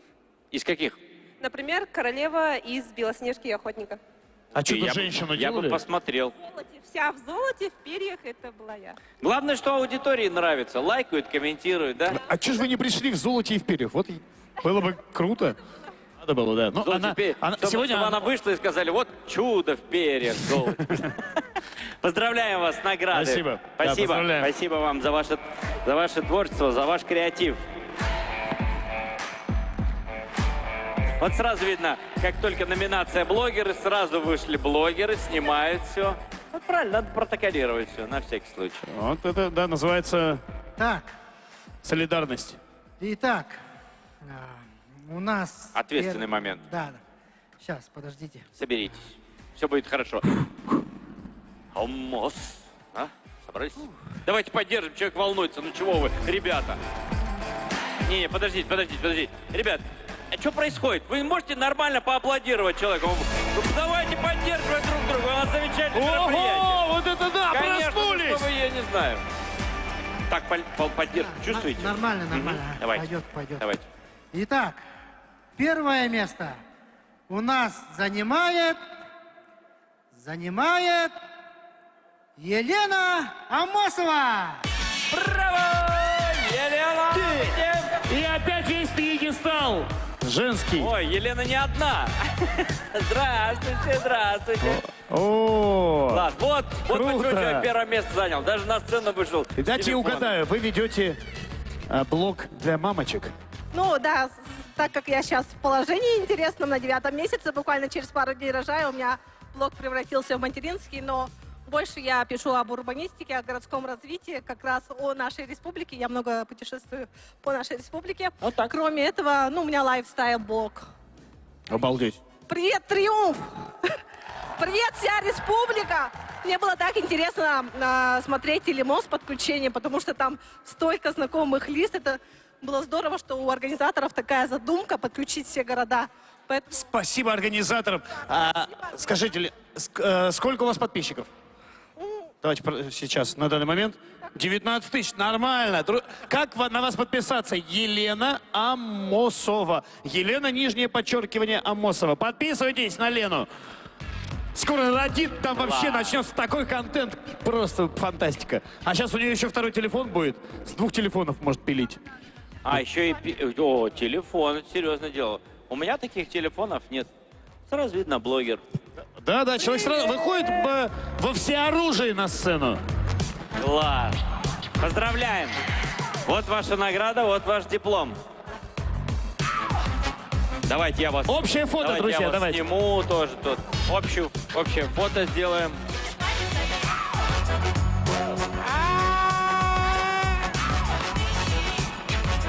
Эй, Триумф! Девок, давайте пошумим! Громче! Ну, молодцы! Спасибо большое. Спасибо. Спасибо. Спускайтесь. Удачи. Да. Это не. Нургюль. Да. Тихо, заговорю я сейчас все. Я заговорю и потом... И не остановишь потом, да. Ну что ж, друзья, мы движемся дальше. Слушайте, да, что... Почувствовал уверенность в своих силах, да? С блогерами-то? Да. Я еще вчера почувствовал, на самом деле. Хотел сказать спасибо вот ребятам, молодежи, которая пришла на мастер-класс. Я говорю, я зарядился от них больше, чем они от меня. Ну, это прямо... впереди только круче. Не будем раскрывать всех карт, но имя музыкального хедлайнера фестиваля точно уже все знают, да? Ливан, мы уже с нетерпением ждем, когда ты появишься на этой сцене. Если ты нас слышишь, мы... Готовься. Готовься, да. И всем привет он передает. Да, Вот мне тут нам в ухо подсказывают. говорят, что Ливан в пути. Он уже едет. Откуда? Не знаю. У него здесь, наверное, есть квартира. А, точно, он же отсюда. Да. Это мы с тобой тут, как эти, Ну туристы. что, у нас следующий город на связи. Да, с удовольствием. Нюрба привет передает нам, да? Так, давайте посмотрим этот ролик. Есть кто-то из Нюрбы в зале? О, вот ваш родной город сейчас вещает. Пожалуйста. Добрый день, Республика! Добрый день, Республика, уважаемые участники телемоста, проводимого в рамках молодежного фестиваля «Мусустар». Говорит и показывает Нюрба, Нюрбинский район. Мы рады приветствовать всех, кто сегодня нас видит и слышит. Несмотря на громадные расстояния между районами, даже временные отрезки, сегодня мы все вместе, едины и солидарны. Итак, несколько слов о нашем Нюрбинском районе. По легенде, Улус получил свое название от имени Нербакан, женщины, которая считается родоначальницей вилюйских якутов. О Нюрбинской земле первыми поведали русские землепроходцы Антон Добрынский и Мартын Васильев в 1630 году. Нюрбинский район в первую очередь известен как промышленный район. На территории района находится Накынское рудное поле, где добывается четверть алмазов, добытых в России. В советские времена Нюрба играла роль центра освоения алмазных месторождений Якутии. Здесь базировалась Амакинская геолого-разведочная экспедиция. Также был известен крупнейший на Дальнем Востоке и в Сибири Нюрбинский вертолетный авиаотряд. Сегодня в Нюрбинском районе созданы все условия для развития, обучения, самореализации молодого поколения. Проводимая государственная политика ориентирована на гармоничное развитие молодого человека, социализацию, решение вопросов демографии, трудоустройства, начиная от подросткового возраста до представителя зрелой, современной молодежи. Проводниками государственной политики на местах являются структуры по делам молодежи, в обязанность которых вменено взаимодействие со всеми ведомствами и учреждениями в вопросах досуга, патриотического воспитания, профилактики правонарушений, временного трудоустройства подростков. Хочется сказать слова благодарности молодежи нашего района. Не оставшись в стороне, откликнувшись на призыв волонтерского корпуса Нюрбинского района, начиная с момента введения ограничительных мер в республике и до сегодняшнего дня продолжают оказывать помощь старшему поколению и лицам, находящимся на самоизоляции, в доставке медикаментов, продуктов питания.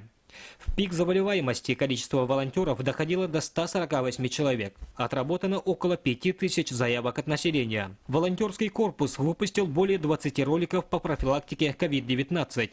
Принимали участие в рейдовых мероприятиях совместно с сотрудниками ОМВД, осуществляли дежурство на территориальной границе района.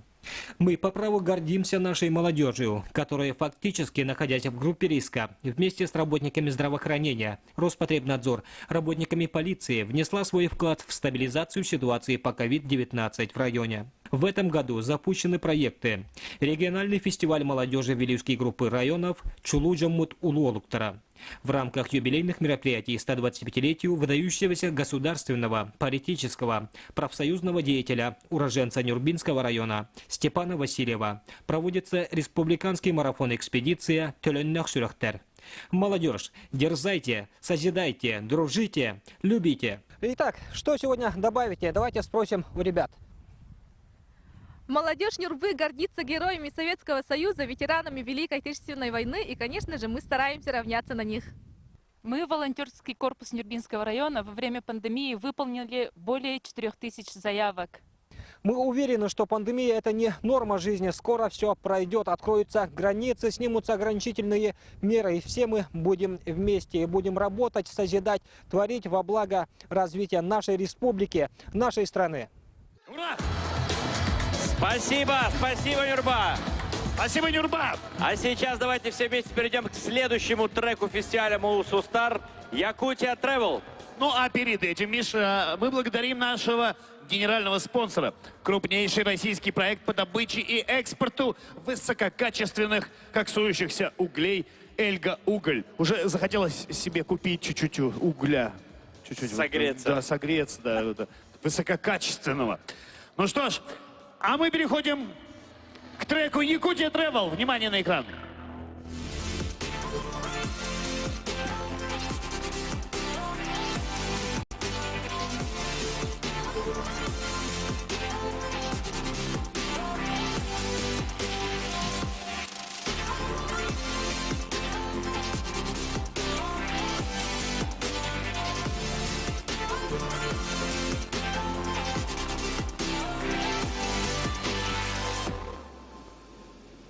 И, Миша, у меня вопрос. Как ты относишься к тревел-блогерам? Ну как? С завистью отношусь. Путешествуют по миру, смотрят все, веселятся. Ну, я думаю, это не так просто на самом деле, да? Наверное, да. Но мне порой хочется быть как они, вот, да, кататься по свету, снимать ролики, красота. Ну, я в любом случае, я уверен, это не так просто делать, поэтому всем нашим зрителям об этом должен рассказать хедлайнер трека «Якутия Travel», автор инстаграм-блога «Улетим.ру» Ирина Полежаева.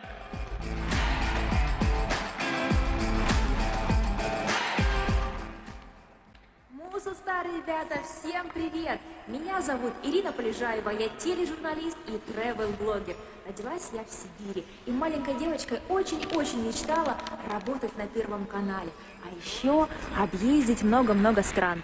И вы знаете, у меня это получилось. Я стала шеф-редактором Первого канала, а за плечами у меня более 80 стран мира. Поэтому, если кто-то говорит вам, что мечтать не вредно, смело отвечайте ему: вредно не мечтать. Но мечтать, сидя на диване, дело, скажу я вам, бесполезное. Поэтому свой путь путешественника начинайте уже сейчас. Исследуйте свой родной регион, ведь живете-то тем более вы в уникальнейшем месте. Республика Саха, Якутия. Тысячи людей мечтают побывать здесь, а вы уже тут живете. Поэтому изучайте свой регион, влюбляйтесь в него, а самое главное, заражайте своей любовью всех нас. Я верю, что у вас все получится. Открывайте мир вокруг себя, открывайте мир внутри себя. И самое главное, никогда не переставайте мечтать. Мусустар. Спасибо! Спасибо, Ирина! Спасибо вам! Спасибо. Я надеюсь, что скоро мы все вернемся к путешествиям, потому что мы так по ним соскучились. Но я согласен с Ириной, что действительно Якутия, Якутск, я вчера проехал по городу, побывал на экскурсии. Это потрясающее место. Кстати, вчера, 26 марта, кроме меня, значит, состоялась настоящая квест-экскурсия по прекрасному Якутску, где мы сейчас находимся, вместе с экскурсоводом исторического парка «Россия. Моя история». Участники узнали много нового об истории создания инновационных проектов республики и брендовых отраслей Якутии. Миш, ты что-то загрустил, да? Да, загрустил, на экскурсию не попал. Вот, это да, это обидно. Ну, надо было заранее прилетать, понимаешь? Но я знаю отличный способ тебя подбодрить. Потому что сейчас мы переходим к любимому блоку внутри каждого трека. Это церемонии награждения. Друзья, с 11 по 25 марта в рамках фестиваля Мусустар проходил конкурс фотографий Travel Star. По его правилам в соревновании за главный приз планшет от Samsung могли побороться все желающие, которые выложили фотографии самых живописных мест Якутии с хэштегом Мустар Travel и Мустар в социальной сети Instagram. Сейчас мы узнаем, какое же фото было признано оргкомитетом конкурса лучшим. Барабанная дробь. Миша, добавь интриги чуть-чуть. Интриги? Да. Ух ты, интриган. Хорошо. Итак, победителем конкурса фотографий Travel Star становится Изабелла Дардосова. Ваши аплодисменты! Изабелла, вы где? Идите к нам. Вау! Даже так? Круто. Изабелла Дардосова, извините, да, чуть-чуть ошибся. А можно увидеть фото победителя? Ну, фотография, вот, потрясающая фотография. Просто красота. Вот это да. Поздравляем вас. Хорошо, вот. Изабелла, а вы есть на этой фотографии? А вы за кадром? Да. Изабелла, вот ваш диплом. Посмотрите, диплом. Конкурс Travel Star вручается Изабелле Дардосовой, извините. Вот так, Samsung. Ладно, тоже подарю, хорошо. Так, чтобы... Да, фото. Вот Samsung, чтобы реклама была. Вот давайте, держите. Давайте, Изабелла, я вас а вы сегодня в костюме кого? Crystal Maiden из Dota 2. Меня пригласили на чемпионат по Dota 2 вот здесь, на втором этаже. Вот эти ребята, вот эти киберспортсмены? Из-за этого я в костюме пришла. Серьезно? Они говорят, Изабелла, давай к нам на чемпионат, да? А ты пришла в костюме. Вот это называется, человек заморочился. Браво! Спасибо вам, Изабелла. Поздравляем. Потрясающая фотография. Аплодисменты победительницы. Творите дальше. Давайте. Друзья, мы выражаем благодарность за помощь в организации сегодняшнего фестиваля нашему официальному партнеру, заводу Боже, Томск, нефтепереработка. Знакомое слово я увидел. Томск. Томск, нефтепереработка? Да, это же... Я же там тоже перерабатывал. Но не нефть, а как бы, да. Это... Нефть в крови у тебя, да? Да. По моим жилам течет нефть. Ну что, двигаемся дальше. В рамках молодежного фестиваля «Мусустар» прошел первый межрегиональный конкурс видеороликов социальных проектов РДШ в Арктике, который объединил детские общественные организации из арктических районов России. Смотрим.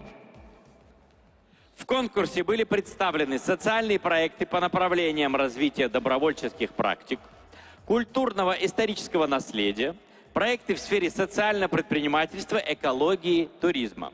По итогам конкурса 20 детских объединений за перспективные проекты получили сертификаты на сумму 5000 рублей для приобретения оргтехники на развитие общественной организации. Аплодисменты, правильно, Спасибо. молодцы. Спасибо, что поддерживаете. Есть у нас Спасибо. тут люди, которые понимают, что нужно делать. Итак, в номинации «Лучший социальный проект» лауреатом второй степени стала команда детского объединения «Эскин» Алаиховского улуса Республики Саха-Якутия. Ваши аплодисменты. А лауреатом третьей степени стала команда детского объединения «Активисты РДШ» города Салихард Ямало-Ненецкого автономного округа. В номинации «Стартует Арктика» лауреатом второй степени стала команда молодежного добровольческого объединения «Друг» города Лабытнанги Ямало-Ненецкого автономного округа. Лауреатом третьей степени стала команда детского движения «РЛ» Верхнеколымского улуса Республики Саха-Якутия. Лауреаты второй и третьей степени награждены сертификатами на суммы 20 и 30 тысяч рублей для приобретения оргтехники на развитие своей организации. Сегодня с нами присутствуют лауреаты первой степени конкурса. Для награждения победителей мы приглашаем на сцену заместителя председателя правительства Республики Саха-Якутия Ольгу Валерьевну Балапкину. Ваши аплодисменты.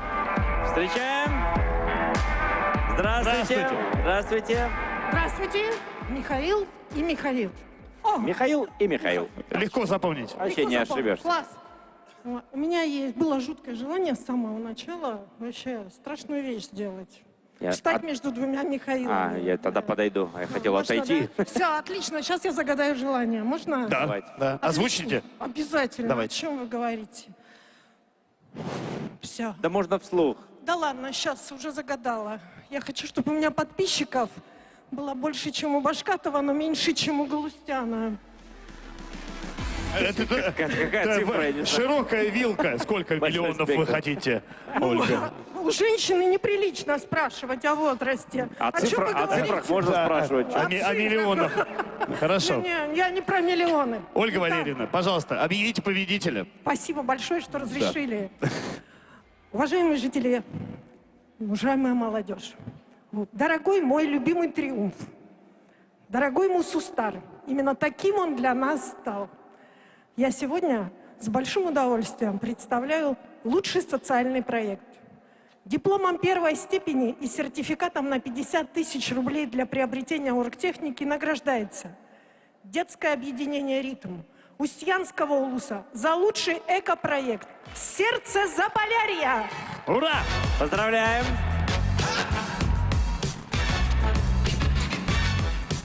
Все? Здравствуйте, поздравляю вас. Одна доехала. Остальных не пустили. С уроков не отпустили. Поздравляем!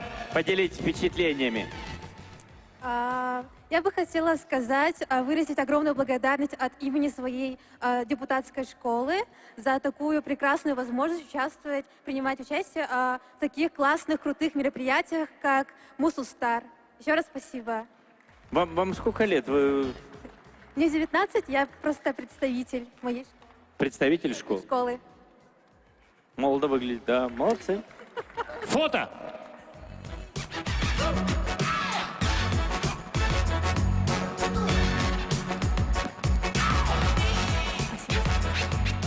Спасибо. Можно дальше? Конечно. И еще, это еще не все. Конечно, нет. Ну что вы. В номинации «Лучший социальный проект» дипломом первой степени и сертификатом на сумму 50 тысяч рублей для приобретения оргтехники награждается детское объединение «Джагур» Абыйского улуса за лучший перспективный проект «Патриот». Поздравляем! Здравствуйте!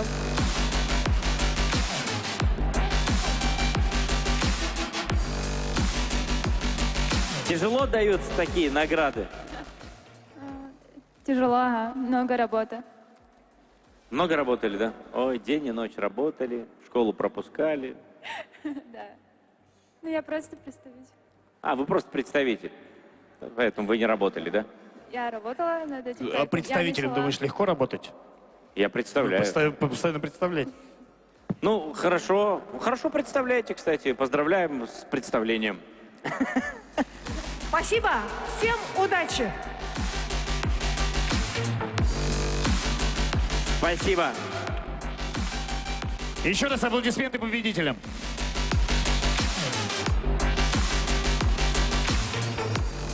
Друзья, все, еще чуть-чуть, еще буквально часов 6 где-то, и все. Мы выражаем благодарность за помощь в организации сегодняшнего фестиваля нашему официальному партнеру ФГМ «Финанс». Да. Можно поаплодировать. Ну что, наши телемосты охватили уже 8 городов республики. Отправляемся дальше. С удовольствием, друзья. Все внимание на экран, где нас приветствуют наши друзья из Алекминска.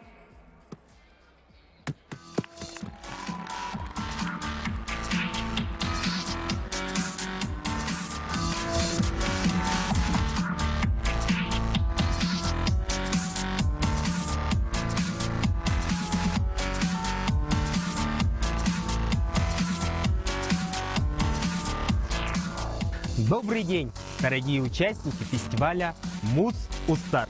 Вас приветствует Алекминский район, который входит в пятерку крупнейших районов Республики Саха-Якутия. Многочисленная армия алекминской молодежи составляет треть всего населения нашего района.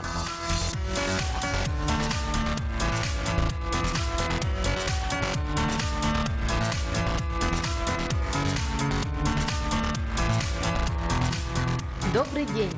Наш отдел молодежи – это площадка для реализации проектов и мероприятий в сфере молодежной политики. Главная задача – поддерживать инициативы в развитии и раскрытии потенциала молодежи. Считаю очень важным доверять молодежи и поддерживать их инициативы. В этом году в нашем районе состоится большое событие – республиканский эссе-холонхол. Эссе-холонхол пройдет у нас с 19 по 21 июня этого года в Алекминском районе. Обязательно приезжайте. Ну а мы в преддверии фестиваля «Мус-Устар» провели блиц-опрос среди молодежи района на их рабочих местах. А спросили мы у них, легко ли быть молодым. И легко, и сложно. Легко, потому что всегда есть выбор. Выбор профессии, жизненного пути и направления. А сложно, потому что жизнь преподносит свои трудности, с которыми справляться очень даже интересно. Молодым быть легко, если в тебе живет любовь. Любовь к себе, к жизни, к делу, которым ты занимаешься, к людям, которые тебя окружают. Любите искренне, и у вас обязательно все получится. Молодость. Молодость – это живая энергия, это драйв, это интерес. Когда ты в кругу друзей, единомышленников, и вы вместе, мотивируя друг друга, идете к большим целям. Молодость – это расцвет себя, своих нравственных устоев и приоритетов. Именно сейчас открываются безграничные возможности в наше время высоких технологий. Думаю, на этот вопрос нет однозначного ответа, так как молодость – это прекрасная пора мечтаний, открытий. И в этот период каждый молодой человек ищет свое назначение в этой жизни.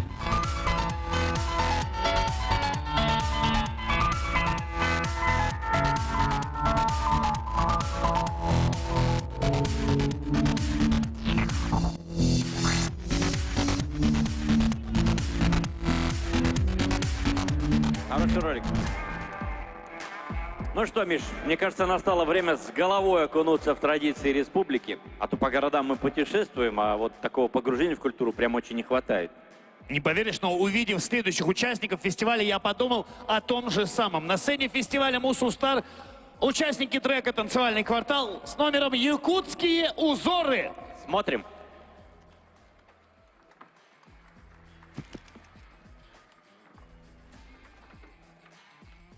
Ох, сейчас зажгут.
Ох, я бы с вами сейчас в пляс пустился тоже. Ху-ха! Качает, да? А давайте прямо сейчас вот проведем танцевальный флеш-марафон. Давайте. Поможет нам в этом заслуженная артистка Саха-Якутия Дадана Федотова. Давайте немного разомнемся, друзья, да, а то... Здравствуйте. Вам нужна наша помощь? Да, конечно. Я так понял, движения простые, да? Да, очень простые. Я надеюсь, зрители тоже подключатся с нами. Давайте все встанем, подвигаемся чуть-чуть, разомнемся. Друзья, давайте, да. Класс. Булочки разомнем чуть-чуть, да, а то отсидели. Сейчас мы разучим подсчет основные элементы якутского танца узор. А вы знаете, что... Как называется, простите, ради бога? Элементы якутского танца узор. Узор. Сейчас вот видели же? Да, мне понравилось. Да. Я хочу его выучить. Очень хорошо. Вас всех, кстати, камера снимает, если что. А вы знаете, что узор у якутов является не только как бы танцем, а как бы оберегом. Поэтому сейчас мы не только станцуем, мы создадим для себя оберег. Отлично. Хорошо? Так, приготовились, ноги вместе. У ребят руки за спиной, у девушек вдоль корпуса, чуть в стороне, запястье согнуто. Начинаем все с ноги. Можно? И смотрим на ребят. Можно. И раз, и два, и 3, и 4. Ребят, на трибунах вставайте тоже. И 2, и 3, и 4, и 1, и 2, и 3, и 4, и 1, и 2, и игра на хамусе, 4, и руки наверх. И 4, и 1, и 2, и 3, и 4, и 1, и 2, и 3, и 4, и 1, и 2, и 3, и далее. 1, и 2, и 3, и 4, и 1, и 2, и 3, и 4, и 1, и 2, и 3, и 4, и 1, и 2, и 3, и только руки. 1, 2, 3, 4, 1, 2. Вот классное 3. движение. Ускоряем. 1, 2, Мы сейчас 3, дождь 4, не вызовем случайно? 1, 2, 3, 4. Ну а теперь давайте музыкально станцуем. Согласны? Танцуем? Да, конечно, давайте Да. под музыку. Пожалуйста, фонограмму.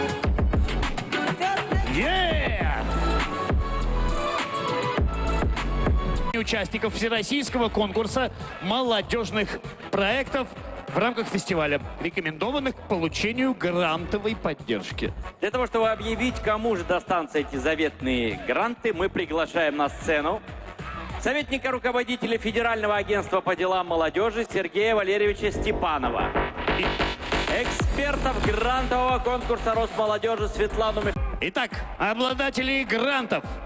Корякин Николай Николаевич.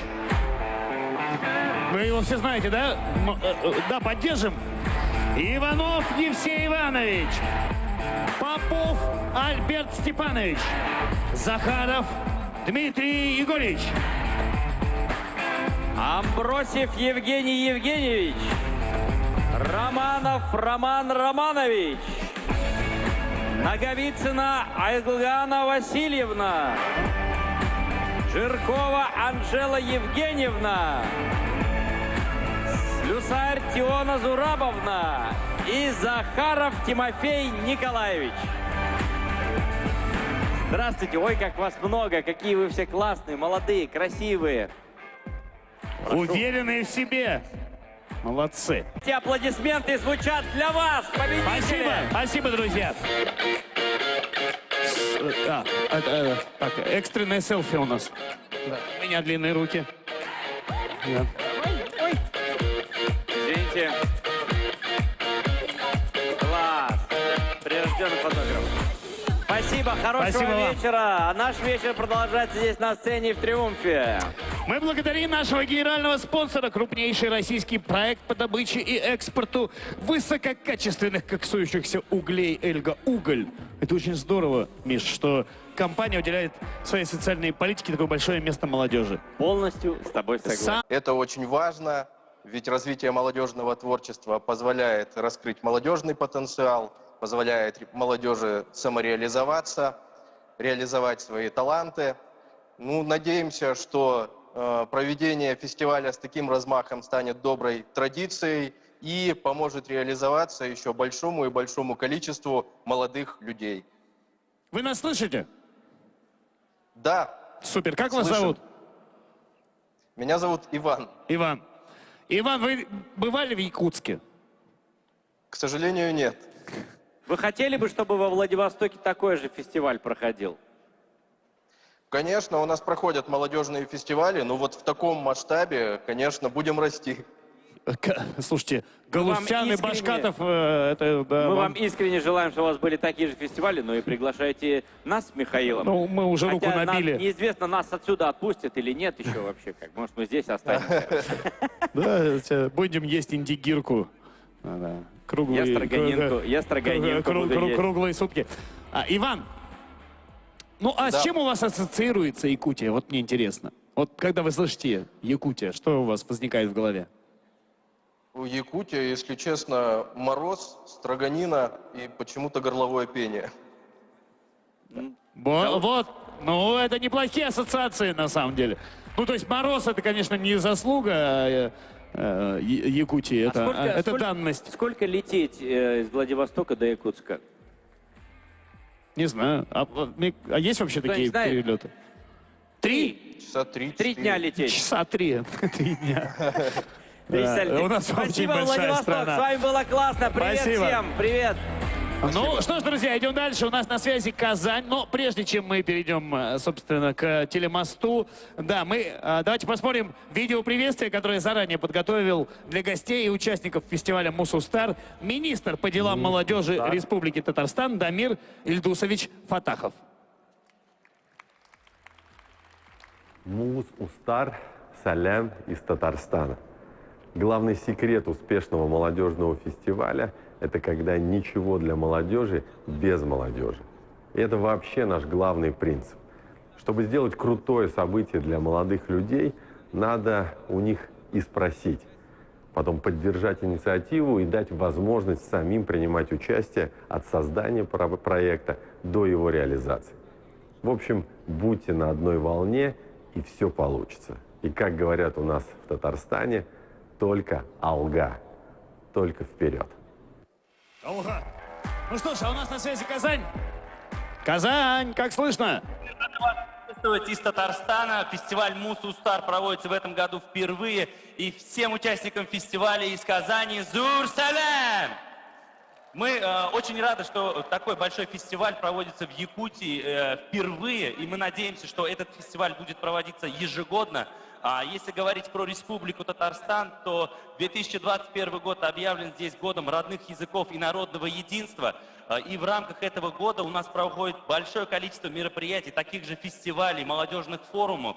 И что хочется пожелать, чтобы по всей стране таких фестивалей, как «Мусустар», и такие мероприятия, как проходят в Республике Татарстан, проводилось все больше, площадок было все больше для реализации самой молодежи. Ну и мы желаем успехов фестивалю «Мусустар».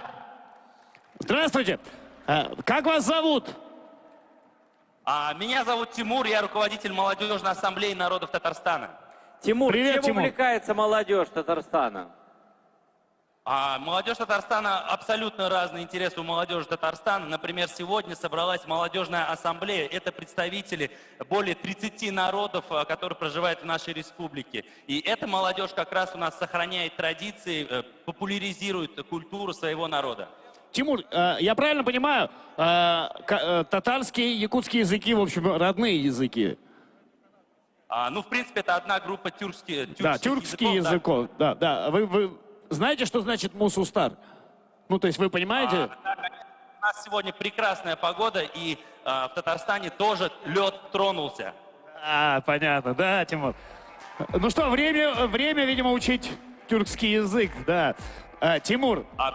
Татарстан, Рахим и Тегес, мы вас всегда с большим удовольствием научим. Да, Рахмет, да. Правильно я сказал? Да, абсолютно, но немного есть так. Рахмет Лукум, правильно. Рахмет. Это уже немного. Это сочинский татарский, да.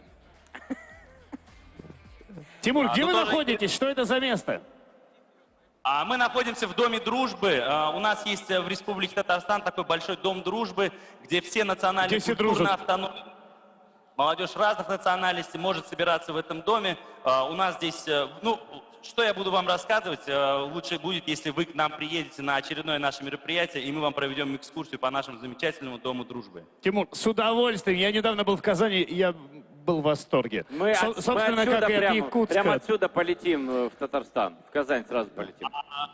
Мы вас будем ждать с красной ковровой дорожкой прямо уже в аэропорту. Как по-татарски «до свидания»?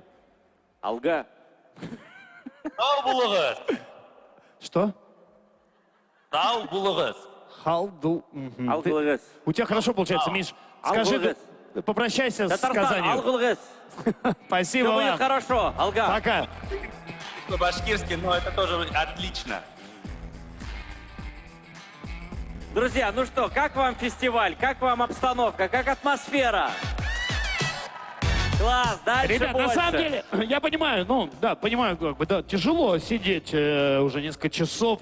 Я все понимаю, но уже чуть-чуть осталось до завершающего момента, до того самого кульминационного события, которого все ждут. Я тебе больше скажу, после этого кульминационного события и момента будет еще много-много-много чего происходить на улице. То есть после этого всего мы медленно и аккуратненько выйдем отсюда спокойно, и там будет продолжение, можно сказать, автопати. Так что все впереди, друзья. А может быть, может быть, мы проанонсируем?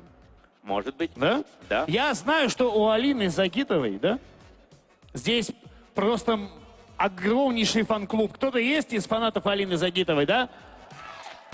Да, я ее тоже люблю. Просто потрясающая спортсменка.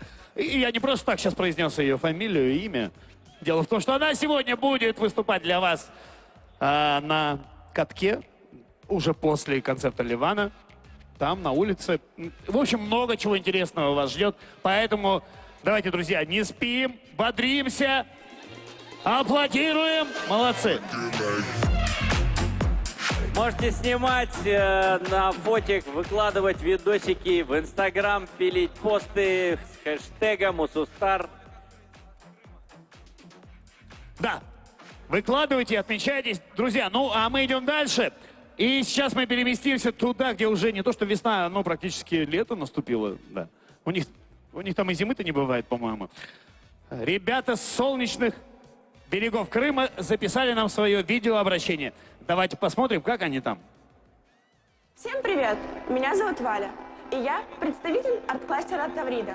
Арт-кластер – это уникальная платформа, которая с 2015 года помогает юным людям реализовывать свой творческий потенциал в сфере культуры и искусства. Мы создаем благоприятную атмосферу для тех, кто хочет связать свою будущую профессию с креативной экономикой. Мы находимся на берегу Черного моря в нашем городе Севастополь. И хотим передать привет всем участникам творческого фестиваля «Мус-Устар». Мы знаем, что в переводе с якутского «Мус-Устар» означает «ледоход», что символизирует переход от зимы к весне. Ребята, мы в шаге от настоящей весны. Желаю раскрыть свои таланты, найти друзей и единомышленников на фестивале. Дерзайте! И, пользуясь возможностью, от лица всего арт-кластера приглашаем вас на фестиваль фестивалей Таврида Арт, который пройдет в Крыму в сентябре. Этот фестиваль проходит в Крыму уже традиционно. Он объединяет самых креативных представителей разных направлений и индустрий в одном творческом пространстве. До встречи на фестивале в Крыму и успехов на Мус-Устар. Когда так много позади всего, в особенности горя, поддержки чьей-нибудь не жди. Сядь в поезд, высадись у моря. Оно обширнее, оно и глубже. Это превосходство не сильно радостное, но если уж и чувствуется родство, то лучше в тех местах, чей вид волнует, нежели язвит. What you know about rolling down in the deep? When your brain goes numb, you can call that mental freeze. When these people talk too much, put that shit in slow motion. Yeah, I feel like an astronaut in the ocean. Ay, what you know about... Динамичный ролик. Спасибо Крыму! Крым передает привет Якутии. Ну, а у нас на связи северная столица Санкт-Петербург. Ждем их, ждем. Питер, как слышно? Здравствуйте, здравствуйте. Петербург вещает. Вы простите, что мы не переоделись и вышли в своем к вам сюда. Мы передаем из молодежного пространства просто пламенный привет фестивалю Мус-Устар. Мы — это имперское наследие, родина художников, поэтов, музыкантов, родина романтики. И мы весь этот год не отставали. Мы вдохновлялись людьми, которые нас окружают. Например, 22-летний программист с синдромом ДЦП попал попал в список Forbes, чем вдохновил нас всех на события. Или, например, возьмем какой-нибудь стандартный матч. Великий «Зенит» и великий футбольный клуб «Локомотив». Казалось бы, игра 0-0, но вдруг на центр поля выходит мужчина в костюме и делает романтичное признание в любви девушки и делает ей предложение руки и сердца. Романтика кругом. Кстати говоря, по поводу романтики, теперь летом у нас дополнительный повод подарить эту романтику миру. У нас есть фестиваль «Ленинградские мосты», когда все мосты нашего города превращаются в самую настоящую сцену, выступают молодые музыканты и делятся со зрителями своей любовью. И мы готовы делиться этой любовью с вами. Фестиваль «Мусустар». Ловите нашу романтику. Питер, как всегда, в своем репертуаре, да? Спасибо. Мы вас приветствуем. Здравствуйте, как вас зовут? Здравствуйте, меня зовут Сергей. Очень приятно. Меня Михаил. Как погодка в Питере? У нас наконец-таки пришла весна. Мы долго этого ждали, и вот она пришла. У нас +2, поэтому мы счастливы как никогда. Не может такого быть. В Питере хорошая погода. Нет, Еще такого скажите, не солнышко бывает. светит, все там хорошо у вас. Да. Именно так. Мы даже на секундочку все подумали, что у нас проблемы с глазами, но нет, это просто вышло солнце. Ну, я, кстати, как не приеду в Санкт-Петербург, все время солнце. Мне говорят, вот ты приезжаешь, и солнце появляется. Сразу так... Михаил, приезжайте почаще. Спасибо, приглашайте, будем прилетать к вам. Расскажите, с чем у вас ассоциируется Якутия? Что возникает у вас? С чем у нас ассоциируется Якутия? Слушайте, вы не поверите, у нас Якутия ассоциируется с уникальным человеческим теплом. Мы здесь в молодежном пространстве всегда открыты к коммуникации со всеми городами, и когда идет взаимодействие с Якутией, слушайте, это всегда какой-то удивительный теплообмен идеями. Чем увлекается молодежь Санкт-Петербурга? Чем увлекается молодежь Санкт-Петербурга? Ну, смотрите, тут можно загибать пальцы. Во-первых, это кофе. Мы все тут обожаем кофе. Это первое. Ну и второе, после кофе мы все обожаем саморазвиваться. В этом плане мы строим огромное количество новых урбанистических идей в нашем городе. Мы делаем все, чтобы молодежь Санкт-Петербурга получила новый виток в развитии. Ну, естественно, после чашечки кофе. Естественно. Хорошая традиция. Ну что, спасибо вам большое. Спасибо, Питер. Давайте поаплодируем Питеру. Спасибо.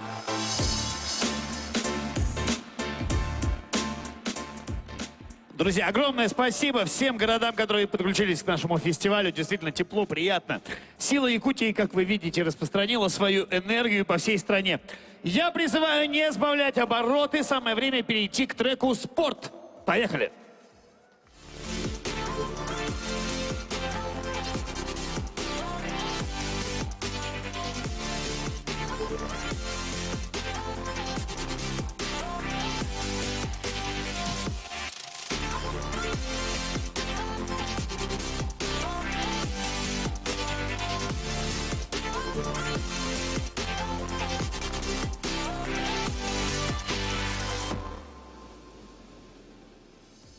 Ну что, вы готовы? Друзья, готовьте ваши ладошки. С большим удовольствием приглашаю на сцену фестиваля «Мусустар» невероятно талантливую девушку. Мы видели, как вы бурно встречали ее в Якутии.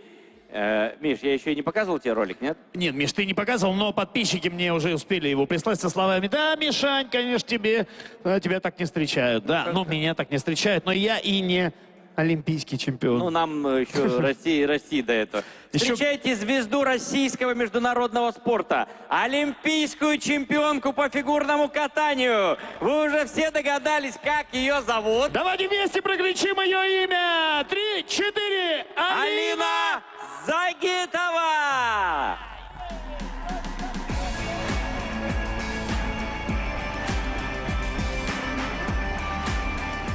Друзья, громче аплодисменты, бурные аплодисменты. Уже бежит. Бежит, а она, видимо, просто так не выбежит. На коньках, видимо, да.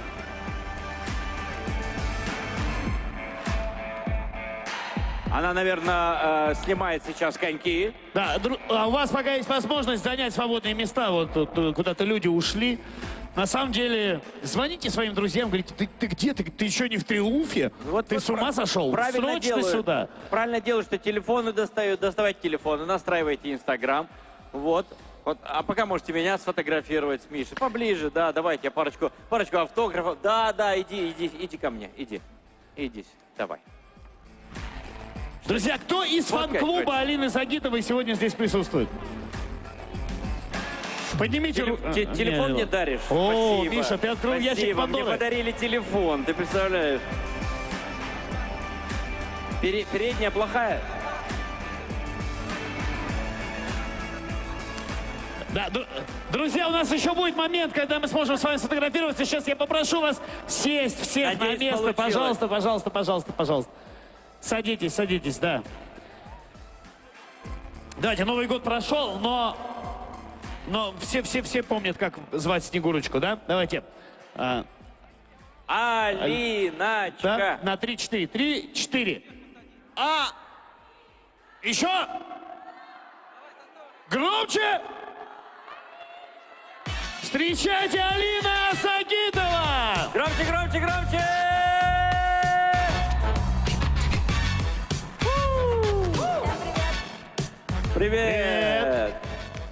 Привет! Перекидной научишь нас делать? Конечно. А что это? Сейчас. Прямо сейчас можешь научить? Что такое перекидной? Да, вот так И раз. Ну это я умею, смотри. Так ты в ледниковом периоде участвовал, конечно. И софт-скилл. Никого не ударить. ударить. Бергер могу, если что, и потом вечером. Друзья, аплодисменты Алины Загитова! Давайте поаплодируем. Я рада вас приветствовать здесь. Всех поздравляю и очень рада быть частью этого большого фестиваля. Всех рада видеть. Ура! Супер!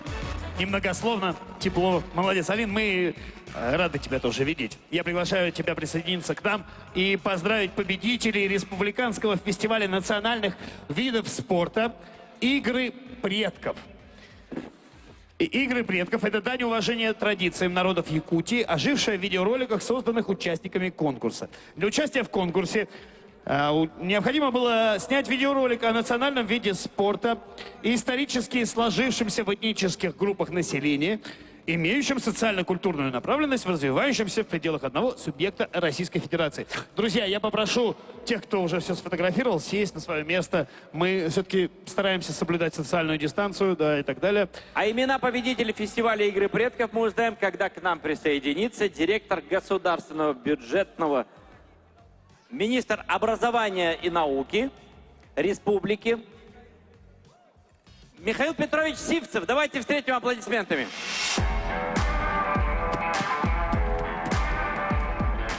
Михаил Петрович, добрый вечер. Здравствуйте. Здравствуйте. 3 Михаила на сцене. Друзья, рекорд фестиваля. Я могу загадывать желание. Можешь 3 загадать.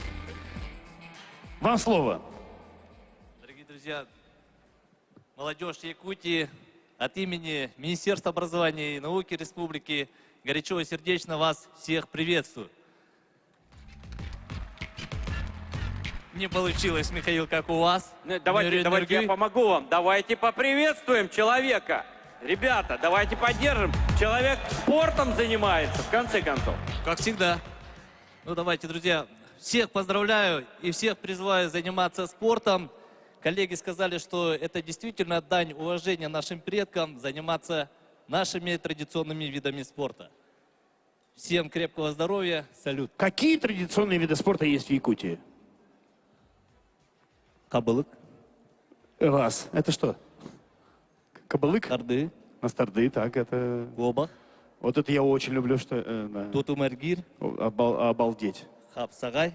Это я не умею. Да. Тусту. Тусту. Хорошо. Да. Ну, можно устраивать якутскую олимпиаду, в общем. Уже как минимум 5 позиций есть. Ну что ж, друзья, Алина готова наградить. Давайте назовем наших победителей. Вы их знаете? Нет?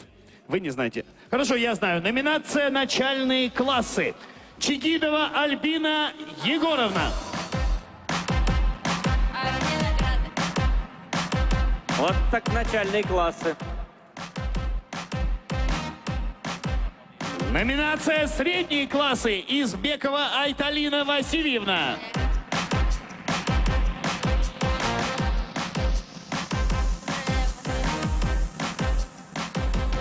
И номинация «Старшие классы» Старостина Ольга Петровна. Аплодисменты, друзья. Номинация «Семья» Колосова Светлана Викторовна.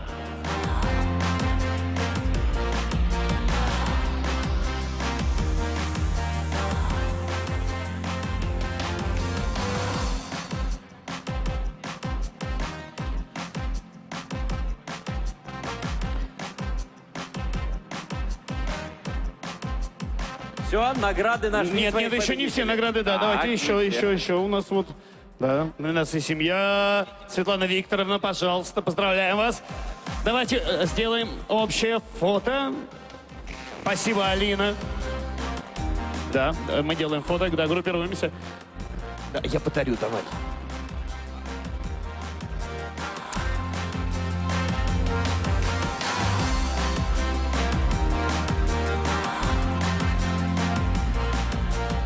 Спасибо. Спасибо победителям, спасибо, Михаил. Я не вам, Михаил. Нет, вы никуда не уходите, пожалуйста. Алина, вы тоже оставайтесь. Алина, готова наградить наших следующих победителей? Супер. Друзья, кто любит Алину Закитову? Класс. Да, ну, все еще впереди. Далее сейчас нас ждут результаты открытого турнира по национальным настольным играм «Хабылык» и «Хамыска». Я правильно сказал? Супер. А поможет Алине в этом директор Республиканского центра национальных видов спорта имени Василия Манчары Гаврил Михайлович Махначевский. Ваши аплодисменты.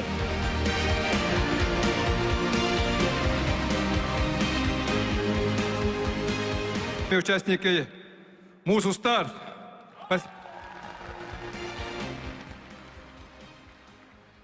Пожалуйста. Объявляем победителя. Объявляем, значит.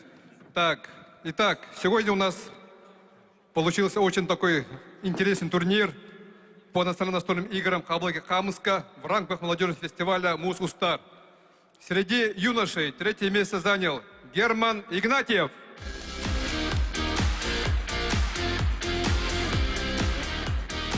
Второе место занял Альберт Горохов. И первое место занял Волан Оконечников.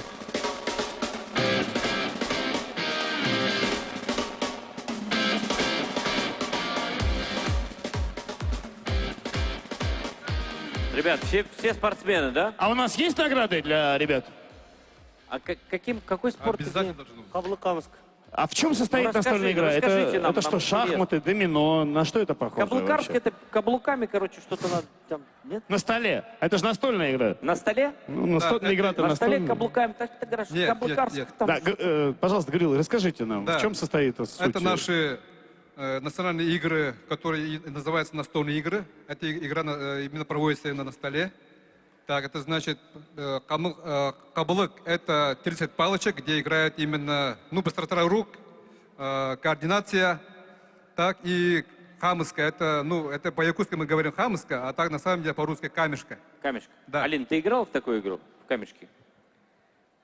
Только, может быть, в детстве. Надо попробовать. Ну, хотела бы научиться? Конечно. Ну, смотри, ребят, какие спортивные. Настольная вроде игра, такие все подтянутые, Да. молодцы. А армрестлинг — это настольная игра? Ну да, на столе ж вроде как.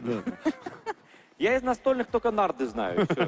Кто бы сомневался, Ну ведь. да. И этими игры у нас уже... А вот и награды, пожалуйста, поднимайтесь. Давайте. Девушки. Награды спешат. Давайте поздравим их. Награды нашли своих героев. Так, это второе место у нас, да. Это третье вот. О, медали, третье. медали даже есть, ничего себе. Дайте первое место Алине вручить. Вот. Давайте сначала второе. Можно я второе вручу? Кто второе? Вы? Пожалуйста, наклоните свою. Не перепутайте. Поздравляю. Ой, парень, тебе повезло, как тебе повезло, как тебе Олимпийская повезло. чемпионка вручает тебе Как повезло. награду по хабылык. По каблык. Ой.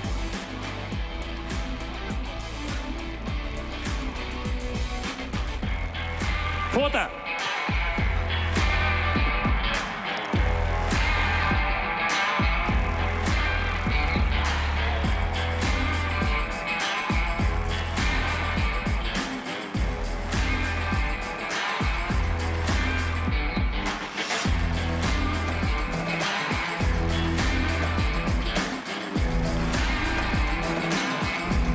Друзья, ваши аплодисменты!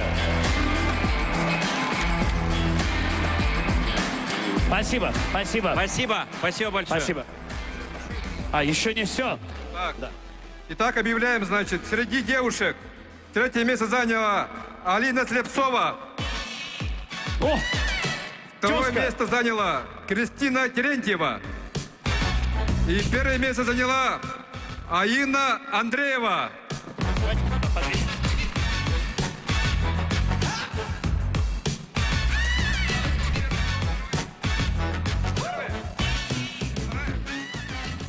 Поздравляю. Давно вы играете в эту игру? Со 2 класса. Как называется? Хаблык и хамовская. Что там важно? Все-таки как шахмат, так стратегия. Скорее всего, ловкость. Ловкость. Да, ловкость есть допинг? Помогает Допинг есть у вас там? игре? Нет. То есть можно с допингом, короче? Можно с допингом, да? Не проверяют вас на допинг? Все. Можно это. Закинулся и такой, всех победил в каблык. Да, пожалуйста. Алин, можно тебя попросить? Почетное 1-е место. Друзья, давайте аплодировать. Та-да-да-да!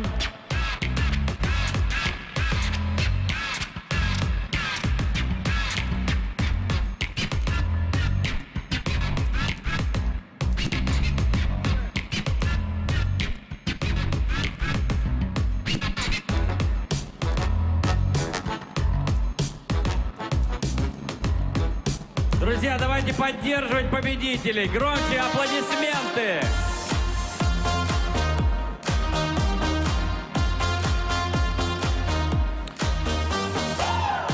Какие кубки большие для победителей.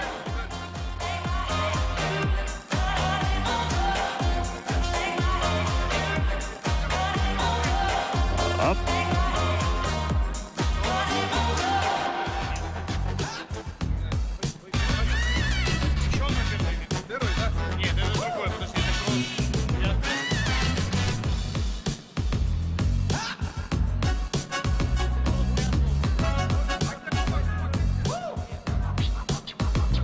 Улыбочки, машем ручкой, поздравляем.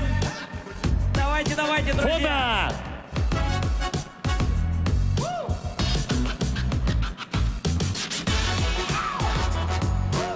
Мус-Устар! Супер, друзья, давайте поаплодируем талантливой, Спасибо. умной, ловкой якутской молодежи. Спасибо. Алина, с тобой мы не прощаемся. Мы тебя будем эксплуатировать по полной. Да. У тебя был сегодня мастер-класс? У меня сегодня был шикарный мастер-класс с детьми, которые просто смотрели. Я таких глаз не видела, честно говоря. Ну, что ты имеешь в виду? Они смотрели, что, как на богиню на тебя? Или что ты имел в виду? Или наоборот? Они очень хотели тренироваться, и вот это заряжает Пожалуйста. эмоция. Это Да, еще вот у них прямо коньков вот- не было. Тренируй нас как следует. Это да, еще вот без так? коньков. Да. Представляешь, что с коньками было бы вообще, наверное. Но они зарядили меня позитивной энергетикой, и теперь я готова работать. Супер. У меня такие же ощущения от якутской молодежи. Расскажи, что нас ждет вечером сегодня?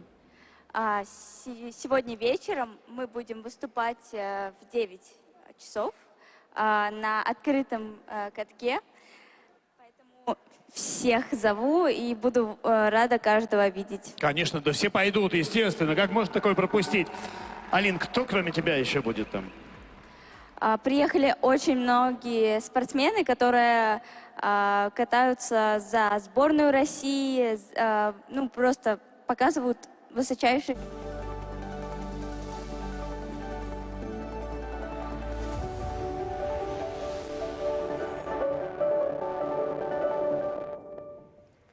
Привет, друзья! С вами Антон Камолов. Я сейчас нахожусь в Якутске. Не буду врать, расскажу для тех, кто смотрит нас из других городов. Сейчас в Якутске достаточно морозно, но здесь весна ощущается как нигде. И я объясню почему. Дело в том, что здесь проходит первый молодежный фестиваль «Муус Устар». «Муус Устар» в переводе с якутского означает ледоход. Ну, вообще, как бы ледоход, он знаменует собой переход от зимы к весне. Это такой яркий символ того, что наконец-то тепло приходит и весна победила зиму. Не удивляйтесь, если в ближайшее время температура, окружающая температура, повысится на несколько градусов. Это все благодаря самому фестивалю и, конечно, участникам этого фестиваля. Это все наша молодежь, которая стремится покорить мир как можно быстрее. И мы с вами сейчас узнаем, чем живет молодежь, что этой самой молодежи интересно. Давайте посмотрим.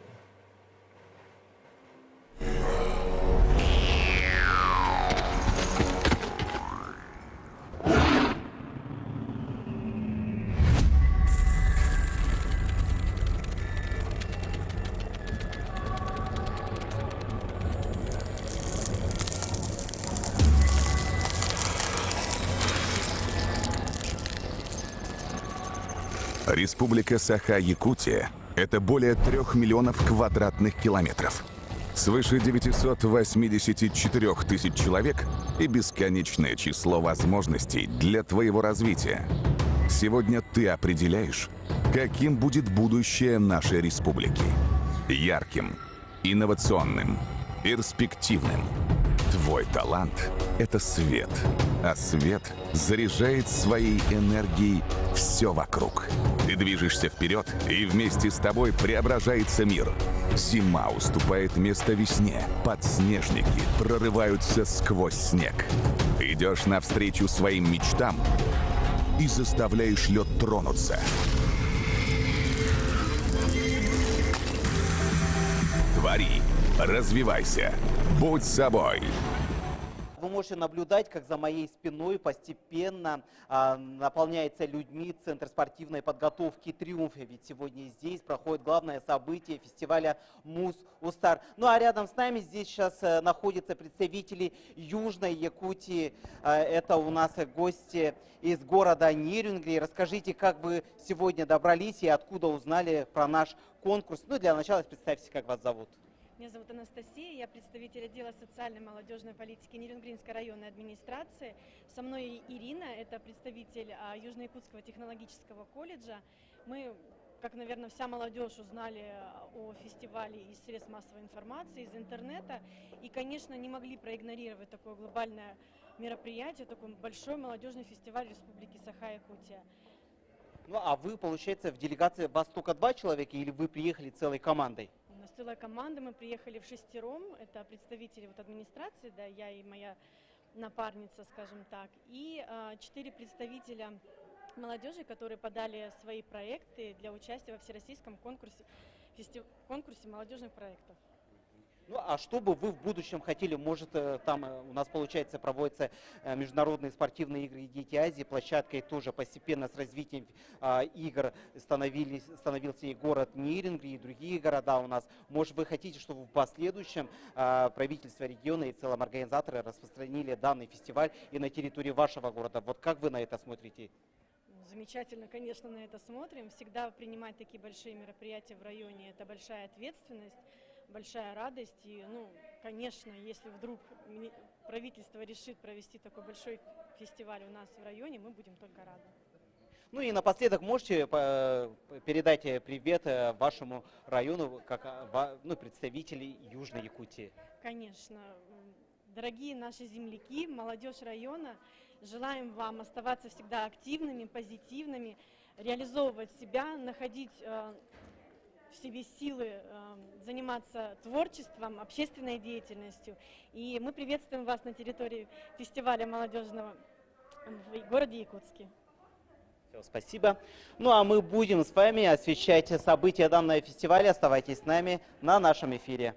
У нас уже на главной сцене нашего фестиваля, насколько я слышу отсюда, а мы через тоненькую стенку от этой сцены находимся, начинается обратный отсчет, и я передаю слово большой сцене. Вау!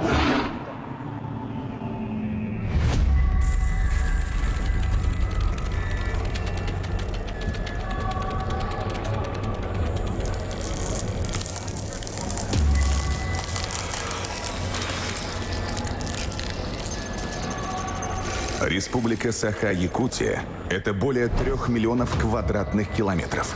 Свыше 100 возможностей для твоего развития. Сегодня ты определяешь, каким будет будущее нашей республики. Ярким, инновационным, перспективным.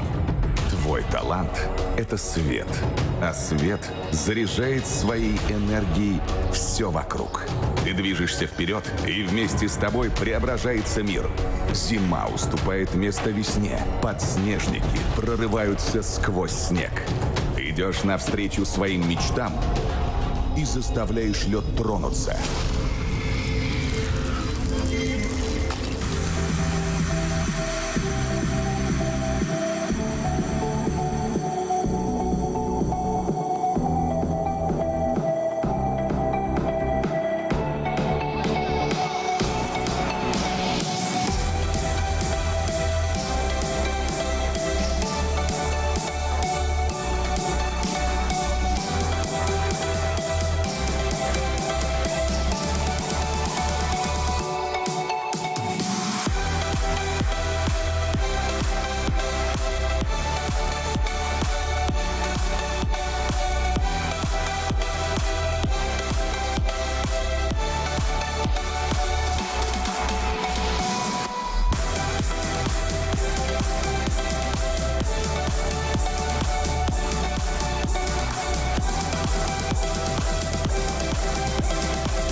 Твори, развивайся, будь собой. Встречайте, ведущий фестиваля Muse Star Михаил Галустян!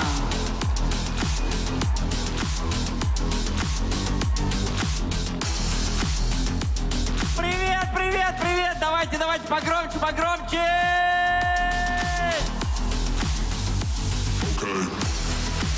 Класс! Наконец-то я добрался до вас. Так давно не был, лет 20 у вас не был. Друзья, как настроение? Отлично. Ну что, я официально поздравляю вас с открытием нашего грандиозного мероприятия. Это свершилось. Мы начинаем. Поехали!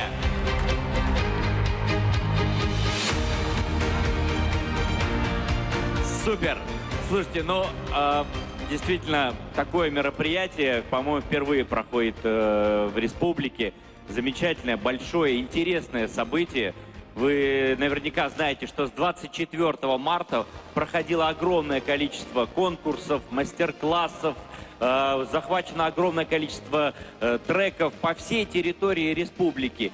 Сегодня мы с вами будем знакомиться с участниками конкурсов, будем веселиться, развлекаться, общаться. Ну и, конечно, вы знаете, очень много интересных гостей и звезд сегодня будет мне просто интересно. Я хочу, чтобы вы сейчас мне немножечко помогли. Мужчины, парни, давайте покажите, вы здесь вообще или нет? Что-то кисленько, подождите. Давайте нормально. Мужики, вы здесь? Ладно, я понял. Учитесь. Смотрите, как надо. Девушки, вы здесь? Ай, класс. По-моему, у девчонок получше. Остальные здесь? Что, такие тоже есть? Да, ничего себе. Ладно, я шучу. Друзья, ну, по-моему, сегодня будет просто вообще мега круто. Я уверен, туда подальше чуть-чуть еще наполнится побольше трибуны. Я хочу сейчас немножечко важную информацию зачитать.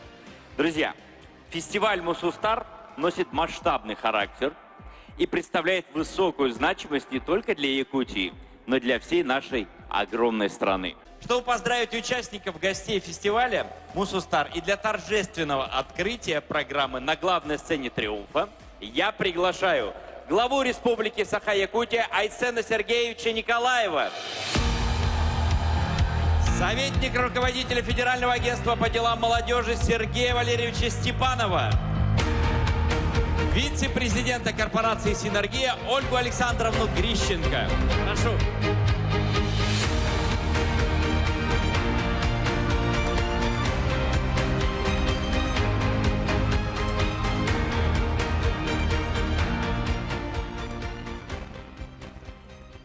Сахам серен, эдерет чата күнді доғаттар, бұқа барағытын Мусустар фестиваль хағылымытынан ететік істейні кағателебін көңіллән. Дорогие друзья, сегодня замечательный день. Мы начинаем наш фестиваль Мусустар. Очень знаменательно то, что сегодня один из первых теплых дней. Сегодня практически начинается весна. Приехал Галустян. Я погоду привез с собой. Вот. И это, на самом деле, если так подумать, первое крупное молодежное, а может даже не молодежное мероприятие, которое идет не только на Дальнем Востоке, но и во всей нашей стране в постковидное время. Это тоже дорогого стоит, дорогие друзья. Всех с этим поздравляю. Безусловно, фестиваль Мусустар объединил в себе сегодня самые различные направления. Мы их видели сегодня: и танцы, и киберспорт, бизнес, технологии, даже политики сегодня вместе с нами. Здесь с нами наш молодой кандидат в мэры Женя Григорьев, который сегодня пришел, несмотря на выборы, к нам. Привет, Женя! Дорогие друзья, и то, что сегодня уже 18 тысяч человек зарегистрировалось для участия в нашем фестивале, говорит о том, что у нашего фестиваля большое будущее. У Якутии в креативных индустриях, творческих индустриях, безусловно, будущее мировое. Мы осознанно поддерживаем эти направления.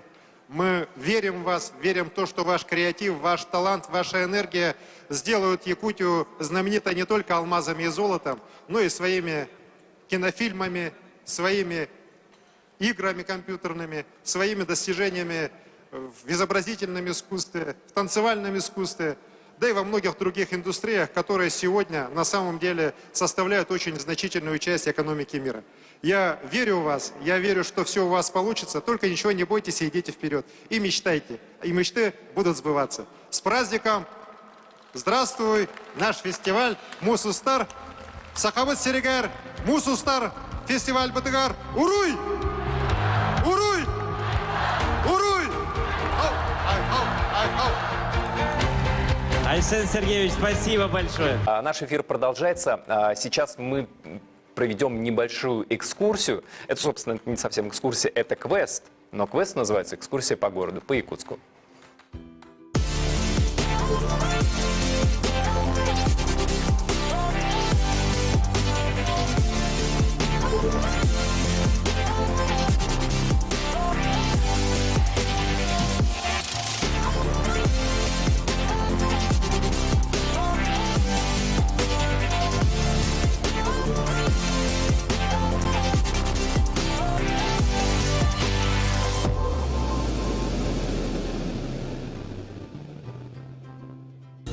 Если вы никогда не были в Якутске или плохо знаете Якутск, то вам необходима экскурсия. А если интересует профориентационное просвещение молодежи республики, то смело приступайте к квест-экскурсии.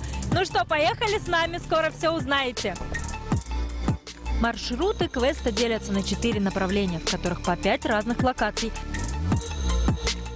Вот это дореволюционная карта. И ребята сейчас в современной карте через телефон ищут. Ориентировочно время прохождения 2 часа. На каждой локации вы находитесь 20-30 минут. Нина, я знаю, угадала. Цель игры не победа, а профориентационное просвещение. Вот посмотрите, ручная роспись, вот она. Берем ватку, можно так все время рисовать. После этого будем красить, потом уже на печку. Но по мере исполнения заданий и мастер-классов организаторами будет определен один победитель с каждой команды. Итого 8 человек получат сертификаты на посещение музея «Россия. Моя история». Целью квеста экскурсии является профориентация молодежи республики. Как вы считаете, предпенсионному возрасту подойдет такая квест-экскурсия или это слишком уже будет очень ярко? Нет, каждому, даже если этот человек пожилой, все равно будет интересно узнать историю о Якутии. А у тебя какие были впечатления? Очень веселые, мне все понравилось, особенно угадывать, какую еду нам показывали на карточках. И на этой веселой ноте... Музустар! Молодцы! На протяжении всего этого дня у нас проходили телемосты. Вообще очень круто, что практически вся страна поддерживает первый молодежный фестиваль «Мусустар». Ну, конечно, все телемосты со всеми городами России мы связаться не смогли, но немалая часть городов оказалась у нас на связи. Прямо сейчас мы перемещаемся в замечательный город Нерюнгри. О, класс. Да, Я город, слышал. где у меня много друзей. Я слышал про этот город. Да, ты что, ну, Надя Ангарская Да. из Comedy Woman. Да. Надя Ангарская. Вот. Нет, этот самый, ну, Этот вот, самый помнишь его? Он нашумевший, тоже из легендарный. Нерюнгри. Он оттуда. Да, и второй Подожди, тоже. это ребята КВНщики, они Конечно. оттуда или нет? Да. На самом деле, город, который много, в общем, дал талантов. Я думаю, еще немало даст талантов. Да, Неринги, вы с нами? Алло, нас слышно? Привет, Нерюнгри! Приветствую, Михаил, и приветствую участников фестиваля. Привет, Якутск! На прямом включении из парка культуры и отдыха имени Черяева, город Нерюнгри. Вот Мы это жители да! молодого, непрерывно развивающегося города. Год за годом наши улицы, скверы и парки преображаются. Сейчас мы находимся в городском парке, благоустроенном в рамках реализации программы формирования комфортной городской среды. Приятно, когда все идеи воплощаются в жизнь. У нас идейная молодежь, готовая на новые свершения. Они участники молодежного фестиваля «Мусустар».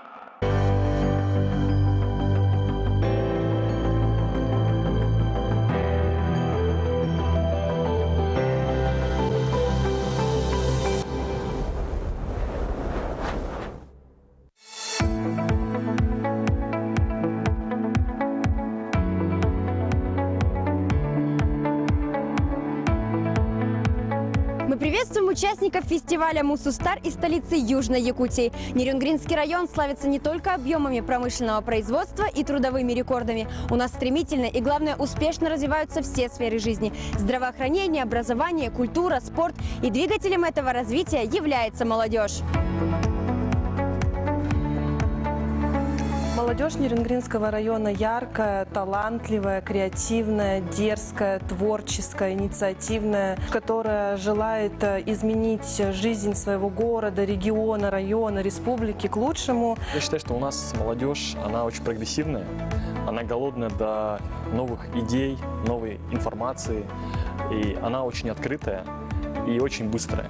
Очень коммуникабельная молодежь, многогранная, с ними очень интересно работать, много с ними познаешь нового. Также очень приятно, что молодежь Нерюнгринского района чтит память своего отечества, своего города. Особенно приятно, когда молодежь именно выходит, участвует в акции «Бессмертный полк» ежегодно, и с каждым годом ее все больше и больше. Заботят их, конечно же, все-таки сама судьба Нюрнбергского района, так как они здесь проживают практически многие с рождения и не планируют покидать этот район.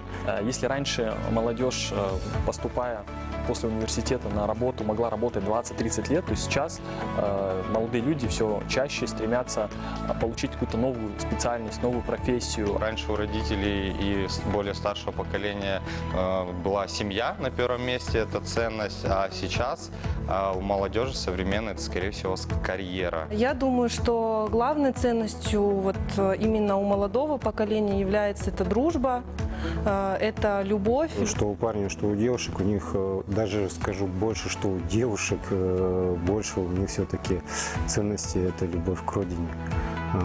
Дух патриотизма присутствует практически у каждого молодого человека, который у нас есть. Мы все понимаем, что жизнь в городе Нерюге, она течет так размеренно относительно большого города. Можно как подстроиться под этот размеренный образ жизни, либо можно максимально насытить его интересными событиями, обучаться чему-то новому. Здесь легко построить какие-то профессиональные взаимоотношения, здесь легко завести друзей, потому что люди здесь очень открытые.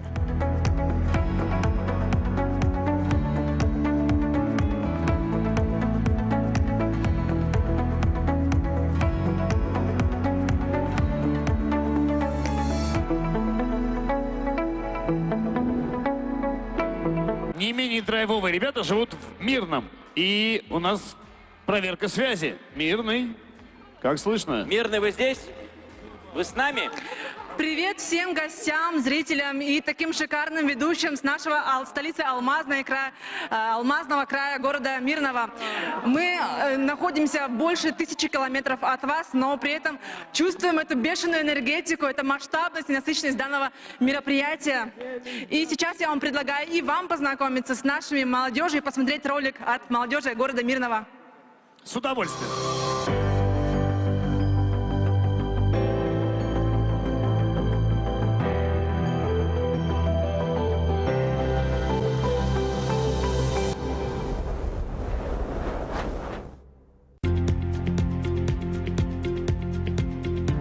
Молодежь города Мирного уникальна тем, что она несет в себе код мультикультурализма. Это обусловлено тем, что в 1955 году наш город и нашу алмазную промышленность приехали строить люди со всех концов Советского Союза. Наш маленький город сплотил нас в одну большую и крепкую семью, где каждый ценит такие понятия, как дружба, братство, память наших дедов. На базе Мирнинского регионального технического колледжа мы проводим военно-патриотические лагеря. Наша молодежь живая, талантливая, но мы готовим светлое будущее. Также у нас есть большая возможность делать то, что нам по душе. Именно поэтому нужно не бояться, заявлять о себе, ставить для себя цели и задачи и обязательно их достигать. Потому что мы живем в достаточно суровых условиях, и если ты здесь ничем не занимаешься, то, грубо говоря, ты не выживешь. Поэтому молодежь здесь очень активна. Все, что вот вокруг происходит, все какие-то клубы по интересам, все события, инфраструктура даже строится благодаря тому, что есть запрос от молодежи, от активной части нашего населения. Все те, кто меня окружает, творческие, изобретательные и амбициозные люди, стремящиеся изменить жизнь своего района, города, республики к лучшему. Самое главное, я считаю, это тяга к индивидуальности и любовь к экологии. Раньше такого я за ними не замечал, но теперь их очень сильно тревожит и беспокоит состояние окружающей среды. Люди с очень активной гражданской позицией. А молодежь Мирнинского района всегда отличалась особыми требованиями и высокими целями жизни. Иногда для этих целей город Мирный бывает мало. Но существующие возможности дают огромный потенциал развития, который сейчас является практически безграничным. В первую очередь требования современного мира – это не только получить профессиональное образование, но и, конечно же, развивать soft skills. Мы часто слышим, что молодежь – это будущее страны, но это ее настоящее. Ведь мы уже сейчас показываем отличные результаты в самых разных сферах деятельности, будь то производство, образование, культура или наука. Ребята стараются развиваться во всевозможных направлениях, и, надо сказать, это у них прекрасно получается. Еще радует, что ребята выбирают сейчас действительно спортивный образ жизни, здоровье. образ жизни идут в ногу с мировыми тенденциями. Молодые мирнинцы отличаются своей осознанностью. Они умеют ставить цели и добиваться их, будь это собственный бизнес, городской фестиваль или чемпионат мира по футболу. И на этом пути их отличает стопроцентная отдача, ведь они не умеют жить наполовину. В ваших руках будущее нашей республики и нашей страны. Творите, дерзайте, покоряйте новые вершины, будьте уверены в себе и двигайтесь всегда вперед. Привет, Мирный! Замечательный ролик, молодцы. Слышно. Привет, слышно нас? Да, ну вот прямо сейчас к нам подоспела молодежь, самая активная, яркая молодежь города Мирного. Передавать вам большой привет и передаю слово им. Всем добрый день. Мирный очень рад, что в республике проходит такой большой молодежный фестиваль, который объединил столько молодых людей, показал самые различные направления, современные направления развития. Мы очень рады, что мы стали частью фестиваля. Привет из Мирного! Алмазное сердце России! Сразу видно, мы с вами, мы очень рады, что мы можем принять участие и такую маленькую лепту в такое большое масштабное мероприятие. Супер, спасибо, Мирный. А где вы находитесь? Что это самое просторное Мы находимся, место, где вы могли собраться? Самое простое место, действительно, самое активное место. Здесь гуляют детвора, и мы хотели показать их тоже. У нас сегодня прекрасная погода, мы находимся на площади Ленина, отсюда вещаем всего -3 градуса. Ну и встречный вопрос вам, как вам наша Якутия, вам таким южным парням? Мне очень нравится. Ну, Миша не совсем южный парень. Мне как человеку, родившемуся в Сибири, не менее в Якутии горячий. очень комфортно. У вас там холодно сейчас? А, -3, да, я так понимаю? Весна наступила Не, уже, да, у нас очень тепло, и мне кажется, что вся Западная Якутия сейчас цветет и пахнет. У нас тут птички. Ну, для Якутии действительно это очень тепло. Потрясающе. Ребят, слушайте, ну круто. Мы рады, что вы там веселые, дружные. Хорошо, я знаю, что сейчас у нас в эфире очень много людей смотрят, наблюдают. Мне очень интересно ваше мнение. Пробовали ли вы нашу якутскую национальную традиционную кухню или планируете только? Конечно. Да, очень вкусно. Индигирку, шоколадку я вчера ел, якутскую вот эту. Строганинку. То есть вы уже в курсе. А как вам наши девушки? Что за провокационные вопросы? Спасибо, очень вкусные, спасибо. Компрометирующие вопросы. Друзья, Мирный, кем хотят стать вот ваши ребята вот там, вот маленькие детки? Кем он хочет стать? Подойдите, спросите прямо. К сожалению, немножко связь не слышно. Еще раз повторите. Спросите у малыша, кем он хочет стать? Малыши, и вам дали слово. Сейчас вы находитесь в эфире по всей республике. Скажите, кем вы хотите стать? Да не знаю. Не знаешь? А может вы? Честно? Кем хотите стать? Я пожарным. Кем? Пожарным. Пожарным? Я тоже. Тоже пожарным? Не пожарным, а пожарным. Полицейским. Тоже полицейским. Ну, здесь у нас растет такое поколение, они полицейские в пожарной части. Ну, я прощаюсь с вами, и мы продолжаем смотреть трансляцию. Мы находимся с вами, хоть и далеко. Спасибо. Спасибо, Мирный. Спасибо, супер. Спасибо.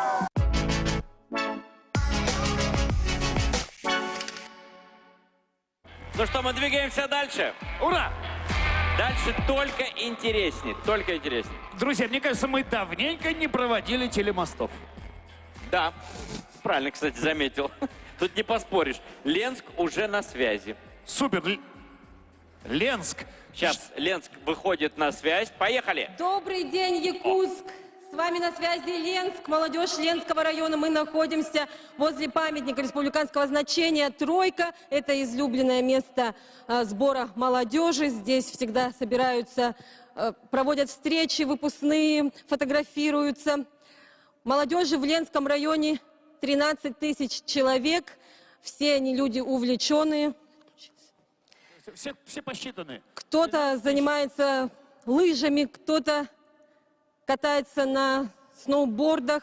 В зимнее время сейчас у нас весна. Это весна, да? Это так выглядит в Ленском районе. Прекрасно. Как вообще дела у вас в Ленске? Сегодня в городе были проводы зимы. Все уже отгуляли, сейчас готовятся к национальному празднику Баянай, который у нас пройдет в следующие выходные. Там юноши покажут свои способности. Это выбирают лучшего охотника на празднике Баянай. Якутск. Сейчас мы покажем вам видео-открытку о Ленском районе. Ждем с нетерпением. Давайте посмотрим.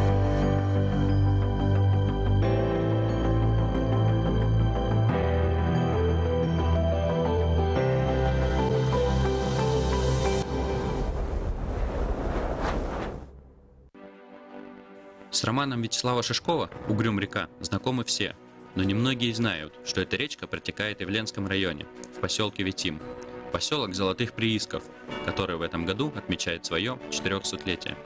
Ленский район сегодня – промышленная мощь нашего государства, центр нефтегазового комплекса. Компании с мировым именем освоили Талаканское и Чиндинское нефтегазовые месторождения. По трубопроводу «Сила Сибири» пошел газ, а это национальное достояние. Ленский район может предложить молодым людям не только трудоустройство в промышленность, но и в бюджетные учреждения. Причем обучение в ВУЗе по направлениям образования, здравоохранения, сельское хозяйство и культура за счет местной казны, а плюсом подъемные выплаты на приобретение жилья или служебную квартиру с перспективой ее приватизации.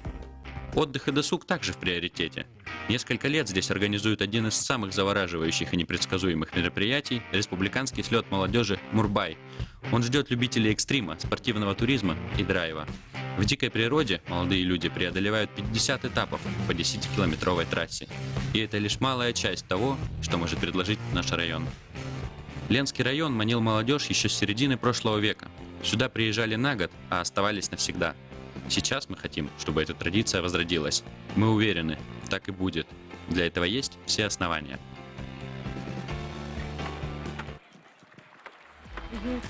И сейчас молодежь скажет, за что они любят свой Ленский район, за что вы любите Ленский район.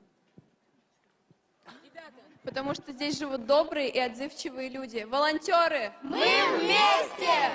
Конечно, надо приобщаться к искусству. А сколько разных видов искусств существует? Пожалуйста, вот про живопись мы только что поговорили и узнали. Но из всех искусств для нас важнейшим является что? Кино. Кино – это актеры, конечно же. И сейчас мы с вами перенесемся на мастер-класс актера Михаила Башкатова. Михаил, конечно, не только актер, но именно актерский мастер-класс, мастер-класс по актерскому мастерству Михаил провел здесь, в Якутске. На сцену попал. Мы находим центр на мастер-классе по актерскому мастерству, который ведет Михаил Башкатов. Слушайте, здесь очень интересно. Все 2 часа юные актеры с замиранием сердца слушали своего кумира, задавали ему интересующие вопросы и получали развернутые ответы. Что-то в себе меняешь, и внутри у тебя все меняется. Ну, то есть ты представляешь, какой, допустим, вот этот твой герой, какой он, как он выглядит. И вот от того, как он выглядит, у тебя неизбежно и внутри меняется. При подаче заявки на участие в мастер-классе Михаила Башкатова там был такой вопрос: почему именно я? Что же написала ты? Актерство – это культура прежде всего, и, как сказал Михаил Сергеевич, это ответственность. И я хочу нести ответственность за Якутию и в дальнейшем создавать что-то новое, творить, потому что будущее в наших руках находится. Я актер ощущений, то есть это ближе, наверное, к чеховской системе, когда ты идешь от ощущения правильно, ты делаешь неправильно, то есть ты в каком-то для себя задаешь какие-то эти рамки, коридор какой-то, и в нем импровизируешь. Для меня было важно получить обратный отклик, как от человека, который в театральной сфере занимает достаточно такое влиятельное место, получить обратный отклик в плане работы над ролью, в плане мотивации и то, что нужно именно молодому, перспективному актеру для воплощения своей роли. Но мне кажется, что надо играть. Не надо превращаться в другого человека и жить его жизнь. Вот так актеры многие сходят с ума, действительно. Они, он там ушел и не вернулся. То есть вы можете забраться в другого человека, как актер там, да? Себя, да? Построить там себе этот домик. Но надо знать, как оттуда выбраться. вернуться к себе. Мне интересна эта сфера, и тем более мой любимый актер все так интересно и подробно рассказывал. Можно было вживую задать вопрос, который меня всегда интересовал, и он бы ответил. И живое общение, ну, это самое лучшее. Дальше вам все сложнее и сложнее будет заставлять себя учиться чему-то новому, пробовать что-то новое. Каждый там, не знаю, освоить новый навык, для вас это будет целая история, восхождение на гору, к которому нужно подойти, там, не знаю, купить снаряжение, там, карты, там, почитайте. Сейчас вы можете просто взбежать на эту гору вот так за раз, и все. Поэтому дерзайте, делайте, удачи вам. Спасибо. Спасибо. Вот если бы вы подавали заявку на свой мастер-класс, что бы ответили вы? Если бы я хотел попасть на мастер-класс не к Михаилу Башкатову, а к какому-то человеку, который мне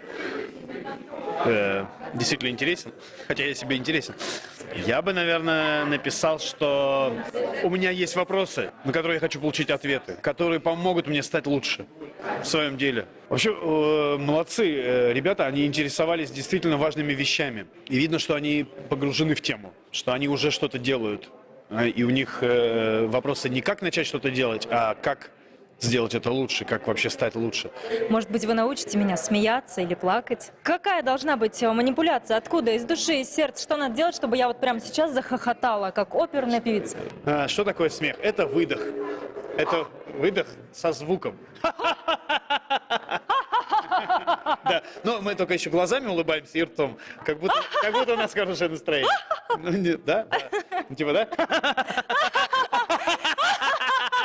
Ну что можно сказать? Настоящий педагог всегда сможет найти своего студента и научить действительно искренне хохотать. Вообще, если говорить о фестивале «Мусустар», он, конечно, подарил кому-то приятные мгновения, многим полезные знакомства, но кое-кому повезло. Итак, обладатели грантов. Корякин Николай Николаевич. Вы его все знаете, да? Да, поддержим. Иванов Евсей Иванович. Попов Альберт Степанович. Захаров Дмитрий. Романов Роман Романович. Наговицына Айглана Васильевна.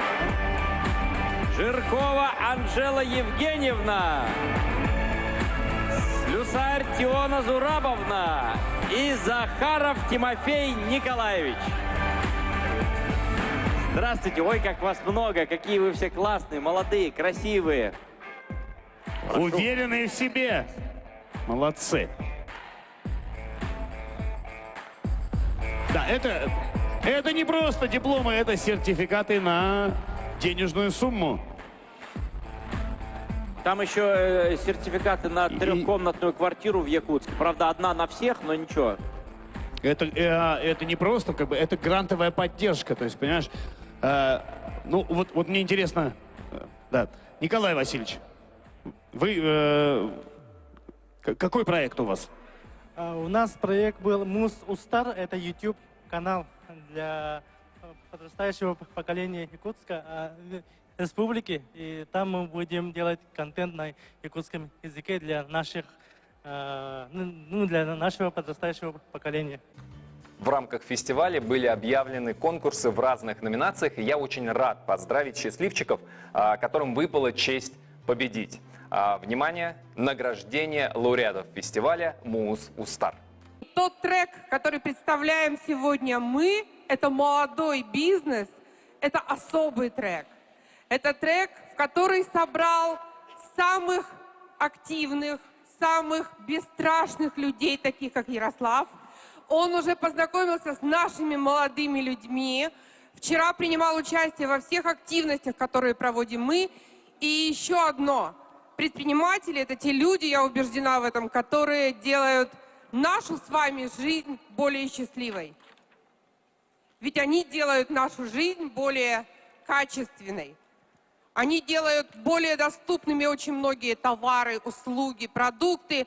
И мы зависим всецело от их предпринимательской активности. Поэтому очень здорово, что именно в нашей республике есть более чем 100 школьных бизнес-инкубаторов на базе общеобразовательных школ, которые взращивают молодых перспективных предпринимателей, начинающих свой бизнес уже со школьной скамьи. Ну а мне разрешите назвать имена двух очень активных молодых леди, которые вчера в игре «Аукцион» заработали самое большое количество денег и дали рабочие места самому большому количеству наемных работников. Итак, с вашего позволения, второе место. Кривошапкина Анна. Аплодисменты. Ребята, давайте поддержим. Аплодисменты Анне. И первое место Николаева Алена. Алена.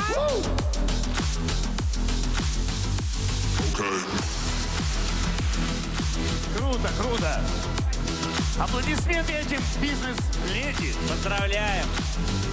На вчерашний день это самые богатые женщины, девушки, которые смогли сделать это, что называется. Самые богатые, да? Самые богатые, Михаил. Поближе надо познакомиться. Ну а прямо сейчас мы переходим к церемонии награждения победителей конкурса 3D рисунков и VR «Создаю свой мир».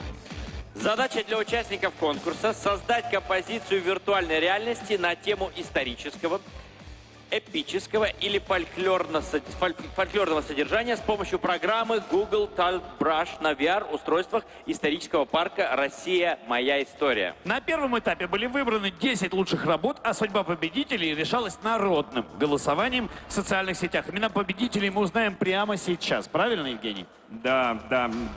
Торжественный момент, без конверта, но просто так зачитаю. И начнем с третьего места. Конкурс 3D-рисунков на VR «Создай свой мир». Третье место занимает Екатерина Шутикова. Громче, громче, громче, давайте поаплодируем. Катя, поздравляем. Молодец, да, получай свою награду. Награда, думаю, пригодится, правильно, мальчик. Катя с телефоном не расстается, смотрите. Сейчас еще и с мышкой не будет расставаться. Она пилит сторис все время. Да. Будем двигаться дальше. И второе место... Не уходите, Екатерина, не уходите, побудьте с нами. Второе место Мария Гриц. Попросим Марию на сцену. Мария! Привет! Поздравляем! Спокойно, все будет хорошо. Век современных онлайн-коммуникаций, кажется, незаменимый гаджет для любого айтишника. Ух ты, подфартило. Вот это да. Да, Миша знает, о чем говорит. Как. Конечно, я ж геймер. Тот еще я геймер. Знаю, уши мне нужны. Да. И двигаемся дальше. Прямо у нас сегодня неожиданные варианты все. Первое место Дьяконова Сардана. Вот это девушки, да, просто побеждают. Молодцы, девушки. Весь женский пьедестал. Потрясающе. Девушки рулят, рулят. Смотри, войти ворвались. Ты глянь на них. Чтобы войти. Более замечательный Вошли войти. Вошли войти. Кажется, девушки в Якутии повторили сегодня успех в фигурном катании наш. Вчера прошел очный финал турнира по киберспорту Dota 2 Yakutian Championship. Может, посмотрим, как это было? С удовольствием. Давайте.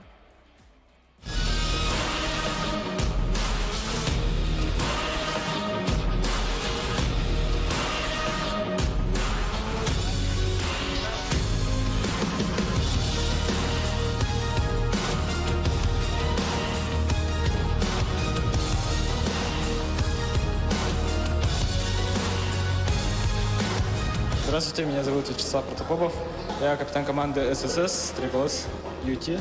Я очень рад, что киберспорт продвигается в этом Якутии. Киберспорт, Мусустар — это круто.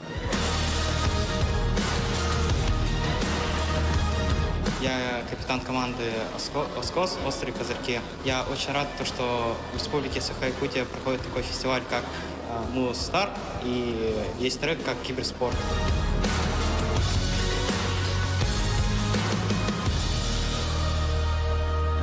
А? Вот это спортсмены. Вот это спортсмены. Да. И кроссовки не нужны. И не потеешь. Хотя, наверное, там, когда в доту ты рубишься, то, наверное, да, на турнире там, наверное, На турнире-то пот по спине идет. попотеть точно. приходится, я думаю, ребят. Друзья, комментатором турнира стал настоящий гуру киберспорта, легендарный Владимир Мальсторм Кузьминов, который записал для всех гостей фестиваля Мусустар свое приветствие. Давайте посмотрим. Ну, кто рубится в игры, знает его. Вот он. Меня зовут Владимир Кузьминов, хотя вам я более известен как Mailstorm. Вчера мне удалось покомментировать финал такого замечательного турнира, как Dota 2 Yakutian Championship. И все, что я могу сказать, что борьба там была действительно жаркая и напряженная. Но прежде всего я хотел бы поблагодарить команды и вас, команды за борьбу, а вас за эту энергетику, которой вы заряжали всех игроков, и меня, и друг друга. И это очень круто. Это очень круто, потому что киберспорт — это то, что дает нам возможность идти вперед внутри виртуального пространства, создавать что-то новое, развиваться. И это очень круто. И я желаю вам идти вперед и развиваться. Мусустар. Супер! Спасибо, Владимир. Спасибо. Да. Ну что, Мусустар, давайте поздравим победителей, как мы умеем. И скупаем их в бурных овациях. Для того, чтобы назвать их имена, позовем на сцену представителя киберспортивной организации «База-1» Александра Альбертовича Павлова. Аплодисменты! Александр,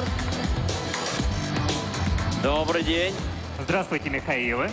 Можно загадать прямо желание, наверное? Можно. Не факт, Итак, что оно сбудется, но загадываю загадать я можно. что? Здравствуйте. Так, чтобы, наверняка.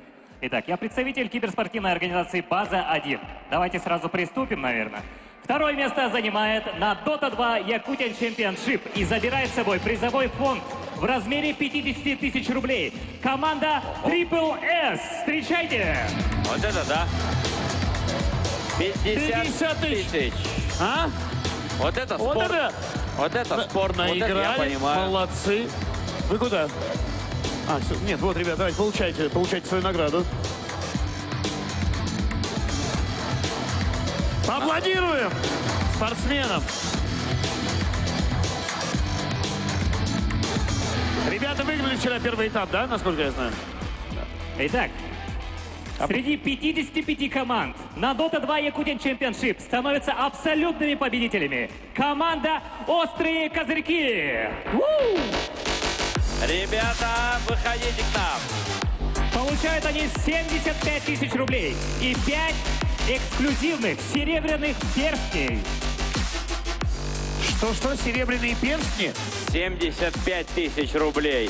Слушайте, ну круто. Ребята, козырьки, на что вы потратите 75 тысяч рублей? У капитана спрошу. Буду копить на учебу. Так, а разве это не командная игра? Командная. Значит, играете командной, а копишь ты, получается. Ну, хоть тратить-то вместе будете. Ну, поделить, наверное, да? Парни, делим на всех. Ну, я коплю себе на учебу. Ну круто, Делим. понимаешь, он не сказал там на новые наушники, мышку, клаву или там, не знаю, на что ж. А расскажите про на Red перстни. Bull. А где На эти учебу. перстни? У вас есть Эти эти перстни у нас получат они на корнере. А. И все, кто хочет посмотреть на них, можете подойти. Прямо после этого награждения мы пойдем туда и вручим их торжественно. Класс, тогда Круто, прям как в будем НБА, смотреть. да? Прям перстни чемпионов. Круто, спортивные Офигеть. перстни. Да. Вообще. Ну что ж, Ребята, давайте спасибо большое. поаплодируем победителям. И общее фото. Давайте фотографию на память с начальником базы. Громче, громче, громче! Сейчас мы объявим победителей трека «Блогинг». Итак. Супер. Третье место занимает у нас Мичелия Гурьева. Круто!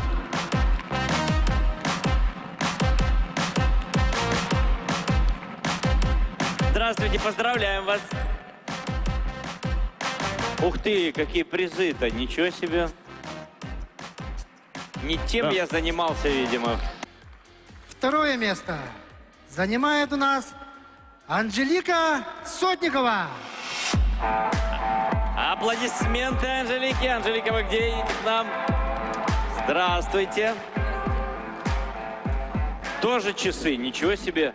Всем, что ли, часы? А у вас сколько подписчиков? У меня почти 18 тысяч. Ого, 18 тысяч. Ого. Скинитесь, ну, мне там чуть-чуть отцепить. Пару тысяч. Отметьте один раз Михаила. У меня больше, какой да, пока, контент да. пилите? Ну, у меня больше фантазийный такой, сказочный. Я делаю косплеи. Вы Занимаюсь косплеерша? творчеством, да. Круто. На каких персонажей? В основном из фильмов. Из каких? Например, королева из «Белоснежки и охотника». А что, Я ты женщину бы делали? посмотрел. Вся в золоте, в перьях, это была я. Главное, что аудитории нравится. Лайкают, комментируют, да? А че ж вы не пришли в золоте и в перьях? Вот и было бы круто. Надо было, да. Но Золото в перьях. Чтобы она вышла и сказали, вот чудо в перьях, золото. Итак, первое место у нас занимает Елена Амосова. Браво! Елена! И опять весь пьедестал женский. Ой, Елена не одна. Здравствуйте, здравствуйте. О, Ладно, вот почему круто. человек первое место занял. Даже на сцену вышел. с Дайте телефоном. угадаю, вы ведете блог для мамочек.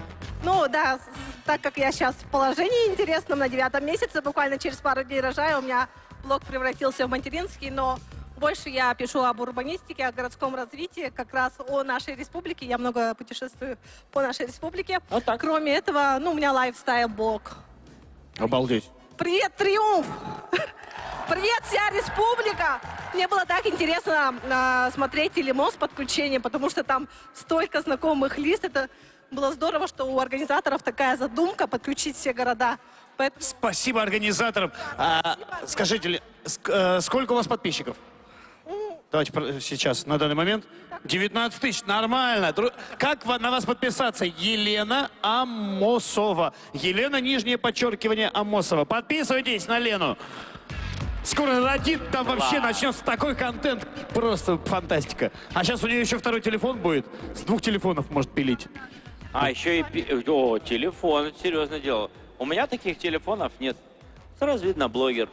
Да, человек сразу выходит во всеоружии на сцену. Класс. Поздравляем. Вот ваша награда, вот ваш диплом. Давайте я вас... Общее фото, друзья, я вас давайте. сниму тоже тут. Общее фото сделаем.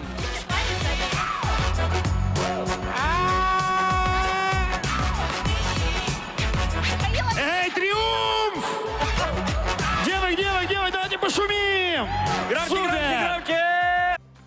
Одно из главных событий фестиваля – это уникальный флешмоб, в котором задействовано, а вот я не скажу, сколько и кого там задействовано. Все подробности вы узнаете от нашего корреспондента, который пообщался с хореографом этого флешмоба.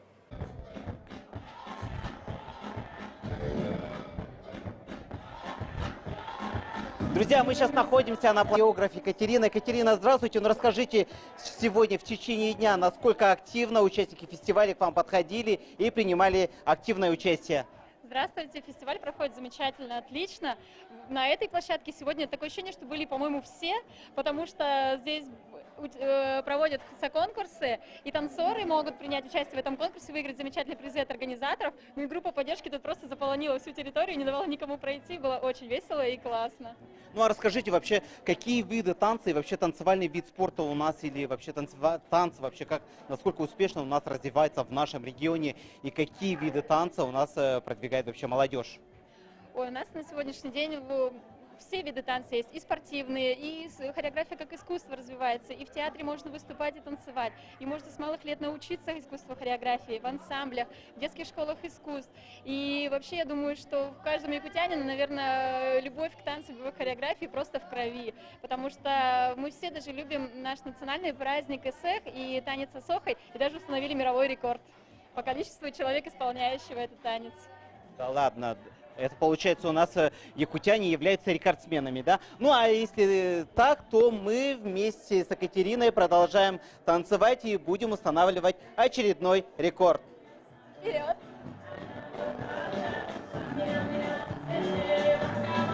Буквально считанные мгновения остались до очень важного события фестиваля «Мусустар». Это флешмоб. А мы вот так долго ждали, мы столько о нем говорили и так его готовили. Теперь настала пора увидеть, что нас всех ждет. Дамы и господа, внимание на экран. Сейчас мы разучим под счет основные элементы якутского танца «Узор». А вы знаете, что... Как называется, простите, ради бога?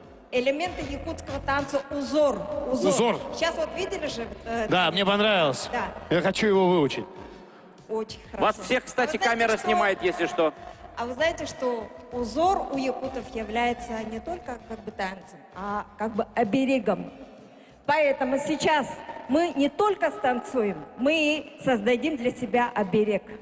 Отлично. Хорошо?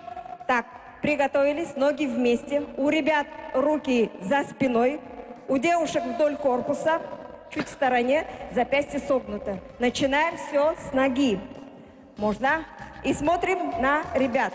Можно. И раз, и два, и три, и четыре. Ребят, на трибунах вставайте тоже. И два, и три, и четыре, и раз, и два, и три, и четыре, и раз, и два, и игра на хамусе, 4, и руки наверх. И 4, и раз, и два, и три, и четыре, и раз, и два, и три, и четыре, и раз, и два, и три, и далее. Раз, и два, и три, и четыре, и Класс. раз, и два, и три, и четыре, и раз, и два, и три, и четыре, и раз, и два, и три, и только руки. Раз, два, три, четыре, раз, два, Вот классное три. движение. Ускоряем. Раз, два, Мы сейчас три, дождь не вызовем четыре. случайно? Раз, два, три, четыре.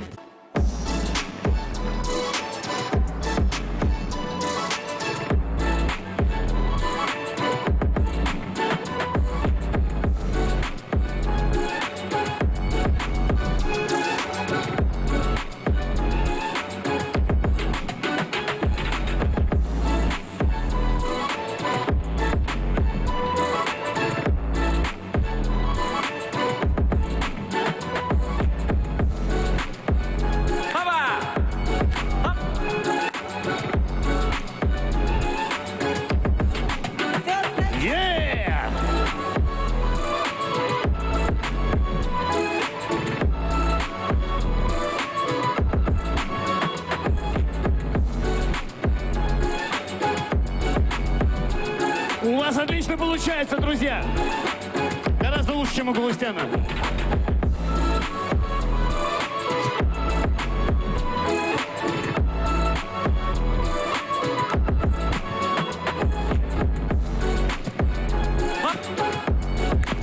Трибуны, я вижу, вы филоните.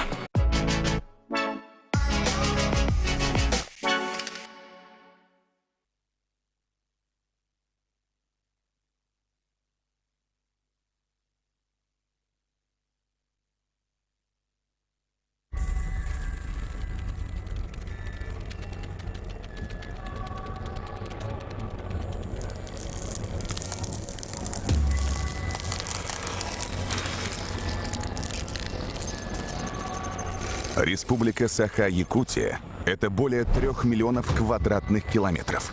Свыше 984 тысяч человек и бесконечное число возможностей для твоего развития.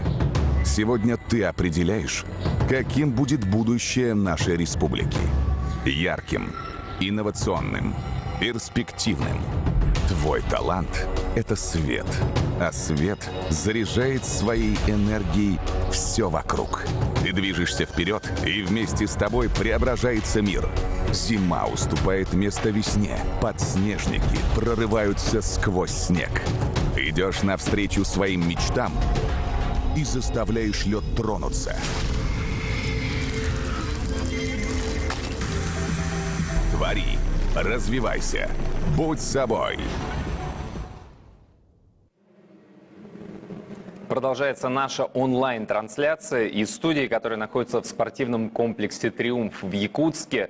Только что вы видели церемонию награждения, яркий финал. Мне кажется, это очень здорово и круто, когда вот идет такой микс старых песен, новых культур, когда старое, кому-то это, может быть, покажется, что как так можно, это же песня про войну, куда вы туда рэп свой впихнули. А мне кажется, что это, наоборот, очень здорово, потому что, нынешняя молодежь, те, кому сейчас 15, 20, 25, для них эта музыка абсолютно естественная, рэп-музыка. И здорово, что есть артисты, которые могут, взяв какие-то старые известные песни, малоизвестные песни, интерпретировать их для своих сверстников, для своих ровесников. То же самое, огромное количество споров идет по поводу пользы и вреда компьютеров. Но можно спорить сколько угодно, но компьютеры никуда из нашей жизни не денутся. И, кстати, именно о компьютерах, а точнее о компьютерных играх пойдет речь в нашем следующем репортаже.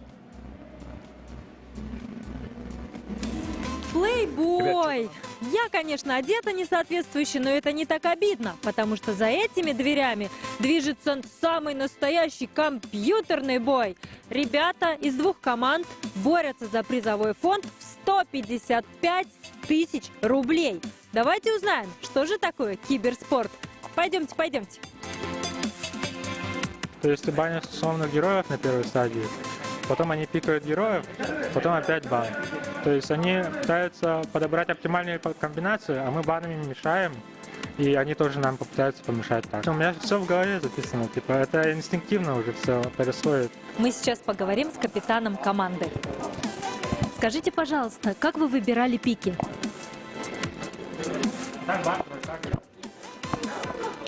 Скажите, пожалуйста, какая у вас сейчас применяется тактика? Скажите, пожалуйста, а кто сейчас самый опасный участник?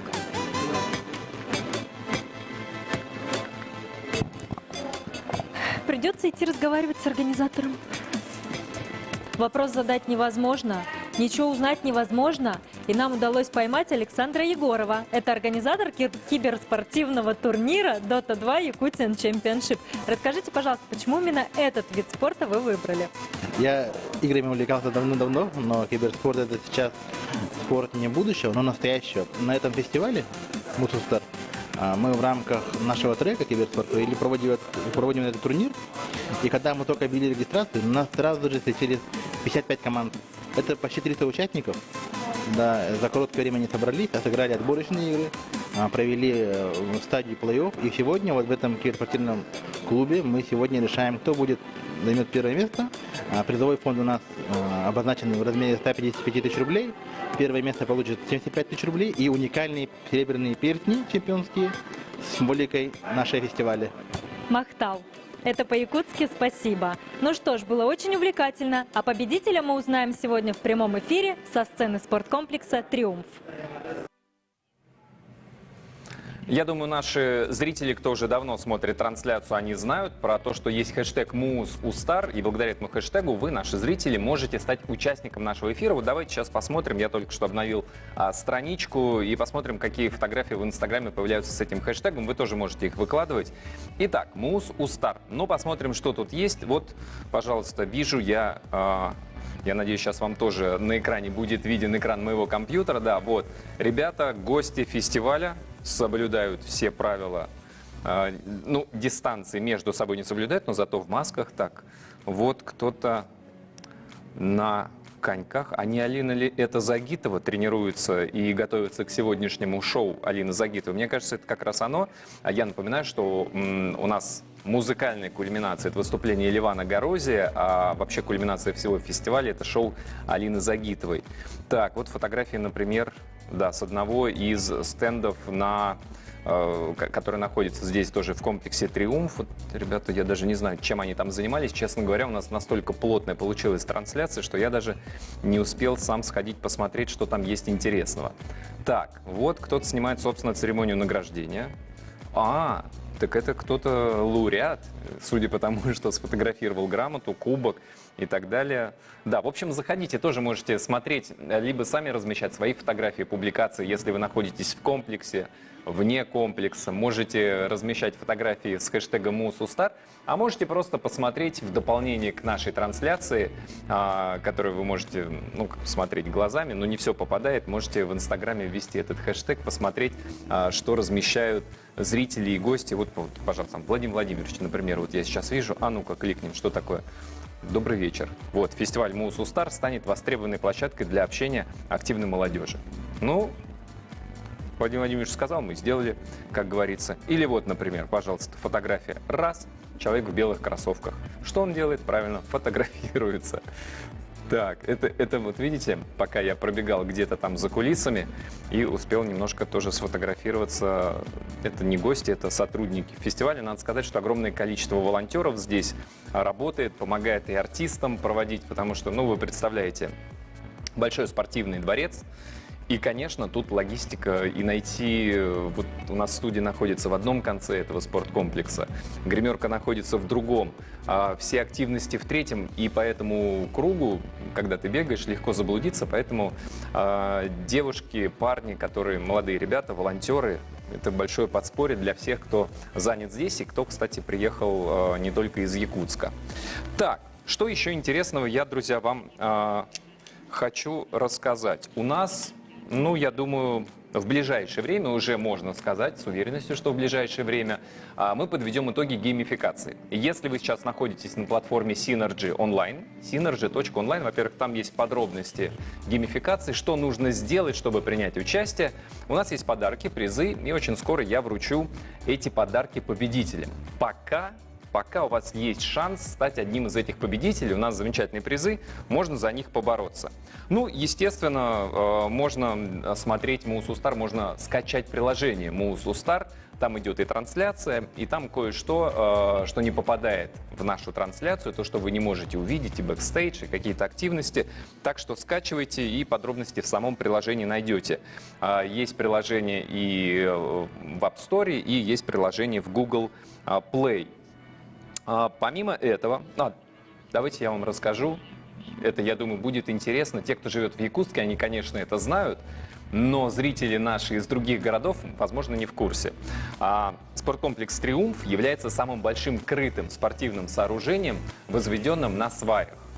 Ну, я думаю, многие знают, что города, которые расположены в районах вечной мерзлоты, все здания, все строения возводятся на сваях, поскольку летом оттаивает верхний слой почвы. Если здание просто стоит на земле, то может немножко поплыть, что называется, поэтому все на сваях. И вот этот спортивный комплекс полноценного большого спортивного размера. Вот, да, его можно посмотреть, какого размера сейчас на экране. Он тоже возведен на сваях, что является мировым, между прочим, рекордом. И мы сейчас здесь находимся. Впереди у нас концерт Левана Горозия. Насколько я понимаю, почему у нас возникла небольшая пауза, нужно подключиться музыкантам. У нас проходила церемония награждения. Награждаемые, награждающие два Миши, ну вы же понимаете, раскидали все провода, раскидали все колонки, которые нужны музыкантам Ливана. У Ливана будет полностью живое выступление. Я видел саундчек, живые музыканты, живой звук.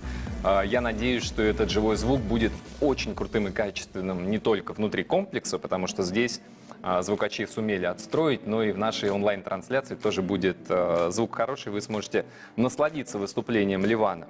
Ливан, кстати, житель Якутска. Я, наверное, уже говорил, да? Я не знаю, что он расскажет. Несколько минут назад мы заходили, пообщались с Ливаном, и он, конечно, рассказывает, что для него это очень трогательный момент, что Якутск для него это место силы, ну, как малая родина. Давайте посмотрим небольшой репортаж, который мы подготовили к сегодняшнему фестивалю. Огромное количество активностей было, и одна из этих активностей – это бизнес-игра. Давайте посмотрим репортаж об этом. Итак, мы находимся в точке кипения на бизнес-игре «Аукцион», которая является гениальным тренажером делового мышления. Сейчас я вам все расскажу. Проходите. Мы сейчас поговорим с Натальей Харенко, и она нам сейчас все расскажет. Это аукцион, который проводит преподаватели, сертифицированные тренеры корпорации малого и среднего предпринимательства Центра «Мой бизнес».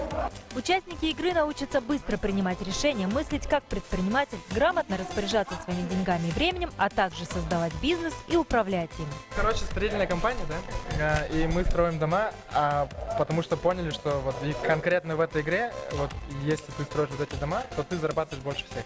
Ну, грубо говоря, покупаем пазлы и продаем их заново. И кто больше соберет, тот и победил, если серьезно говорить. Ну что, получается продать подороже? Обычно кубик рубик. Все, за 100 берем, за 1000 или за 2000 продается.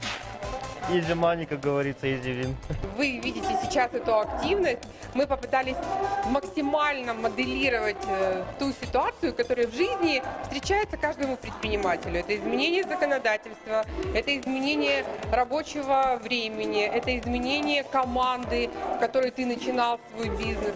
То есть мы постарались максимально приблизить молодых начинающих предпринимателей к реалиям жизни. И за очень короткие временные рамки посмотреть, кто из них сможет выжить в этой ситуации, после чего мы проанализируем ошибки и выявим самого успешного, то есть самого богатого. Кто из них больше всего заработает условных единиц, тот и будет победителем. Спасибо вам большое. Ну а сейчас мы пойдем разговаривать с Ярославом Никитиным и узнаем, как же начать свой бизнес еще в школе.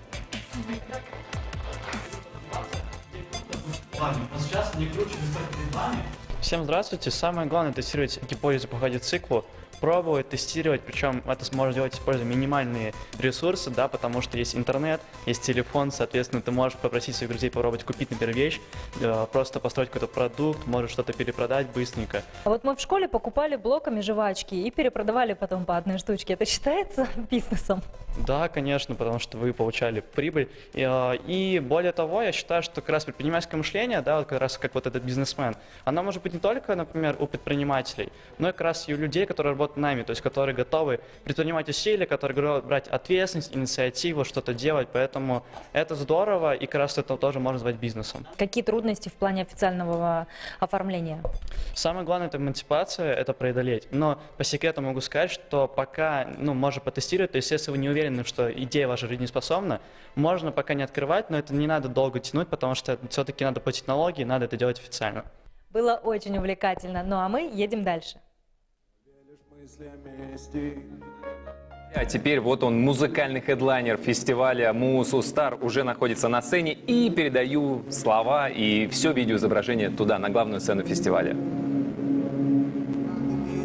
Смотрите, смотрите, смотрите, вот она истина. И мне бы озлобиться, но в этом нет смысла. Повод напиться не больше, налей мне игристого. Черное или белое, главное чистое. Как признаваться в любви? Попробуйте искренне. Так много сказано слов о чести и о морали.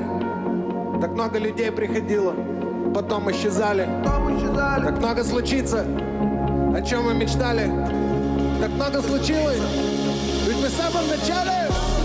В самом начале. Да мы в самом начале. В самом начале. Да мы в самом начале. В самом начале. В самом начале. Да мы в самом начале. В самом начале. В самом начале. В самом начале. Зима гора!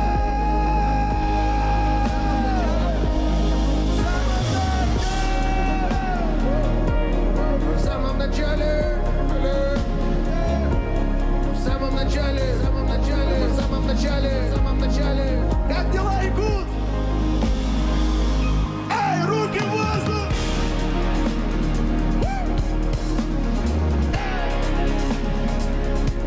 В самом начале. В самом начале. В самом начале.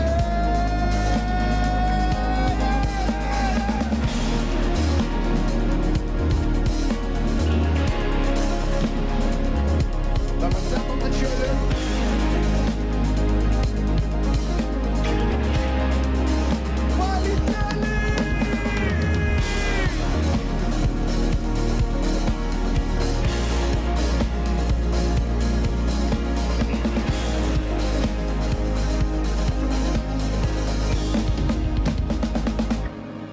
вечер, здрасте. Меня зовут Леван Горозия. И я рад вернуться домой.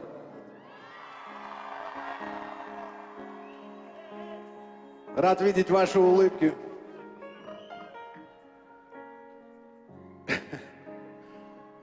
Это мои пацаны, дайте им шум.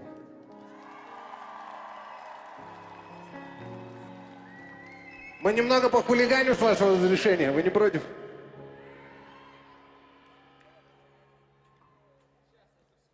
Сейчас, одну секунду. Мы все подождем, да.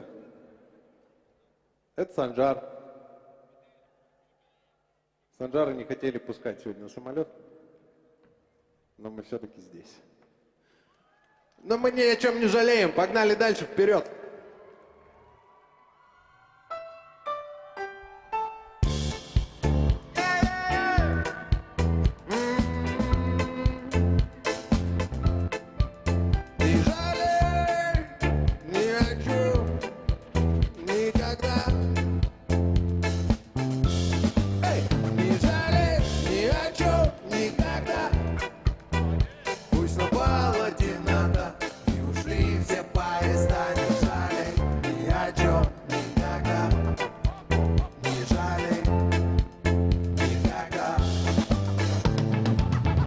Корабли уплыли, самолеты улетели.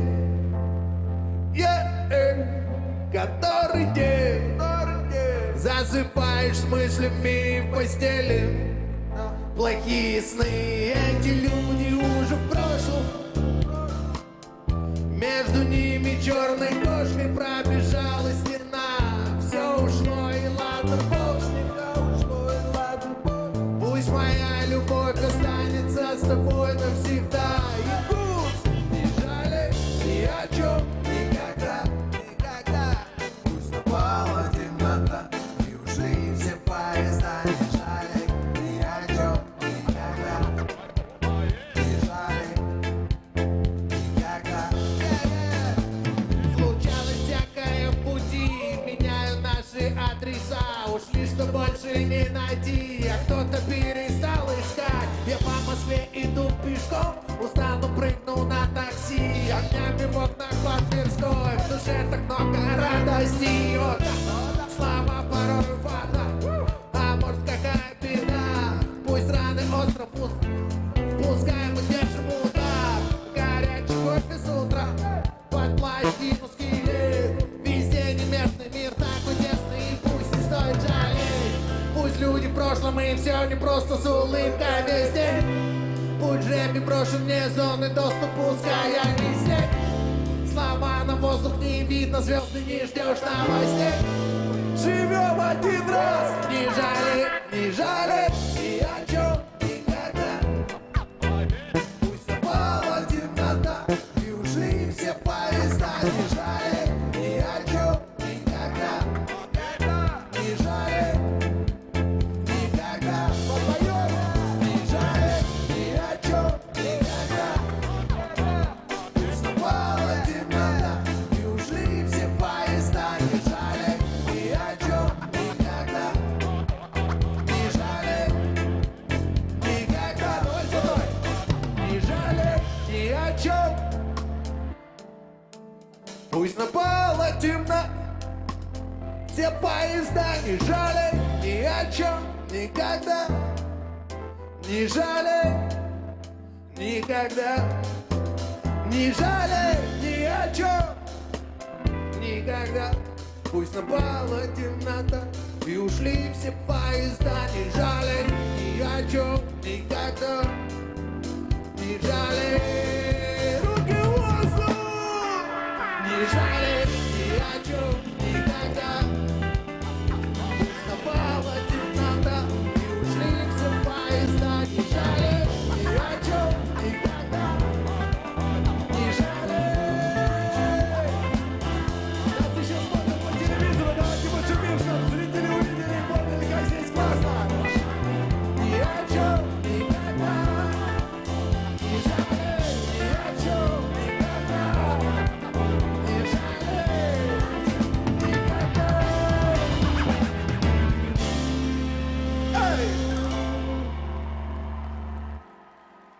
вам привезли новый альбом «Рассвет». Кто-то слышал вообще? Немного, разберусь со всеми. Третья песня на альбоме посвящена, кстати, городу Якутск. Вот те, кто слышали, уже неоднократно, наверное, встречали в своих машинах, когда было минус 50, например. Песня называется «Северный ветер».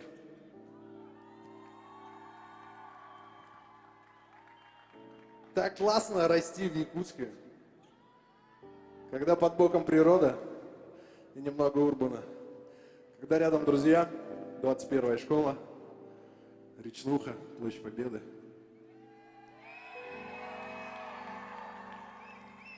Это мой северный ветер.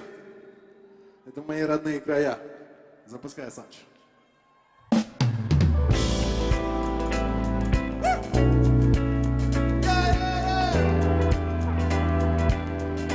Кто не танцует, тот редиска.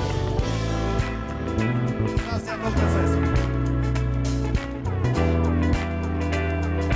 Раз, два, три, два!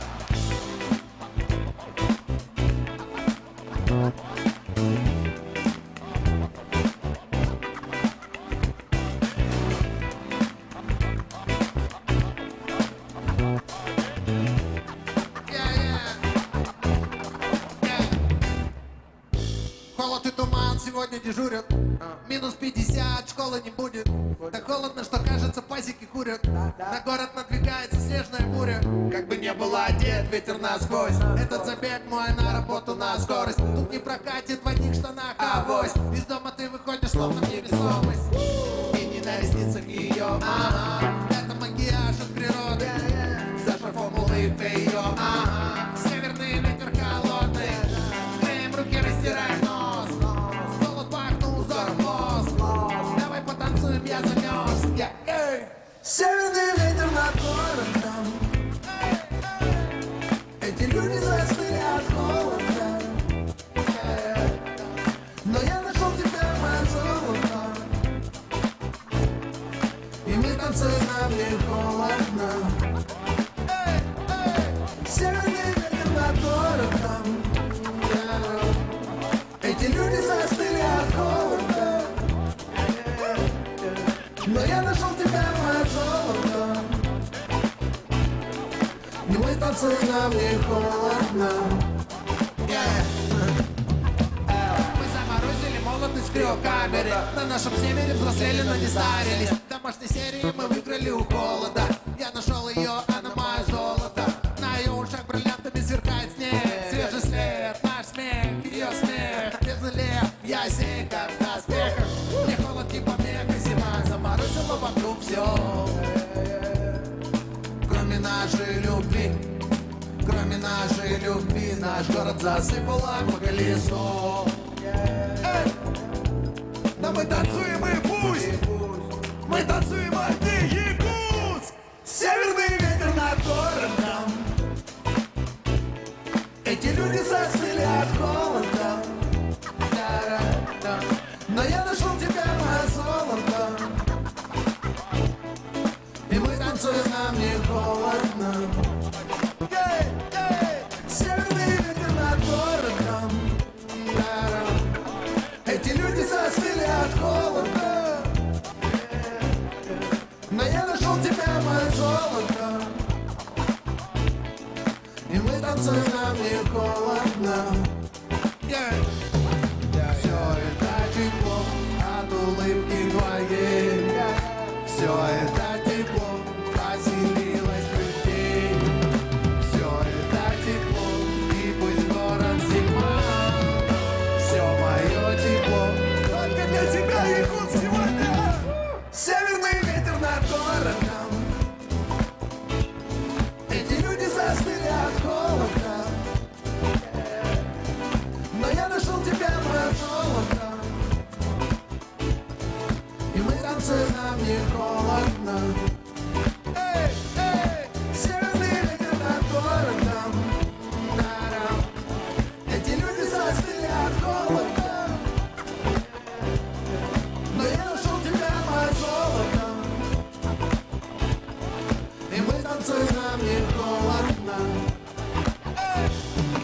Северный ветер над городом. Спасибо.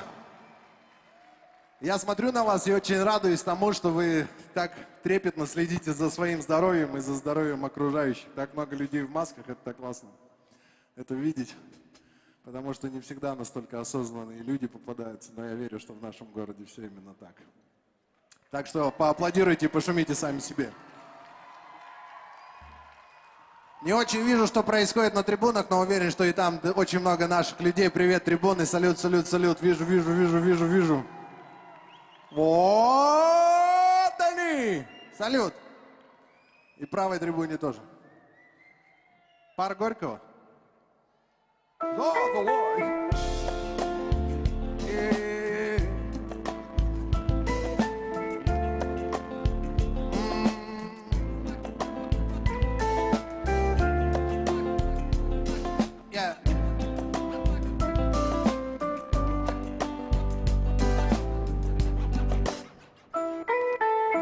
Чего там мнусь, бубню слова под нос себе, пытаясь пригласить в парк ее погулять. Она смущенно улыбнулась, ничего себе. Может, у центральной арки, скажем, в 5 пришел, стою, цветы купил, пиджак, духи, минута остается, жду. Такси, такси, такси, такси. Ее все нет, а все идут вдохнуть весну. Стою 60 минут, вот стерва, могла сказать, я не приду. Найти причину, теперь стою. А что стоять? Пойду. Любовь остыла, погреюсь капучино. Иду, смотрю, она летит, смеется. Часы не перевела, лишь поняла по солнцу. Цветы, пиджак, все для меня, спасибо. Пойдем скорее в парк. Как много связано с ним, как много сказано в нем. Парк Горького навестим, парк Горького мой район, как много связано с ним, как много сказано в нем. Парк Горького навестим, парк Горького мой район.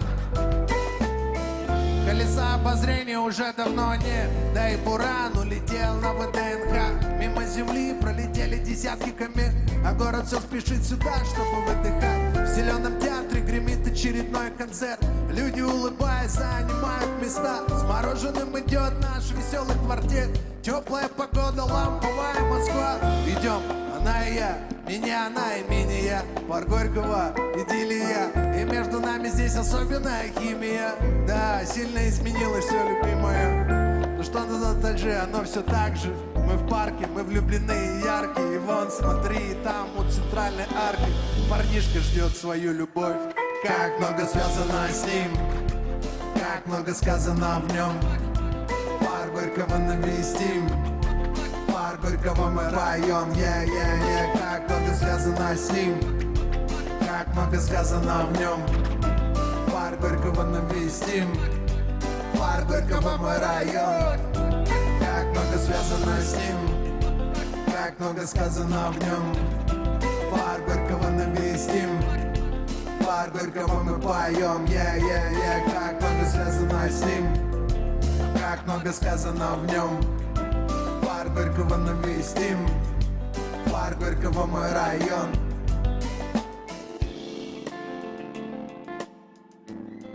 Всем большой любви.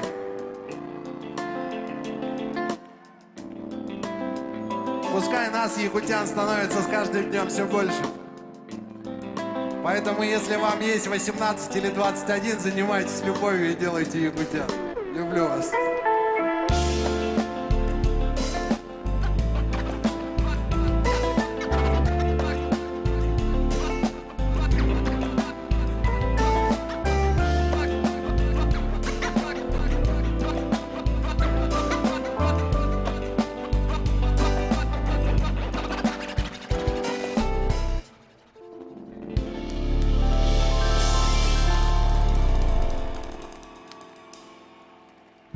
Чтобы долго не застаиваться, потанцуем немного.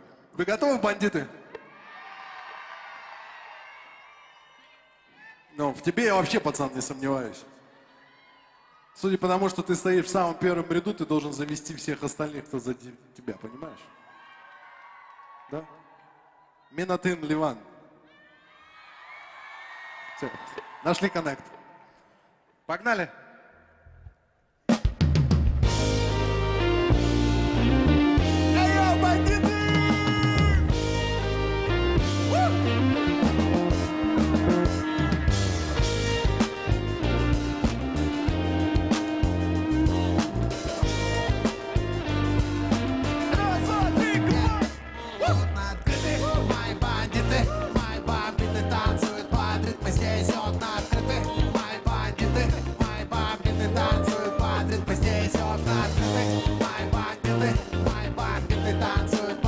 Мы здесь окна открыты, мои бандиты танцуют под. Мы залетаем прямо на блок. Моя туса топа feel like Pablo.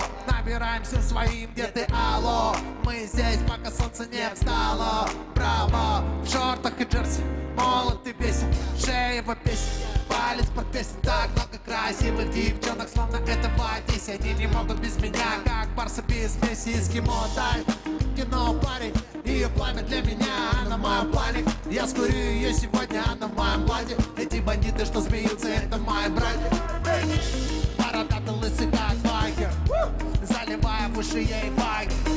Судя по майке, щелаги, она в моем плане. Окна открыты, мои бандиты танцуют под. Мы здесь окна открыты, мои бандиты танцуют под. Мы здесь окна открыты, мои бандиты танцуют под. Мы здесь окна открыты, мои бандиты танцуют под. Тусов в самом разгаре, мы собрались на крышу, да. Ты меня знаешь, стремлюсь всегда выше, да. Только свои, тут никого лишнего. Но тебе рады, если ты симпатичная. Никто не спит, у нас балдеж. Не золотая молодежь. Если не знаешь, не найдешь. Ведь мы танцуем даже в дождь. Нет, нас не спалят, нет, мы не спали. Ведь нам не видно этих звезд. И спали на танце, в пламя вся наша стая. Взрослые стали не вырастать.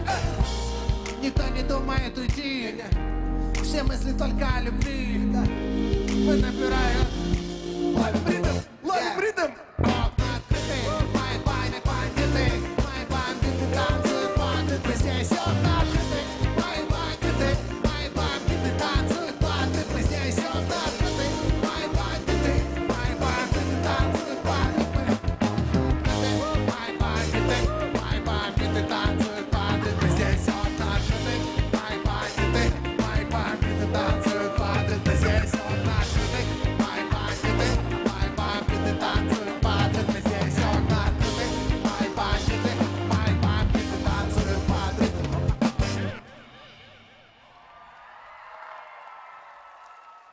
Что дальше у нас?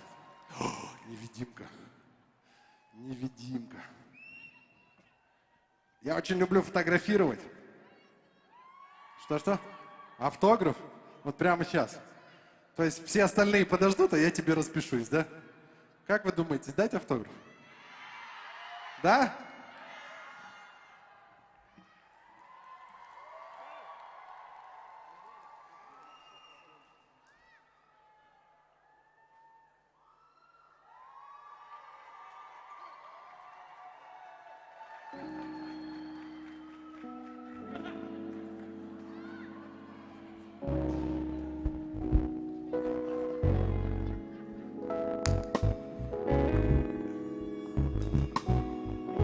Такие вы классные. Спасибо большое за этот теплый прием.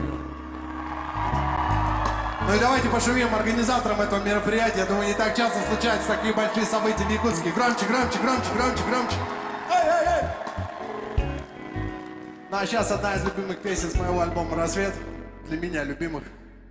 Очень люблю повесить фотоаппарат на шею и гулять. Казаться невидимым в этой толпе. Погнали.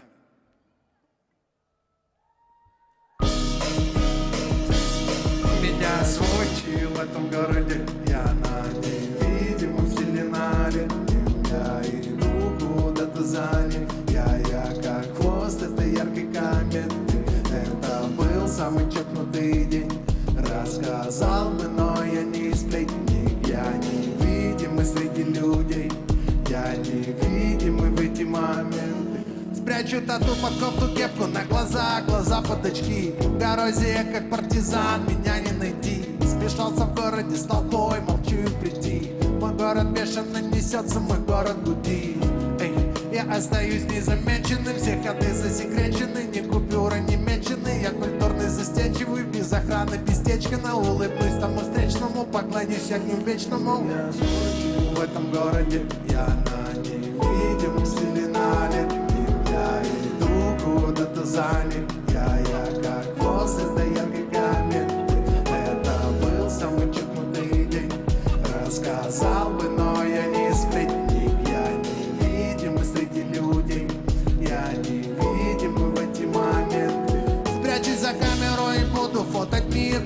с людьми. Меня никто не видит, я в своем мире один. Вопросы сердце задает, танцуя в груди. Я вынырну из суеты, я знаю пути.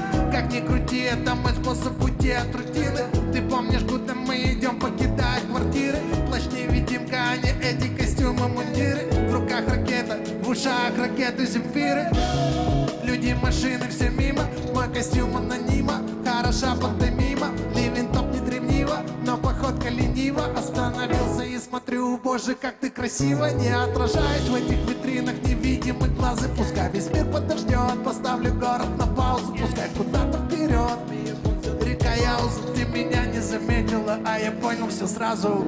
Сочи в этом городе, я на невидимом стиле налит. Я иду куда-то за ним, я как хвост этой яркой кометы. Это был самый чекнутый день, рассказал бы, но я не сплю. Я невидимый среди людей, я невидимый в эти моменты. Чего ты ждешь? Плащ-невидимка, и никто не знает, кто ты, никто не знает, где ты. Чего ты ждешь? Невидимо на шаговые километры. Хочешь найти ответы? Чего ты ждешь? Отдых, дружбу, праздник, она рядом или нет? Чего ты ждешь? Погоду, отдых, праздник, она рядом или нет? У меня Сочи в этом городе, я на невидимом стиле налит. Я иду куда-то за ним, я как хвост этой яркой кометы. Это был самый чекнутый день, рассказал бы, но я не сплю. Я невидимый среди людей, я невидимый в эти моменты.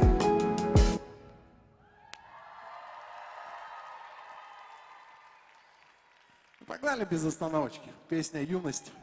Большой привет 21-й школе, если тут есть ученики или люди, которые закончили этот великолепный.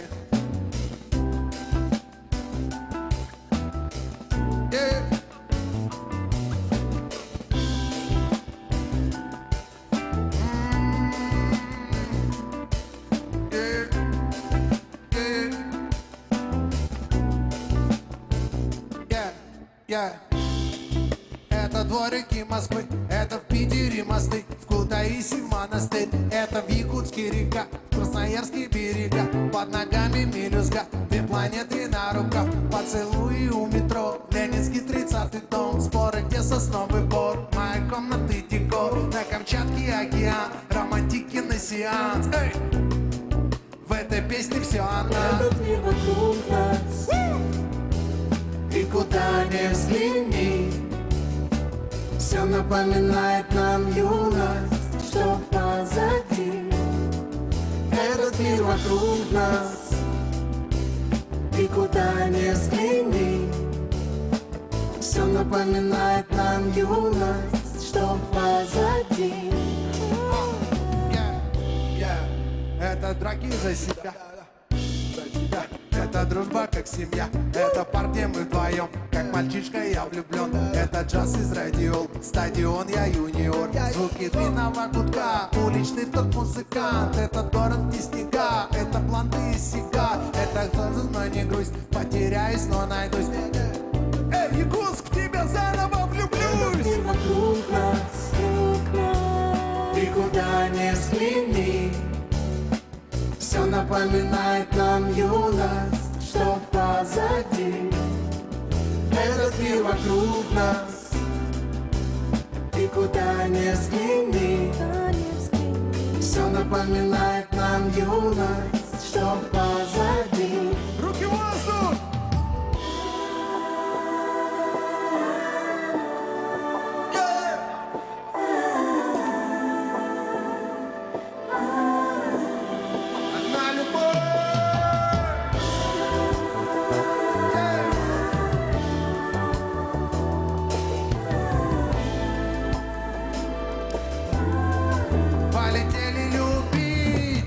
Мир вокруг нас, и куда ни взгляни, все напоминает нам юность, что позади.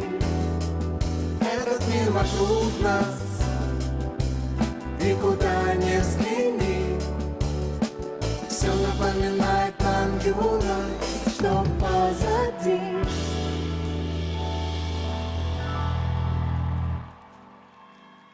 Че, Сан, сейчас танцы будут, да? Мне кажется, надо, пора.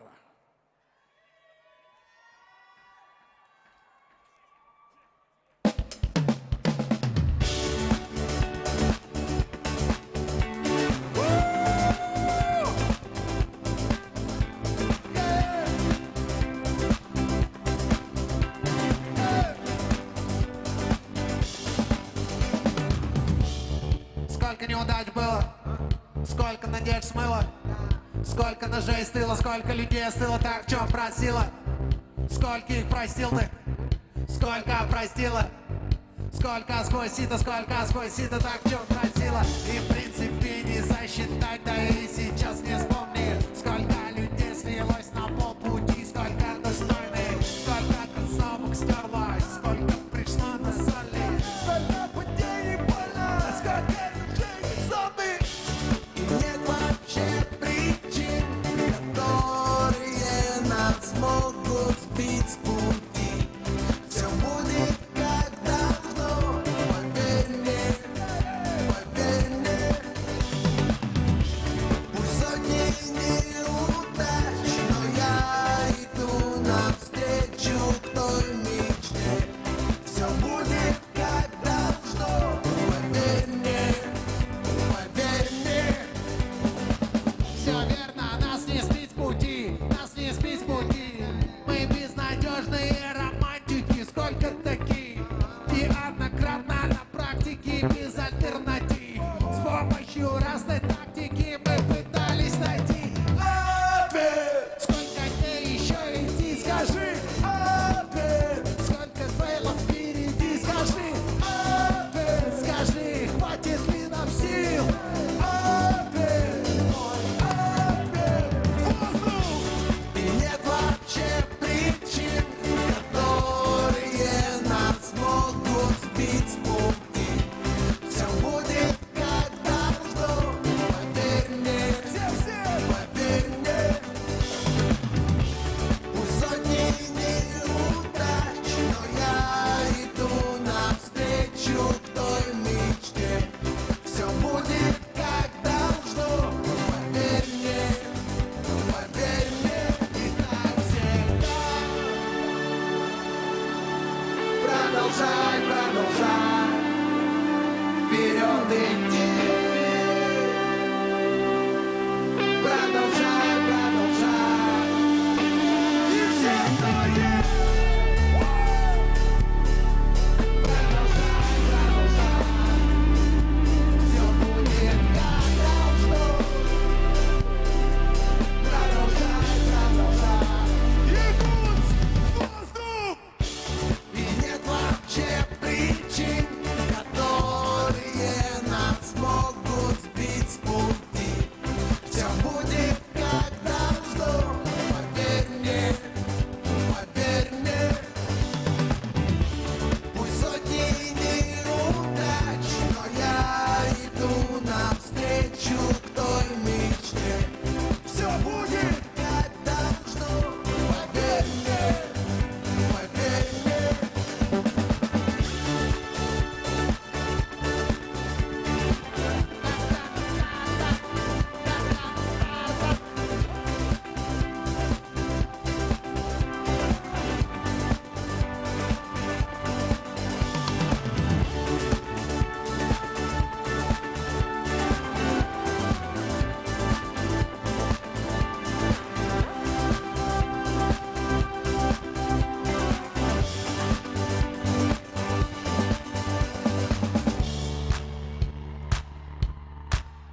Которые нас могут сбить с пути.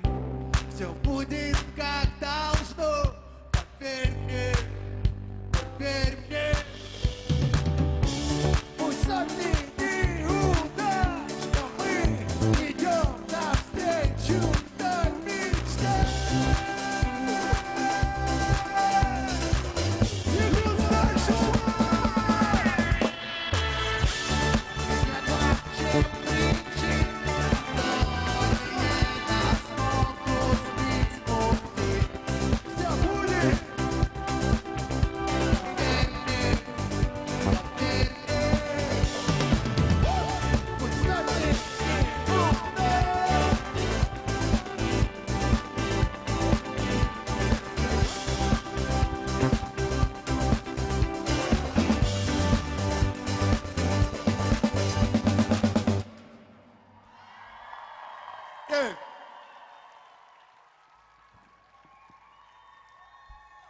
Саш, пока они тепленькие.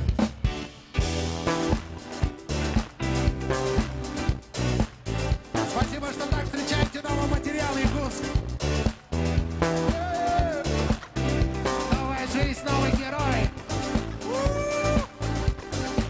Всем привет, это L1. Нет, всем привет, это Ливан. Да, это новый рассвет. Здесь пусть волною молва. Да, все сначала снова. Нет, по-другому точно. Да, эти мысли в космос.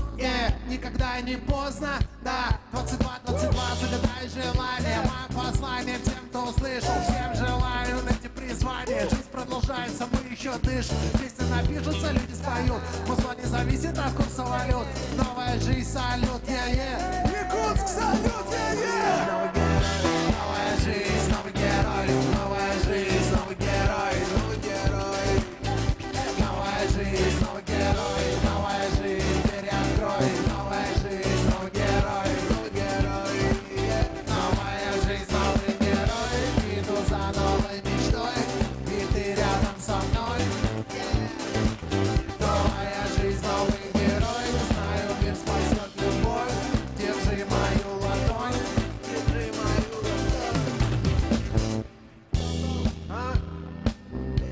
Да, пролетел мимо весь год. Новый рассвет, восход. По прямой или в обход? Ты один или восход? Ты одна, но тут есть плод. Мельницы и Дон Кихот. Мы придем на запад, с нами наш север. Мелкая вода, но на миг мы не сели. Новая жизнь, эти не сомнений. Как нам жить, тут много так мнений. Новая эра, новый миллениум. Новая жизнь, дата рождения. Новые эмоции, новые веяния. Алый закат, это знамение. Те, кем завтра будем, те, кем завтра станем. Я, проснувшись утром, опьянен мечтами. Новая жизнь, новый герой. Новая жизнь, новая жизнь, новый герой. Новый герой. Новая жизнь, новый герой. Новая жизнь, новая жизнь, новый герой. Новый герой. Новая жизнь, новый герой. Иду за новой мечтой, и ты герой, знай. Держи мою ладонь. Держи мою ладонь. А теперь танцы!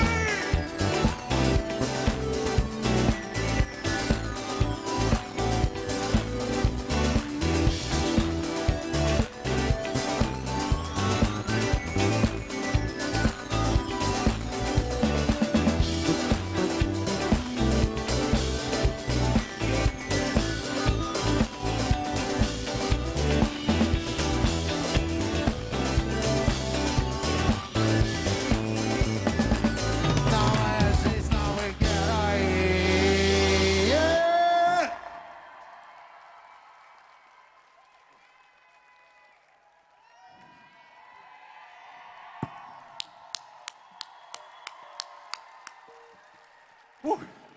Немного передохнем.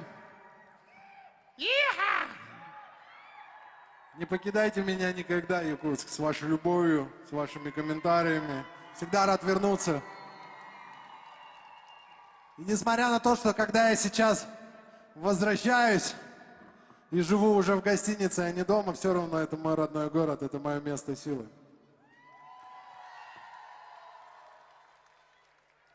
Немного романтики.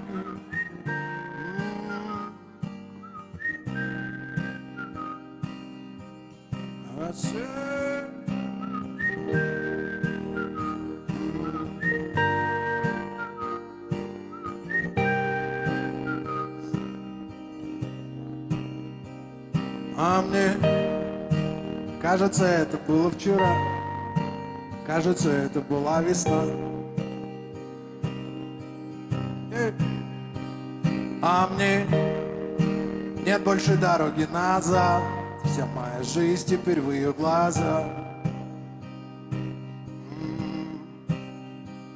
А мне без нее прямиком в темноту, ходить по краю по тонкому льду. А мне бы сейчас ее поцелуй, ее любовь спасает. кусает от пуль. Не покидай меня, не покидай меня, не покидай меня.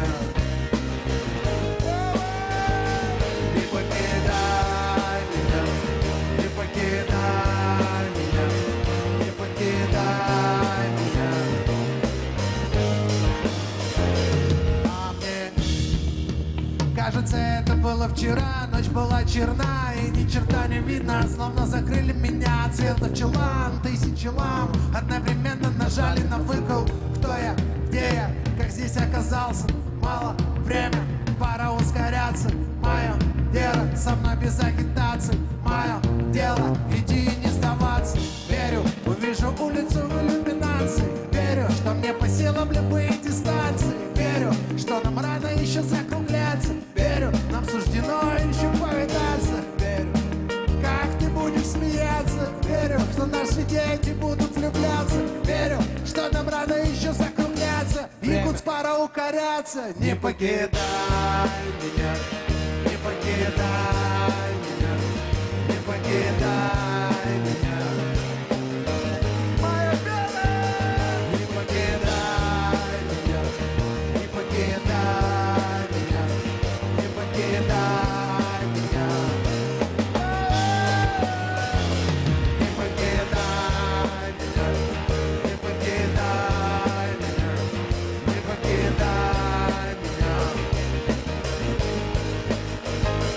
Не покидай меня, не покидай меня, не покидай меня. Не покидай меня. Вы не покидай. Не покидай. Не покидай меня. Не покидай меня.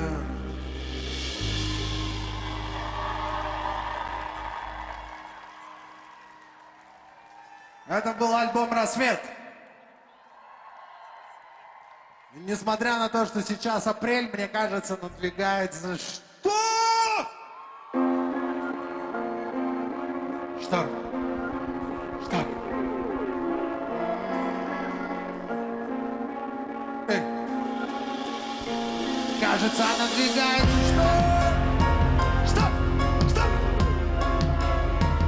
Кажется, надвигается что? Что?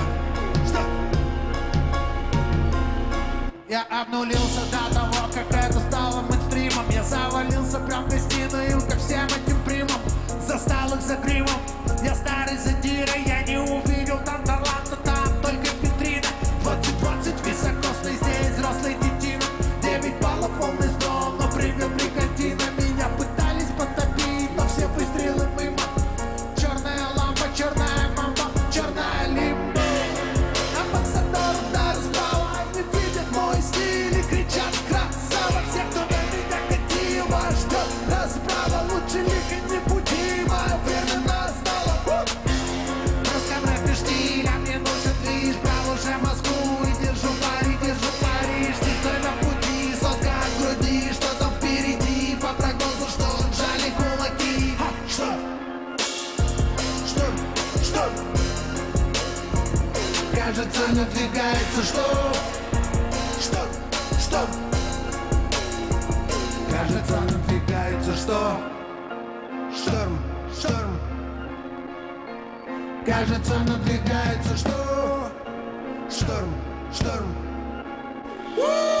Я не сидел на геле, папа не подкинул денег на гелик, поспасала другой. Я в ней жук муравейники, я вангую истерики. На мне худи и тренинг, не открою Америки. В рэпе тоже есть медики, как то шеф на ногах. Если жизнь на ножах, в этом черном лесу наступил на ужах. Не привыкший бежать, все, что было, не жаль. Там лапша на ушах, просыпайся, Ержан. Это новая заря, обнулился, говорят, пусть погода не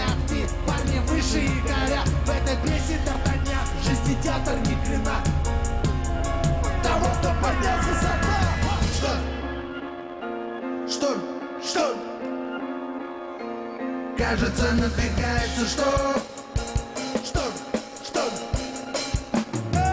Кажется, надвигается. Кажется, надвигается что? Кажется, надвигается шторм. Кажется, надвигается что?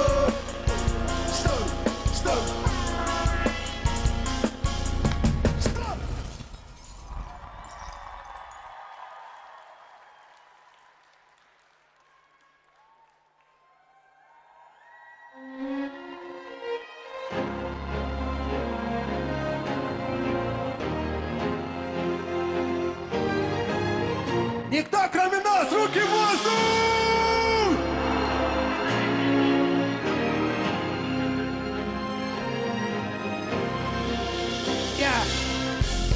И на горы по колено, и на море по колено. Вот такое поколение. Мы давно вышли из тени, мы синонимы изменений. Мы здесь не ради денег. Нами движет мечта, и пускай у нас нет крыльев, мы научились летать. Мы штурмуем небеса. Где окажемся мы завтра? Позитивный настрой, держим порох сухим, держим ухо востро. Знаем цену слова, мы идем до конца, и пусть едет лицо. Не берем чужого, но берем свое, и пусть удачи в этом нашем деле нам споет. Когда ты дойдем на зале до талого, легенды начинаются с малого. Никто кроме нас, никто кроме нас самих, никто кроме нас, никто кроме нас, никто кроме нас, никто кроме нас самих, никто кроме нас. Мы рождены, чтобы сиять. Мы рождены, чтобы сиять. Мы рождены, чтобы... Мы рождены, чтобы сиять. Мы рождены, чтобы сиять. И на горы по колено, и на море по колено. Вот такое поколение. И пускай закрыты двери, покидаем родной берег. Мама, дай благословение. Мы живем один раз, тут никто кроме нас. И без на ладони. Свои силы внутри отдаем мы сейчас, нас потом будут помнить. Молодость и смелость, билет на море. Используй каждый шанс, момент в море. Отступать назад, знаешь, ты в нашем стиле. Даже паруса несут, даже момент штиля. Сотни препятствий, лед порой громкий. Сдаться легко, но надо быть стойким. Внутренний голос громкий и звонкий. Услышь его. Никто кроме нас, никто кроме нас самих, никто кроме нас, никто кроме нас. Еще! Никто кроме нас. Вы готовы? Мы рождены, чтобы сиять. Мы рождены, чтобы сиять. Мы рождены, чтобы сиять. Мы рождены, чтобы сиять. Мы рождены, чтобы... Никто кроме нас. Никто кроме нас самих. Никто кроме нас. Никто кроме нас самих. Никто кроме нас.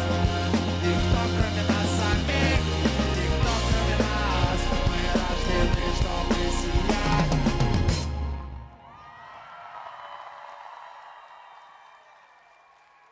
Знаете, в своем инстаграме относительно недавно я увидел историю одного парня. Думаю, он сейчас не на концерте, он упал и, насколько я понимаю, сломал ноги, ему даже пришлось ампутировать одну из ног.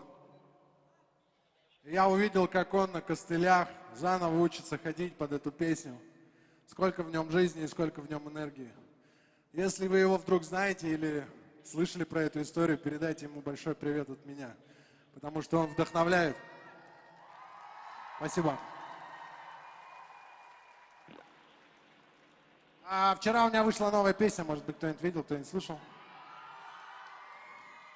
Опять не все. Домашнее задание, придите домой, зайдите на мой YouTube-канал. Найдите там клип, называется «Поезд в огне». Ну и как это там говорят, колокольчик, подписка, все дела, комментарии. Поезд в огне!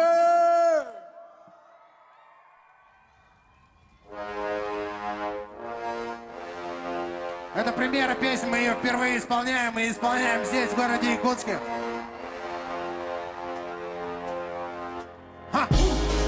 Настал выбор стороны, городу нужен герой, и, возможно, это ты. Улицы горят огнем, на ушах стоит район, ведь огонь у нас внутри. Поднимите руку те, кто устал от этой лжи и улыбок этих светских. Ой, красиво так горит, будущее нас простит, но пора настало действий. Этот поезд в огне, и нам не на что больше жаль. Этот поезд в огне, и нам некуда больше бежать. Эта земля была нашей, пока мы не увязли в борьбе.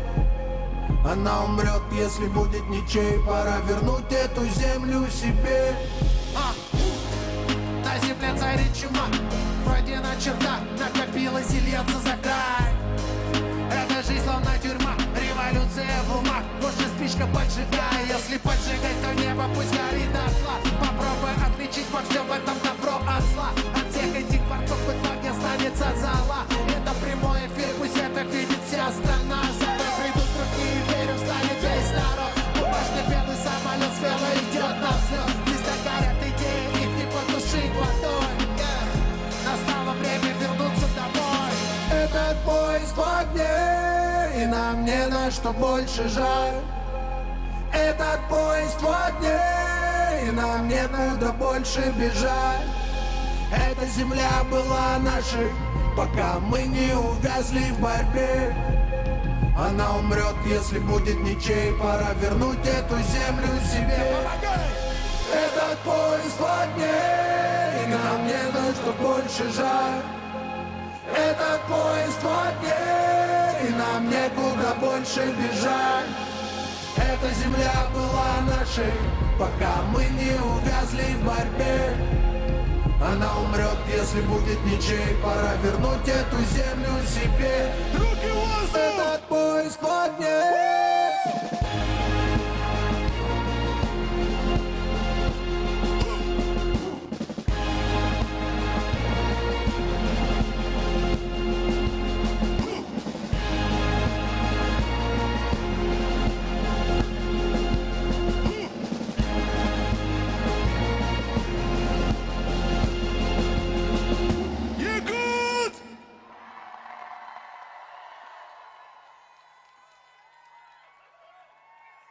Я очень рад, что после 2020 года, который был для всех очень сложным, когда мы сидели дома, когда не ходили в школу и не ходили в университеты, когда не ходили на работу, когда звонки по онлайну стали какой-то привычкой жизни, мы можем вот так собираться.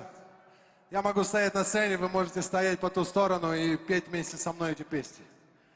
Это настолько классно, что мы все вместе смогли с этим справиться, что город Якутск с этим справился, что нам помогли врачи, и что мы здоровы. Дай Бог вам всем здоровья, дай Бог здоровья всем вашим близким. Пускай у нас у всех все будет хорошо. И вместе мы сделаем этот мир еще лучше.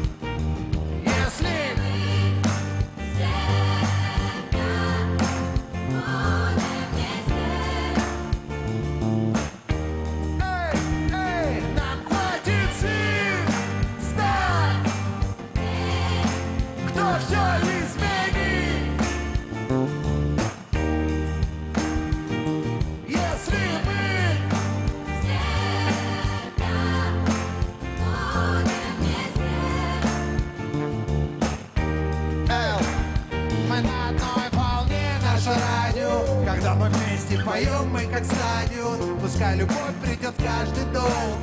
Когда мы вместе, пускай нас не вместе стол. Поймать удачу за гвоздь, платить добро и злость, чтобы счастливее жилось тебе. Большая разница быть одному или побыть наедине.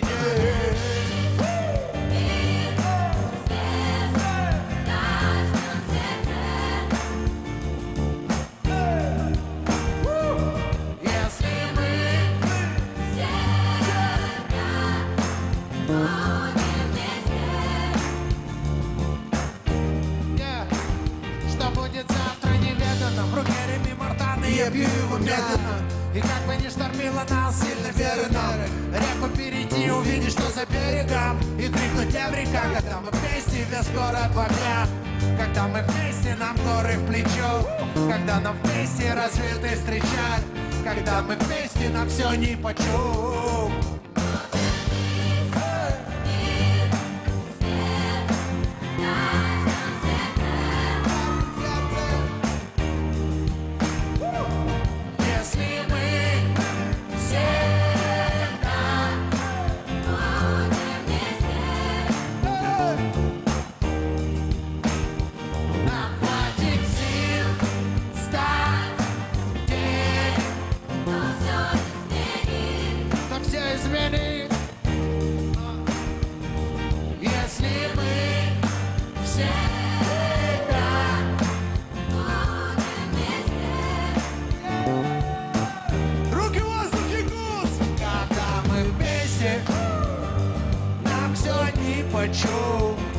Нам все нипочем, нам все нипочем. Когда мы вместе, нам все нипочем.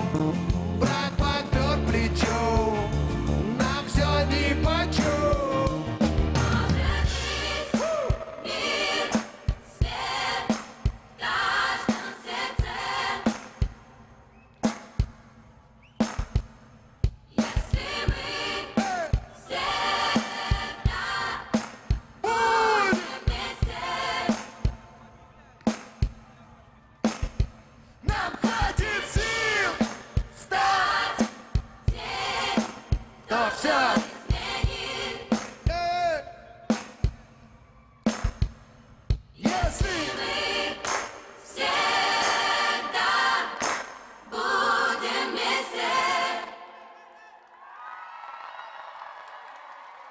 Якутская, на любовь.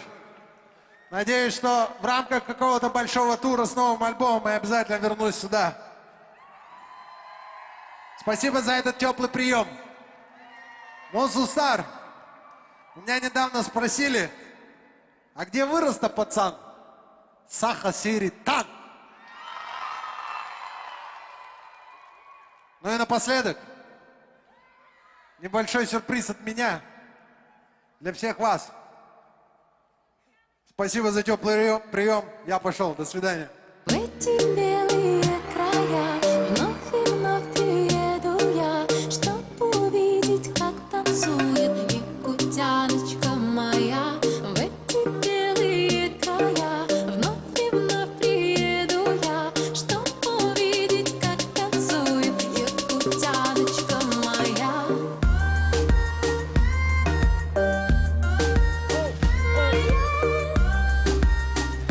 Ливану Горозе. Мне кажется, это был замечательный концерт. Ну, я думаю, жители Якутска точно мечтают о том, чтобы Ливан вернулся еще раз в родной город уже с концертом в рамках большого тура. Я думаю, все надеются, конечно же, на отмену ограничений и так далее. Ну, а я передаю снова слово обратно на сцену, на которой появился Михаил Башкатов.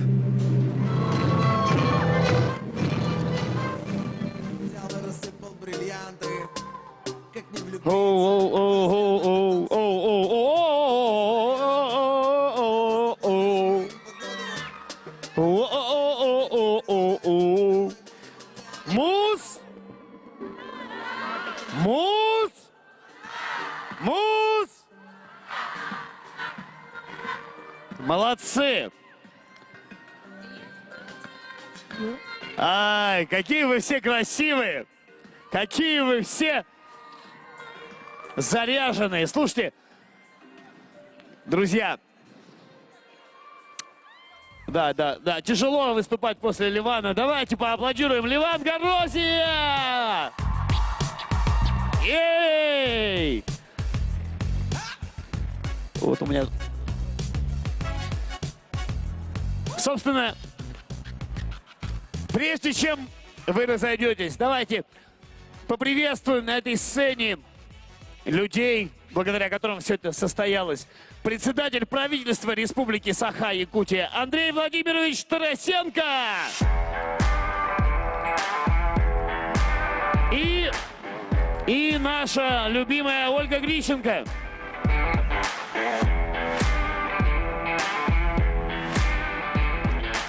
Уважаемые друзья, ну вот вы увидели, подвели итоги мы сегодняшнего фестиваля. Увидели таланты нашей республики.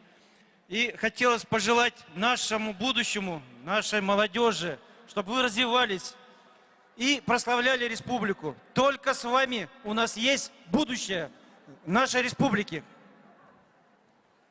И, дорогие друзья, специально для Республики Саха-Якутия, специально для этого фестиваля был написан гимн. Он для вас. Я прошу выйти наших артистов, которые впервые исполнят этот гимн, на сцену. И давайте разучиваем слова. Надеюсь, на следующем фестивале мы будем слушать, как его исполняет зал. Всех с праздником! После гимна всех ждем на световое шоу. Давайте вместе споем гимн. Молодость покоряет города, упорство и таланты с нами навсегда. Здесь каждый по душе себе занятие найдет, на вечной мерзлоте подснежник прорастет. Новый день дарит миру новый шанс, чтобы огонь поколений не угас. Лучшими стать из лучших мы хотим. Готовы мы с тобою к испытаниям любым. Ты к победам иди, ты к победам шагай, все, ты сможешь в пути, это точно ты знай. Честь, холод и лед прорастает росток, он дорогу пробьет наш подснежный цветок. Знай, Саха, буду новый я герой. Станешь ты, Якутия, гордиться мной. Россия впишет в книги, друг мой, наши имена. И новыми победами гордись, моя страна. Мы не ждем, что легко нам будет жить, ведь успех не прост, его нужно заслужить. С упорством и трудом мы покорим любые цели. Мы все свои слова докажем подвигом на деле. Ты к победам иди, ты к победам шагай, все, ты сможешь в пути, это точно ты знай. Честь, холод и лед прорастает росток, он дорогу пробьет наш подснежный цветок. Мусу стар, мусу стар, мусу стару, стар. Мусу стар, мусу стару.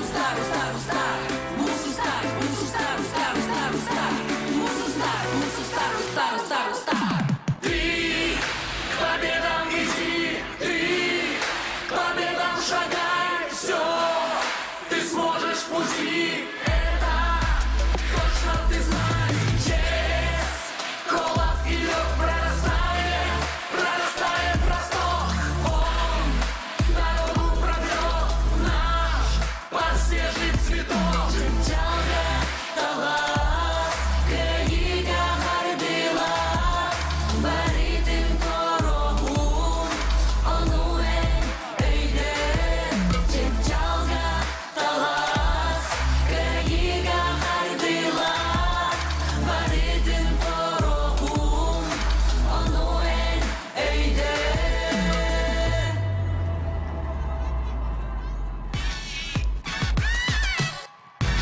О, ура!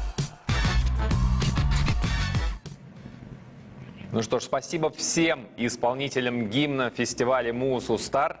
Я думаю, что через год на втором молодежном фестивале Мусу Стар снова прозвучит этот гимн. Ну, а я хочу вернуться к нашему розыгрышу. Помните, я говорил, что на платформе Synergy Online мы проводим геймификацию, разные активности, в результате участия в которых кое-кто сможет получить призы. И у нас такие люди есть. Я рад объявить победителя. Итак, вот такой вот замечательный подарок за второе место получает Алексей Федоров из Якутска. Ему 22 года. Он выиграл фотоаппарат моментальной печати Fujifilm Instax Mini 9. Вот такая штука. И первое место в геймификации на Synergy Online достается прекрасной девушке. Ее зовут Лидия Стручкова. Ей 16 лет. Она тоже из Якутска. Ее ждет гарнитура, беспроводные наушники Apple AirPods Pro. Вот такие вот, с зарядным кейсом, между прочим. Лидию и Алексея поздравляю, вы молодцы, самые внимательные наши зрители. Ну, а всем остальным зрителям я хочу сказать вот что. У нас закончилась, скажем так, концертная часть нашей программы, нашего фестиваля. Но впереди у нас будет спортивная часть, плюс еще будет развлекательная часть. У нас будет 3D-мэппинг, у нас будет шоу дронов и, конечно, будет шикарный фейерверк. Обязательно дождитесь и посмотрите хотя бы в нашей трансляции. Хотя, мне кажется, жители Якутска могут и подобраться поближе к триумфу, чтобы посмотреть как минимум фейерверк воочию. Я думаю, не только любители спорта, но и любители всего прекрасного сейчас, в эти дни, я имею в виду, наблюдают за Стокгольмом. Дело в том, что в Швеции проходит чемпионат мира по фигурному катанию. И как бы мы, с одной стороны, не можем находиться в Стокгольме, потому что мы же здесь, а границы закрыты, стараемся следить с помощью телетрансляций. Сегодня утром, я, честно говоря, уже запутался, утром по нашему времени, по местному времени или по московскому времени. Короче говоря, наши девушки, сегодня пришла информация, что 3 девушки, 3 россиянки заняли весь пьедестал почета на чемпионате мира по фигурному катанию. Такого не было никогда в истории, чтобы представительницы России заняли все 3 первых места. Это очень круто. И поскольку у нас сегодня Алина Загитова, олимпийская чемпионка, находится в Якутске, я предлагаю перед тем, как мы посмотрим ее ледовое шоу, посмотреть, каким был ее мастер-класс в Якутске. Ребят, очень сложно, когда вы меняете тут.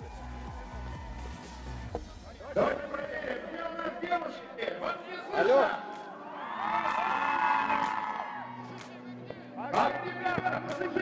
Ну что ж, дорогие друзья, мы продолжаем этот грандиозный фестиваль Мусу Стар, в котором принимают участие более 150 тысяч человек со всего мира. И сейчас мы находимся у Триумфа. Буквально сегодня прошел мастер-класс от самых знаменитых и лучших фигуристов нашей России. И поверьте, нам еще есть чем вас удивить. Буквально сегодня прошел в Ледовом дворце мастер-класс от лучших фигуристов. Мне посчастливилось там побывать, и я был впечатлен. Мастер-класс провел Максим Ковтун, 4-кратный чемпион России, а также Алина Загитова, олимпийская чемпионка. Я был очень в огромном умилении от маленьких ребятишек, ихнему упорству в спорте, в фигурном катании. Представляете, они падали, потом поднимались и снова пытались повторить те элементы, которые им говорила Алина. И у них все замечательно и чудесно получается. Я верю в самое главное, что наши фигуристы, наш Ледовый дворец еще воспитает лучших фигуристов в России. Они будут также олимпийскими чемпионами.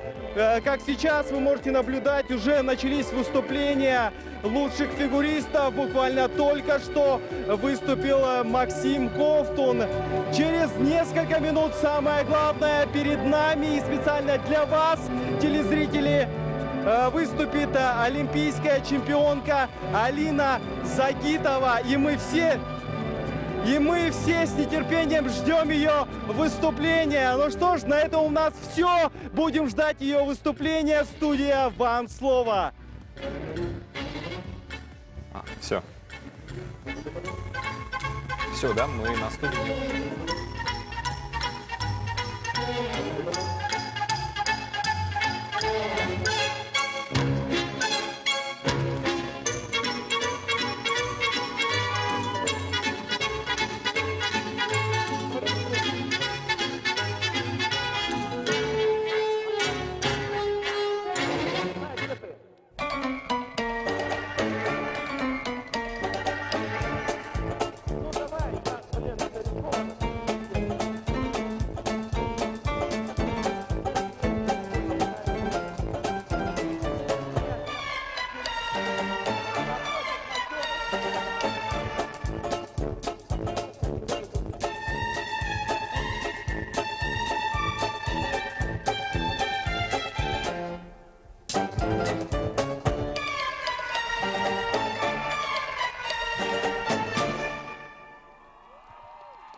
Еще раз громче, громче, громче, громче, громче, как следует.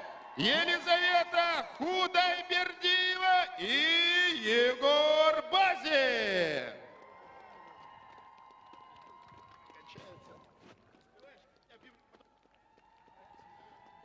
Дорогие бурные аплодисменты!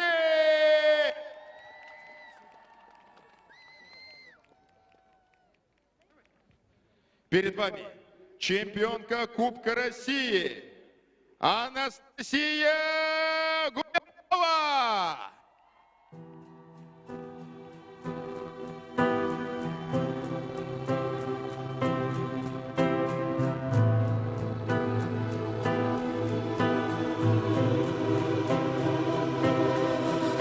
Don't ask me what you know is true.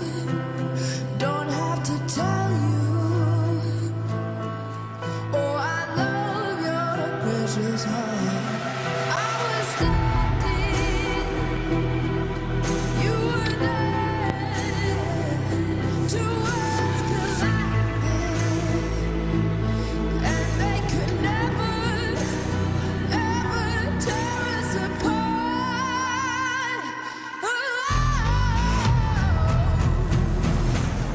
Раз, два. Дорогой звукооператор, пожалуйста, другую музыку, другую музыку. Давайте наши победы аплодисментами. Другую музыку, звукооператор, пожалуйста, другую музыку. Еще раз поддержим!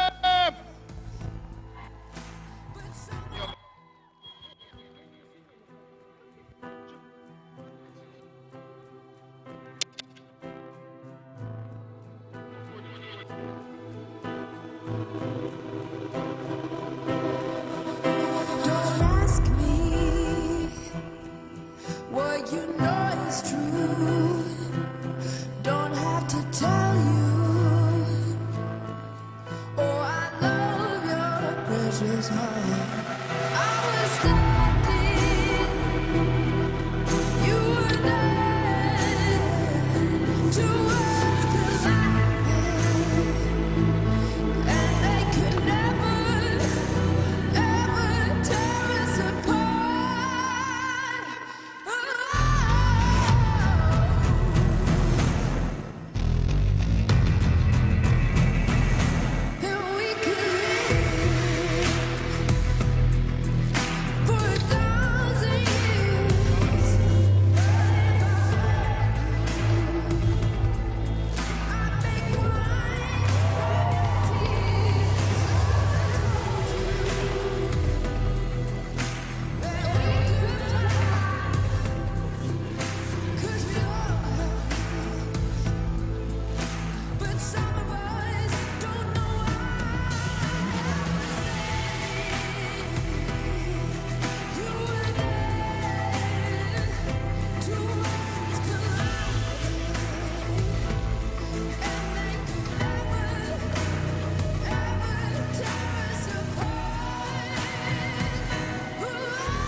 Анастасия Гулякова.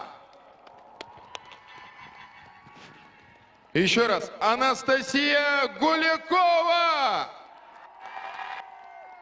И еще раз. Анастасия Гулякова.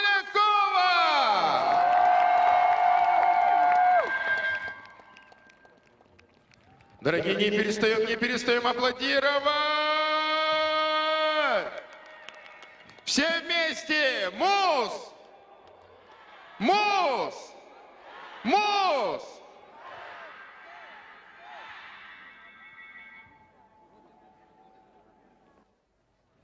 Ну что, дорогие, давайте мы встретим бурными аплодисментами и овациями Алина Усикина и Алексей Роганов, бронзовые призеры юношеской олимпиады, чемпионы мира среди юниоров.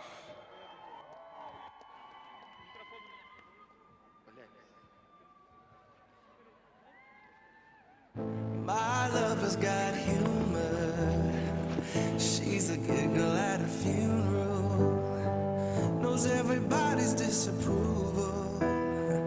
I should have worshipped her sooner.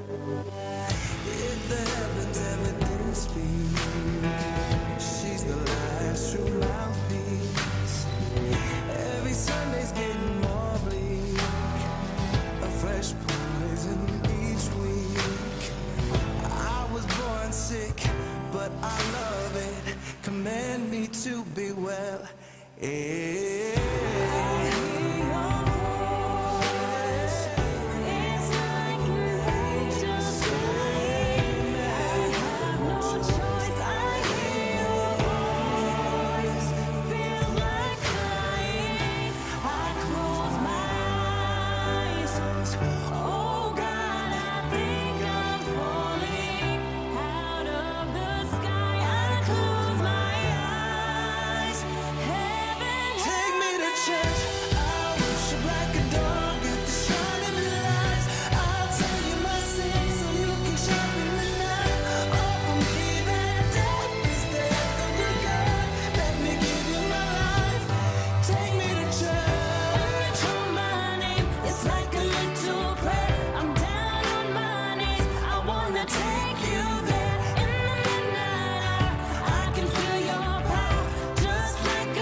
Еще раз. Громче, громче. Алина Усикина и Алексей Роганов.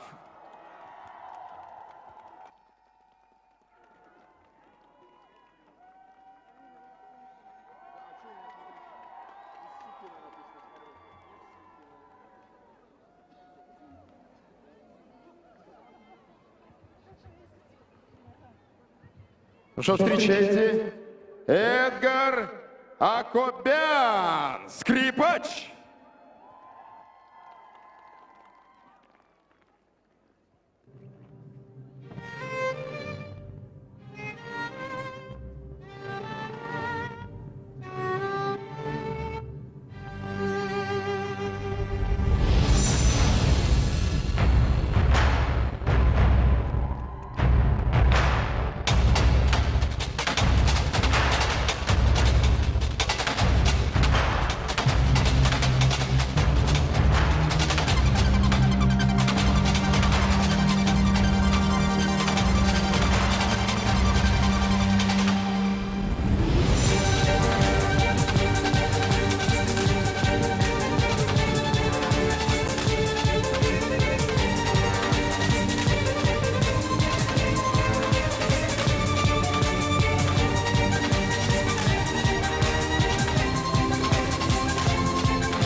Эдгар Акобян!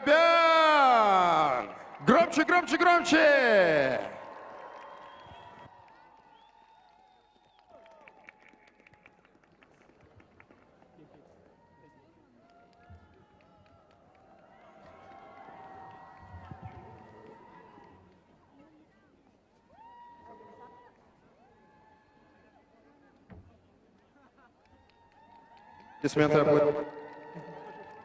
Аплодисменты, аплодисменты.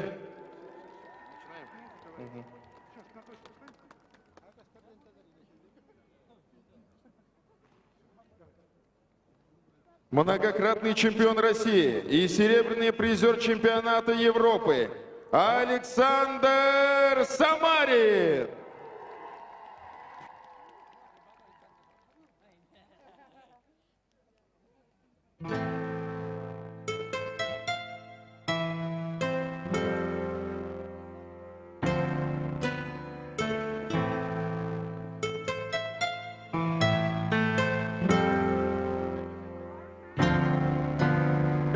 This ain't a song for the broken-hearted.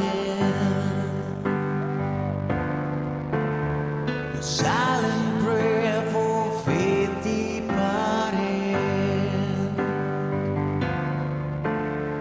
I ain't gonna be just a face in the crowd. You're gonna hear my voice when I shout it out loud. It's my it's now or never. I ain't gonna live forever. I just wanna live while I'm alive.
Александр Самари.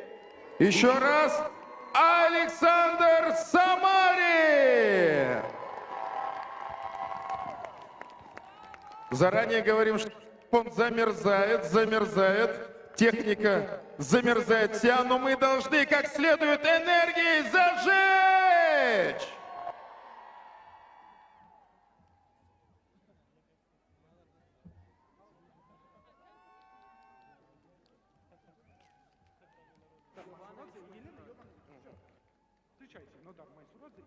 Нодари Майсурадзе и Елена Иванович.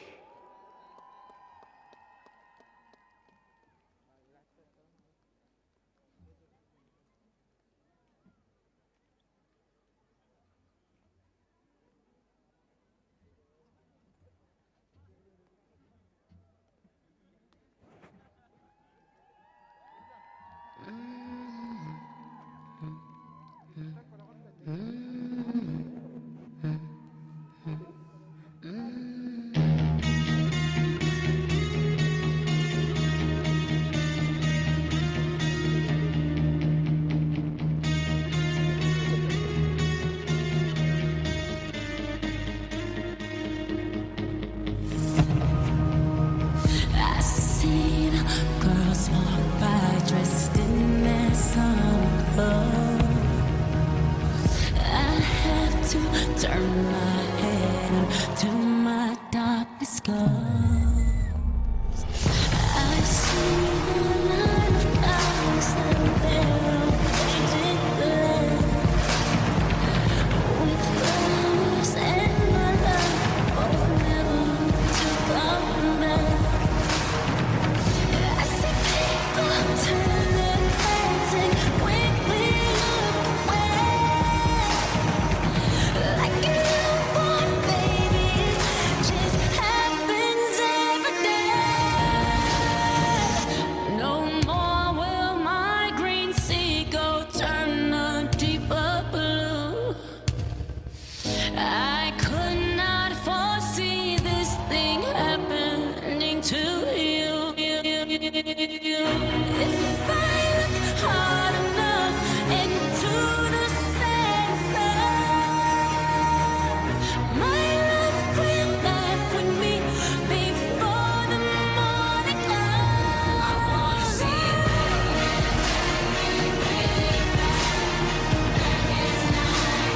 Black as gold, see the sun. I'll be on the sky. I wanna see it. I see the girls on my dress in their summer clothes. See the sun. I have to turn my head till my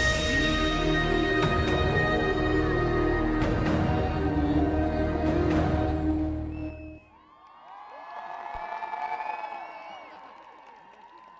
Еще громче. Раз, два, три. Громче! Елена Иванович и Нодари Майсурадзе.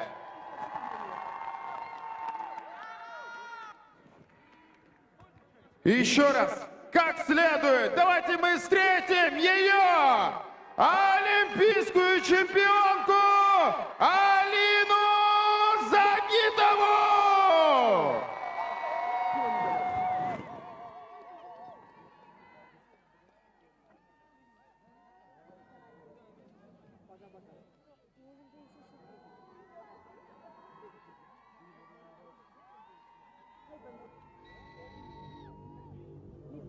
The world is up in arms, all the pieces falling apart.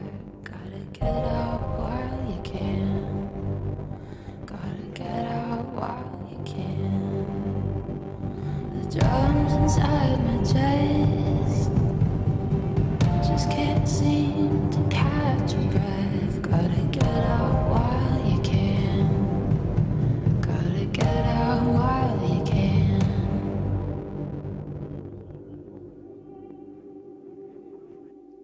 Am I gonna swear?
it out alive.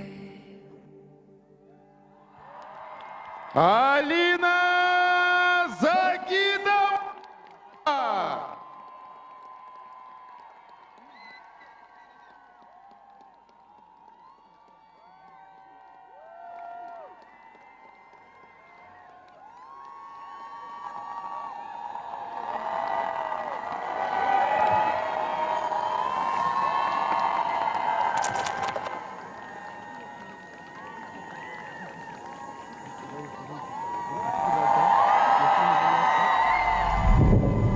Прислушайся.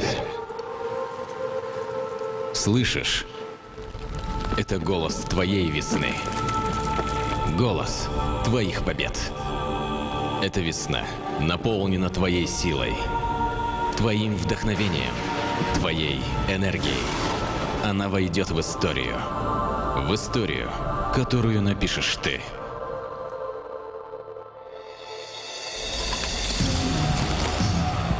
Якутия – твоя земля. С тобой память наших предков. С тобой будущее наших городов.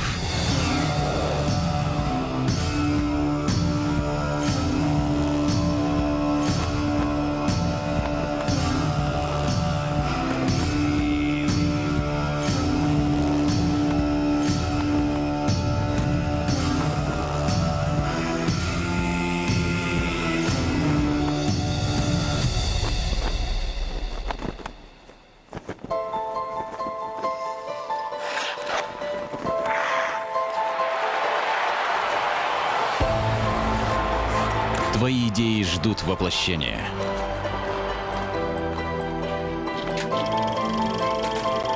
Будь смелым, будь сильным, твори.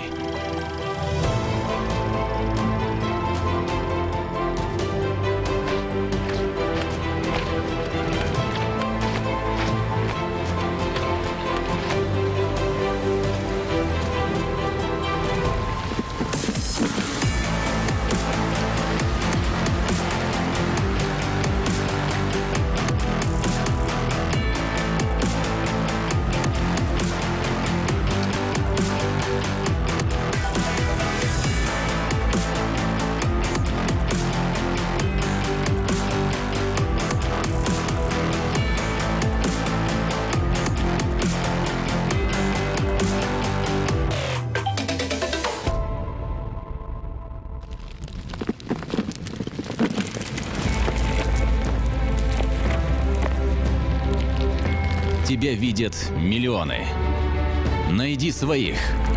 Вместе вы сможете больше.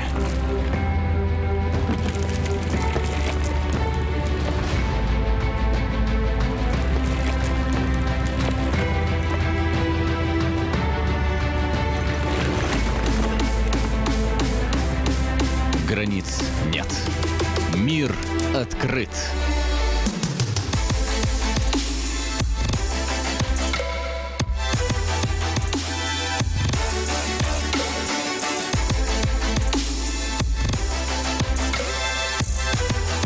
Это твое время. Это твоя реальность. Это твои возможности. Действуй прямо сейчас.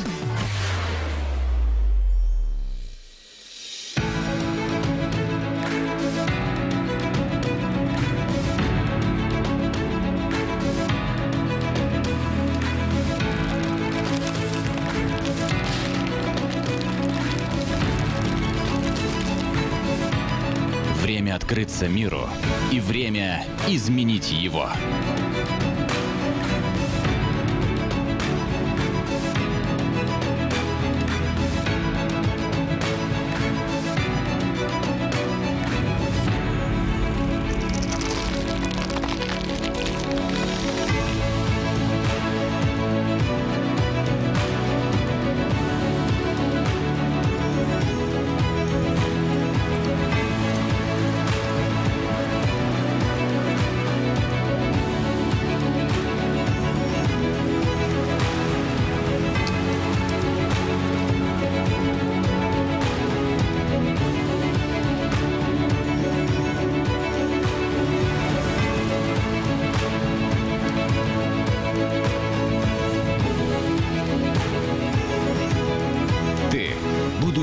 России и Якутии. Это твоя весна. Мус-Устар.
Друзья, сейчас мы видим с вами шоу дронов. Это настоящий скоординированный полет, я бы даже назвал полет-балет большого количества коптеров. За полетом дронов стоит, наверное, вы догадываетесь, очень большая команда людей.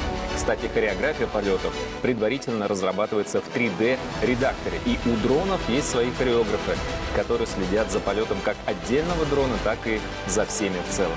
Готовится шоу долго, пока согласуются пролеты с городом, придумают концепцию, уходит немало времени, но сами видите, оно того стоит. Кстати, дроны весят очень немного, всего лишь 250 граммов. Давайте любоваться дальше.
10 по 31 марта 2021 года в Саха-экспоцентре на улице Ярославского, 12/1 состоится грандиозная распродажа шуб, шапок из норки, бобра и мутона.